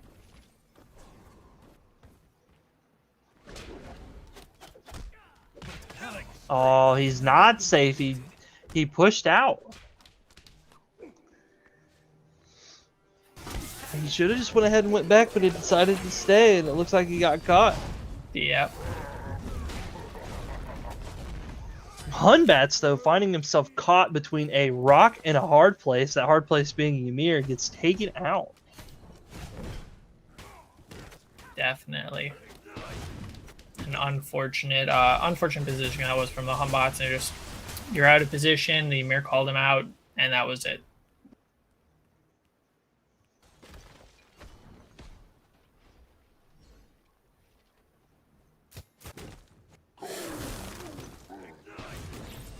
Wukong taking out Scorpion in lane. Colin now back. Takes a hit and backs off. Gets with his wave. Push.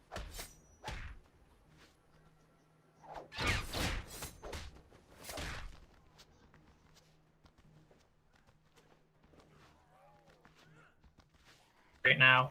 Waiting for yeah, we're gonna see a convergence though on that Wukong there. Hunbats and Sobek with the Colin trying to get a drop on the Wukong, but Wukong will ox himself back into tower. Definitely.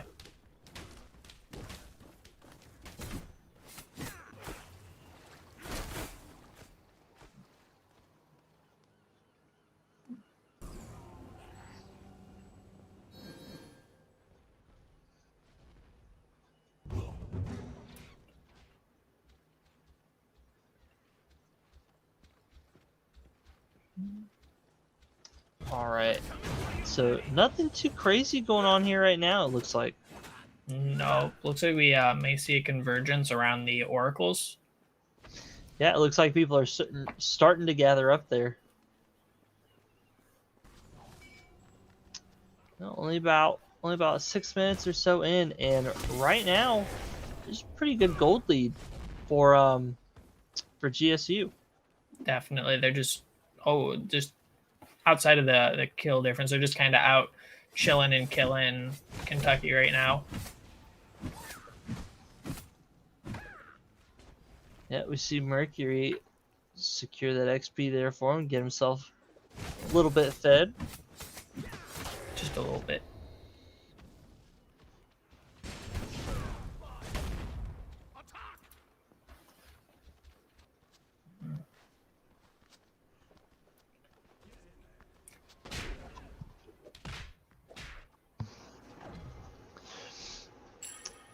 All right.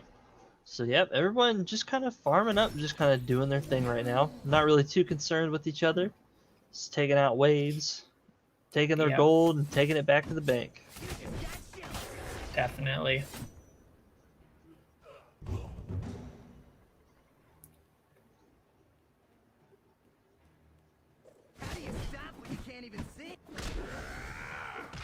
Wukong taking out their speed. That's kind of big. Definitely. He's just GSU making sure they're in the position to take away as much farm as they can from Kentucky if Kentucky is busy out of position. Yeah, and that's unfortunate for Hunbats. Definitely, especially because he's going to need his speed to rotate around faster.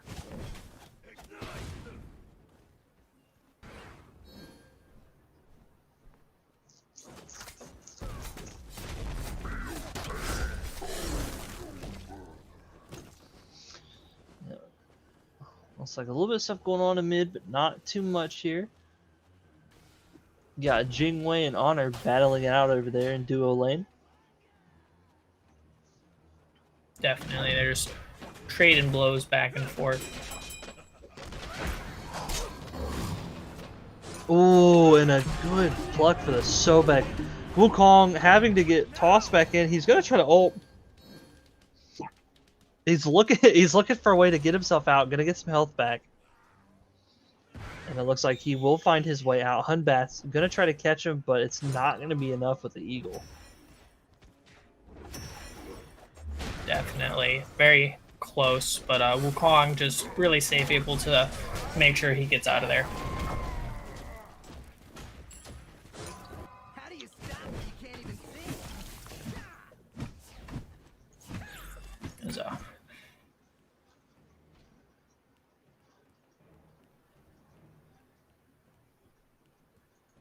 You just got him. All right, and a double kill for the Kukulin, taking out both Wukong and Agni. definitely, as big coming from Kentucky, definitely puts them back in the game a lot closer than they were just a little bit ago. Yeah, absolutely. They definitely needed those kills to kind of bring themselves back into the game.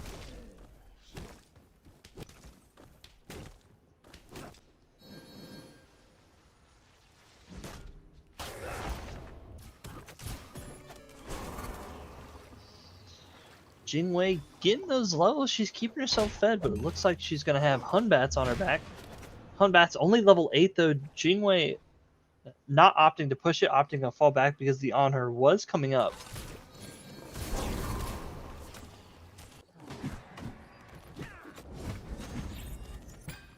Definitely.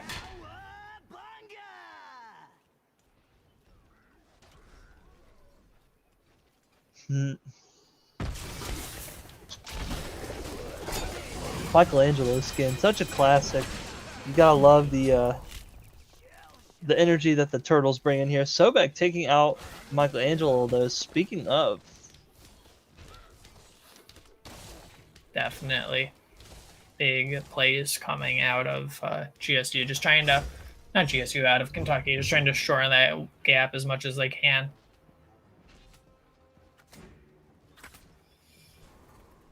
I don't know, just not a lot happening overall. Everyone's just playing safe, trying to farm up, take the fights where they can, try and pick off anyone that's out of position. yeah, Ymir's going to be pushing up on these guys. We're going to see how that goes.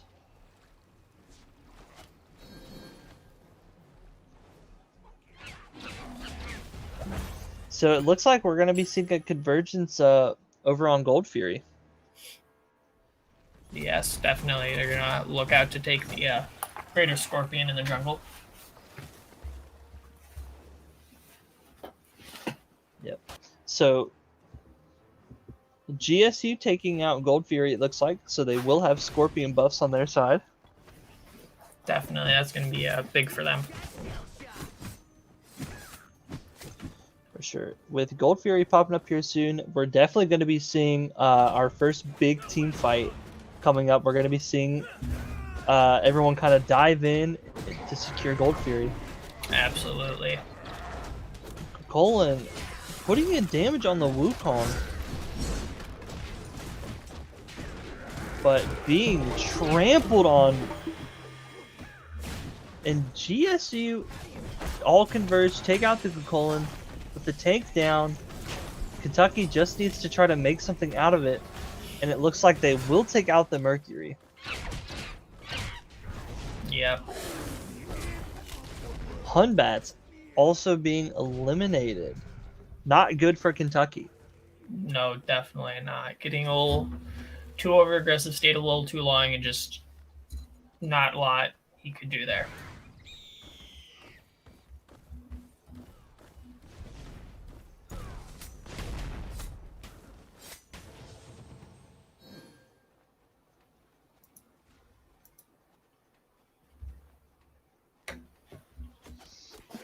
Right.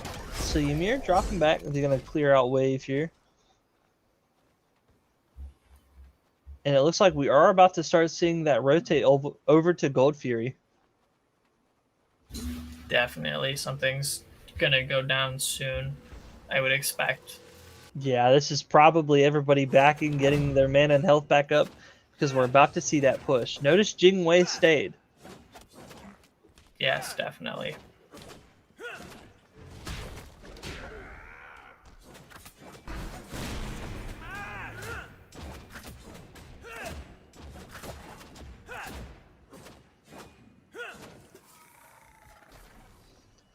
Alright, Colin taking down Scorpion. Also going for totems.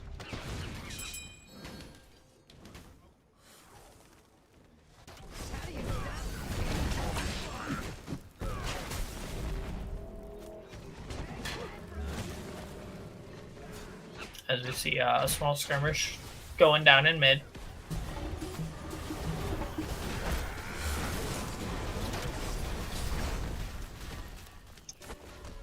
Yeah, Agni taking out the Hunbats pretty big.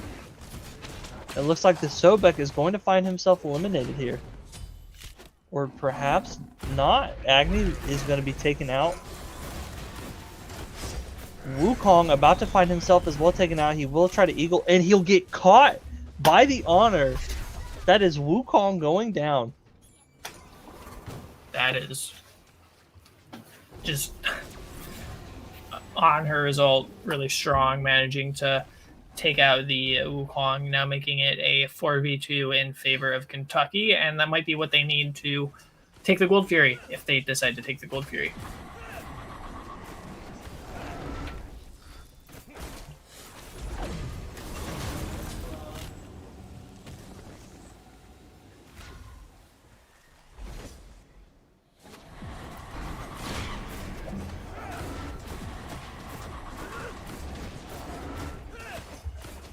As Looks like GSU loses their Ymir not too long ago, allowing Kentucky to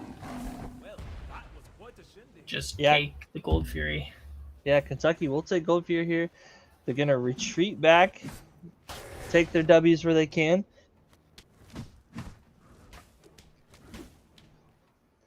Yeah, Kentucky with just a very slight gold advantage, but it is definitely there. Now what they need to do is they need to increase that gold lead, and they need to put a choker on GSU and really bring these guys in. But we'll see if they'll be able to do it, or if GSU is going to be able to just flip it and steamroll in this later half of the game. Definitely.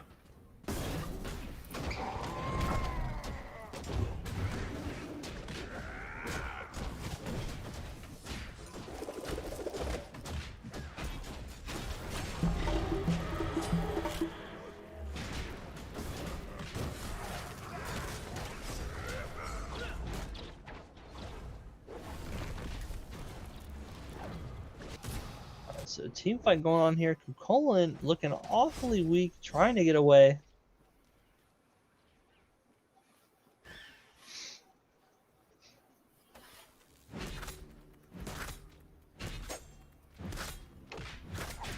Sobek and Humbat's going to be taking on that Greatest Scorpion along with Merlin.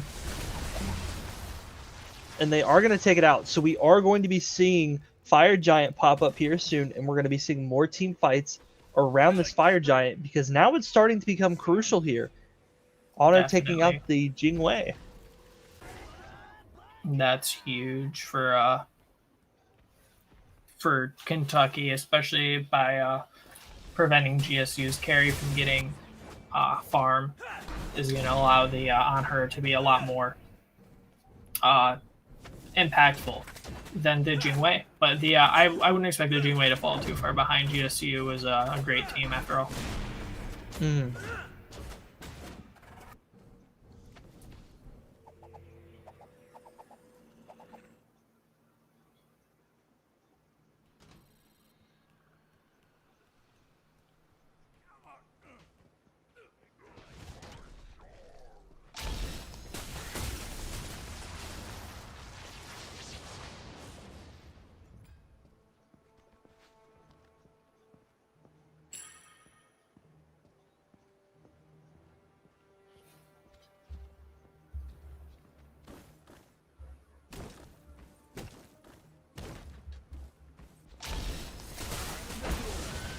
Alright. So just kind of running around here. We got everybody's pretty much farming up. We're going to be seeing Kentucky go for the Pyromancer. It looks like they will back off. Looks like they're trying to force GSU into a fight right now.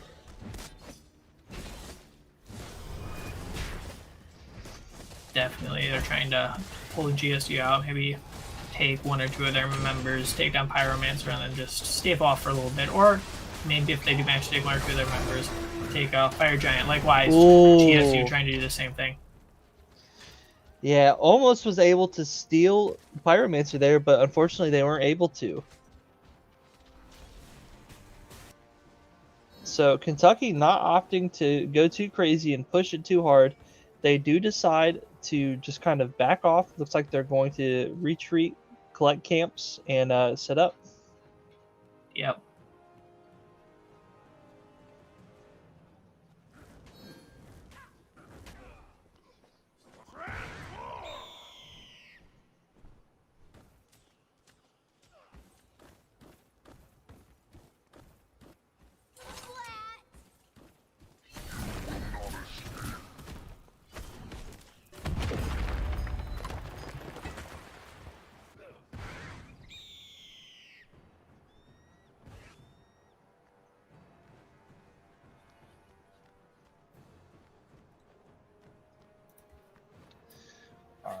So what do we think right now needs to be done on GSU's end to secure this game?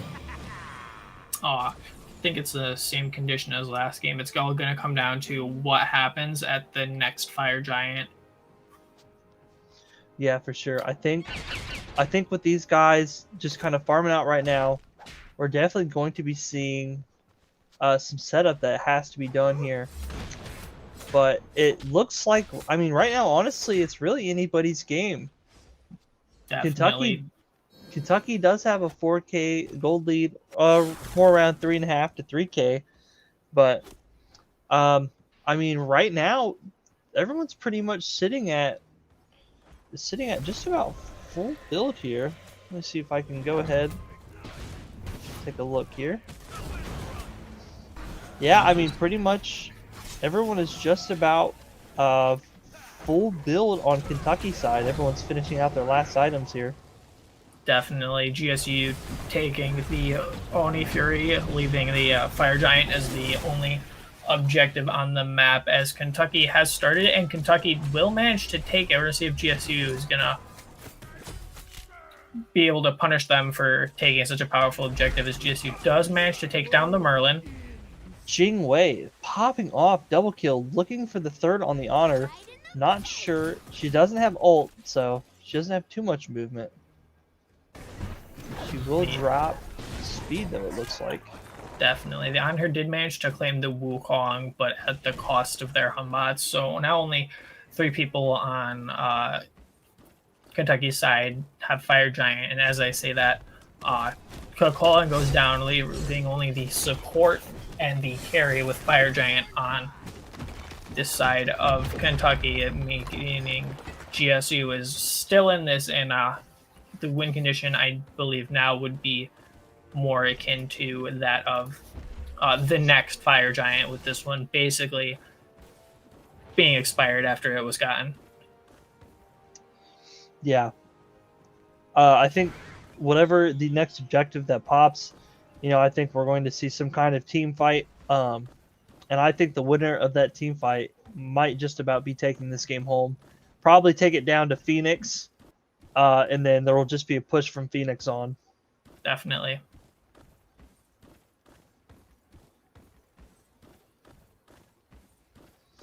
Yeah, Merlin just kind of cleaning up, hitting 18 here. GSU's really been they've been able to control the map quite well, actually. They managed to just barely for a moment overcome the goal difference, and now they're a little behind. But GSU has just been they have the tower advantage, and that tower advantage is what has been what's keeping them in the game against Kentucky. Not that they were ever out of it. Oh, for sure.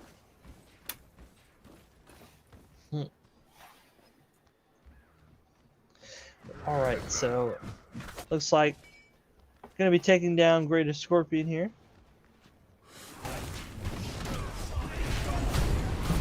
See Kukolin pushing the fight. We're gonna see 2 kills for Kentucky right now. They're looking to clean up. GSU has to be on the run right now. Jingwei being able to get out as good as she does. Kukolin diving on, taking out the Agni. We see Jingwei left with Ymir. Good pluck. We see Jingwei go down. The only person left is Ymir. If there is a time to push towers, this is the time that Kentucky needs. This is what they need to start attacking and put GSU on defense. Definitely. This is after does a brilliant fight coming out of Kentucky. They managed to get so much out of it, and hopefully they will manage to get so much more out of it, taking at least 2 towers. Maybe they'll be even able to claim the tier 1 and duo lane. Yeah, absolutely. You see Kukolin just going to be pushing back that Ymir while his team finishes out Phoenix. Definitely. They're and going Phoenix, even better than the tier 1 and duo lane. They managed to get it. Oh, absolutely. So it looks like they're going to fall back. They're probably going to be taking that tier 1 in duo still. Probably. Tier 1 towers kind of not a whole lot to them anymore in the game. Like at this point, you're just banking on your Phoenixes and maybe a tier 2 to stay up. Yeah, they do just drop tower. And they're going to retreat back and recover it. Now, this is where the game changes. Will GSU decide to play passive? Because right now, as they're just trying to push, Kentucky is closing them out. Yeah, this is Kentucky's game. Kentucky is just closing them out unless this Jingwei can pull something crazy. But it's a 4-for-1 trade. The only person going down right now is the Honor. Definitely, that's a great trade in the way of Kentucky. I don't necessarily think they'll be able to end game off of it, but they'll definitely be able to get a lot of pressure off of it. Yeah, I do agree. They are very weak. Jingwei coming in, going to clean out the Merlin. Can this Jingwei clean the rest out? It does not appear like she's going to be able to. She's going to choose to back off and Jingwei do what is she can. Jingwei was almost seeming to hunt these guys down as much as she could, but she did her job beautifully. Definitely. She did what she needed to do. As the next fight that comes up is going to be around the Pyromancer Fire Giant, and that's probably going to be what decides the game, regardless of who takes it. Yeah, absolutely. You know, you have Phoenix down on GSU side, and taking out Phoenix and Titan at this point, you know, if a whole team gets wiped, I mean, it's just doable. I mean, it's Absolutely. It definitely would not be an uncommon thing, you know. GSU take the Fire Giant. Yeah, unfortunately, no real contest from Kentucky there. They got there just a little late. So now GSU is going to be putting it to Kentucky. GSU taking down Hunbat so far. They're chasing them down. Jingwei securing the kill on Honor. Kukolin finding himself caught. Agni taking out Kukolin. And we are GSU seeing the end of the game here. just looking to run it down mid. Merlin is still alive, so I don't necessarily know if they can end. However, GSU does have fire, so I'm thinking this is going to be the end, because on her, it's not going to come up in time.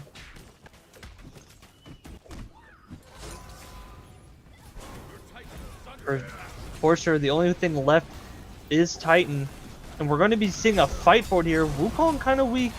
There does go Mercury, though, so Merlin putting in that work. Wukong also going down. Only one left right now, Sobek being the only one alive. Sobek just has to hold it down, but he doesn't look like he'd be able to.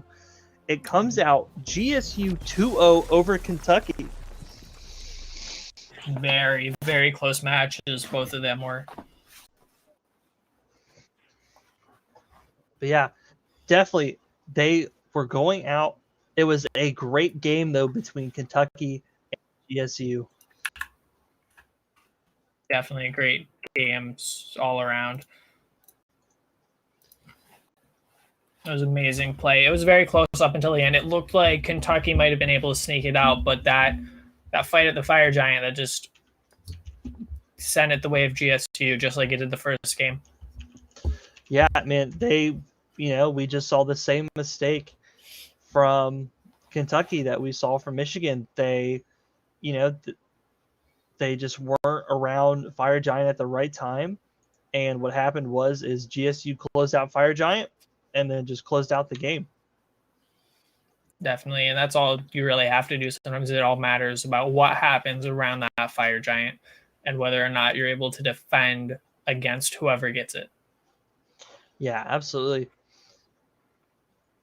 But, it comes out. GSU and Kentucky both played very well, so GG's to those teams. It was very entertaining to watch. But let's take a look. Here, let's take a I believe actually some of the games are still being played, so we're going to go ahead. We're going to pull a player in for an interview here, but we're going to take a quick break, so we will be right back.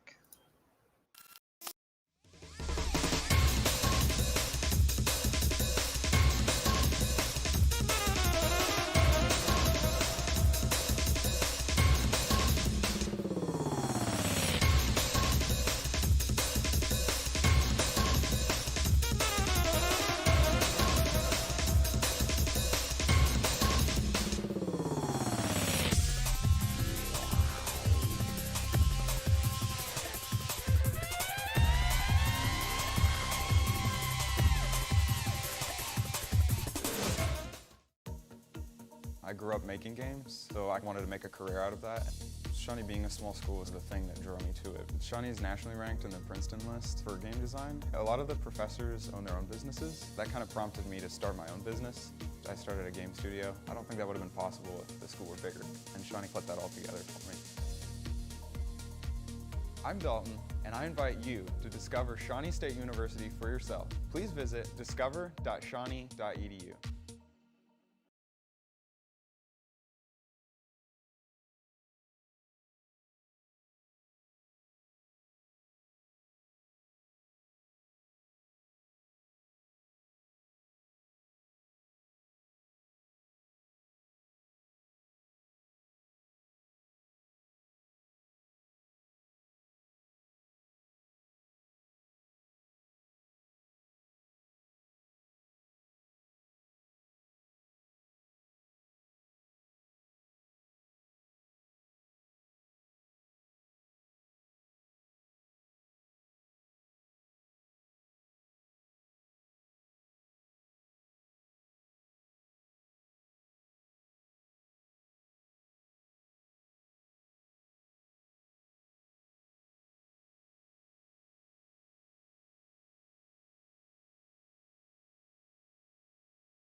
All right, welcome back, everybody. With me, I got some more of the GC or the GSU guys with me. Guys, you go ahead and introduce yourselves.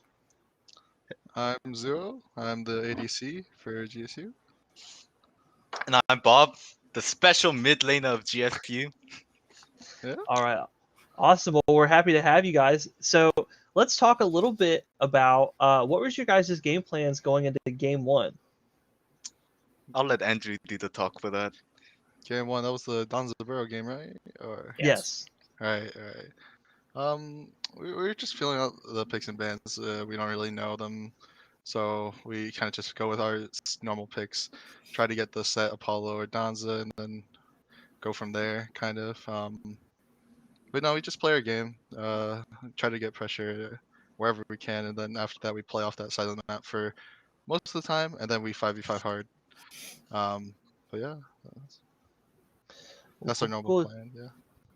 Yeah, well, I mean, it definitely, it plays out. I mean, you guys, it's a nice slow start, but just as it creeps on, once you guys start to get a lead, it just kind of takes off from there. Same thing that we were telling basically when he was with us. You guys played very strong early, and it just takes off. And it seems like there's once you guys get Fire Giant, the game's either over or it's about to be over. Yeah.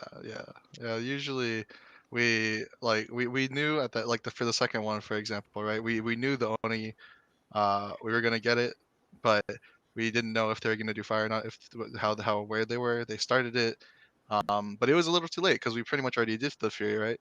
So we came over, and yeah, and that was the fight. Yeah, well, it was definitely exciting to watch. So between game 1 and game 2, going between that, so game 1 we go with Donza, and then game 2, Donza gets banned. So what do you guys do between game 1 and game 2? Like, what is the change of plans between the first and the second games for you guys? We really do just get the Donza, and if not, then we kind of just because I play tons of ADCs. Oh, you saw me hovering like all the ADCs. I was kind of just thinking about which one to pick, but after we kick out of the ADC, after we kick out, we can't pick Donza. We don't really have to prioritize the ADC until later. But other picks like their matchups, so I can kind of just pick whatever, and they choose for their matchups for sure. The solo and jungle. Mm-hmm. Yeah. Yeah. So going into that second game, it almost seemed like the game plan was just kind of a more passive play, just kind of let it fan out, and it seemed to work really well for you guys. Yeah, they had a lot of pick potential with the Hun, Merlin, Sobek. Their mid 3v3 was a lot stronger because our Merc has to get his crit online. But their Hun, they kind of just blow us up with that Hun ult. That's kind of why you saw them. They were doing pretty well with that for a little bit. But usually our 5v5 was a lot better. That's why we won in the end. But yeah. Yeah. So how long have the 5 of you guys been playing together as a team? I'm Yeah. actually pretty new to this whole thing, but I've been here for maybe half a semester, to be honest. Oh wow. But for the rest of the team, they've been together for quite a decent bit of time, and I mean they've had really good successes for that period of time. So hey, props to them. Definitely, you guys have had amazing success. How have you guys felt about the competition and the event as a whole? Personally, okay, loading up all those matches onto one day, that was pretty fun, I must admit. The small delay before this match for us was a bit aggravating, but hey, finished up at 6:02. That's not too bad. So yeah, pretty fun. I liked it. This is your first tournament? Me? Then. You. Oh, Smite tournament? Yeah. Yeah, I've had tournaments in other games and whatnot, but yeah, this is first Smite tournament for me. Pretty fun overall. Awesome. Well, hey, we're glad to have you, man. We're glad you're enjoying it. I don't know, Ronan, you got anything else for these guys? No. Congratulations on your undefeated set. Very proud of you. Can't wait to see what you guys do tomorrow. Yeah, definitely. Can't wait to see you guys play tomorrow. Hey, you guys are playing for some free keyboard and mice, man. You guys gotta bring it home, huh? Not bad. I can replace my $20 Walmart mice at this rate. Well, hey, we're gonna get you one that lights up and does fancy things. So now we're talking. Oh, dog. Doggo. Yep. Yeah. Well, definitely. Well, fellas, it was great to have you guys. Thank you. But so we're gonna go ahead and we're gonna jump to kind of close out this day. Can't wait to see what you guys do tomorrow. There we go. Give them a dab. Gotta get those. Yeah, there we go. All right, fellas. Well, thank you for joining us. We're gonna go ahead and we're gonna cut it here. But we appreciate you guys for coming and hanging out. Right. Thanks. Thank you. Bye. All right.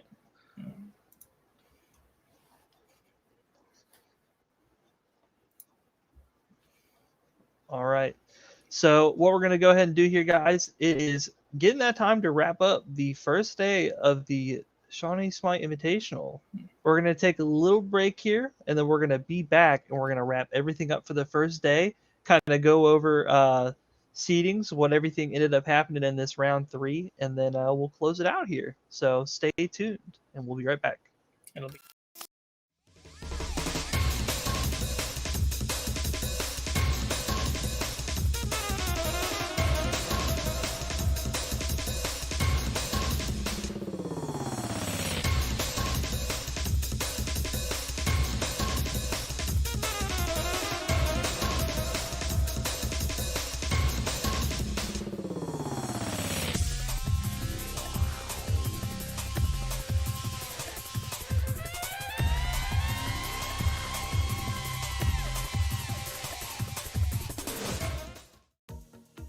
I grew up making games, so I wanted to make a career out of that. Shawnee being a small school was the thing that drew me to it. Shawnee is nationally ranked in the Princeton list for game design. A lot of the professors own their own businesses. That kind of prompted me to start my own business. I started a game studio. I don't think that would have been possible if the school were bigger, and Shawnee put that all together for me. I'm Dalton, and I invite you to discover Shawnee State University for yourself. Please visit discover.shawnee.edu.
All right, everybody, welcome back. So to kind of close this out, we're going to talk about what all happened while we were watching the Wildcat versus GSU game. So obviously, GSU comes out on top, 2-0 over the Wildcats. We also had the University of Michigan beat Shawnee State 2-0.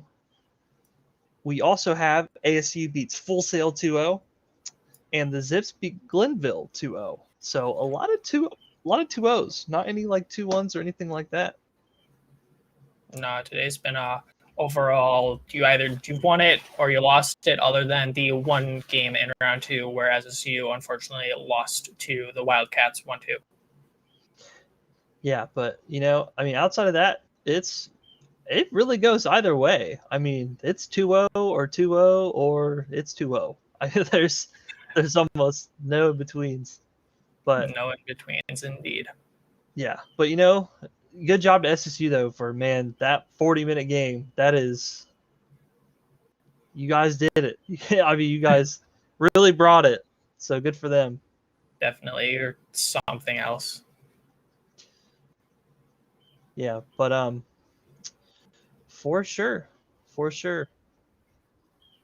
Be sure to tune back in tomorrow around noon, because we are obviously going to be back officially kicking off the tournament. So stay tuned for that, and it's going to be a great day. Good chance for these teams to win prizes. So excited for that. We're gonna get Bob off that Walmart mouse, and we're gonna get him a brand new one.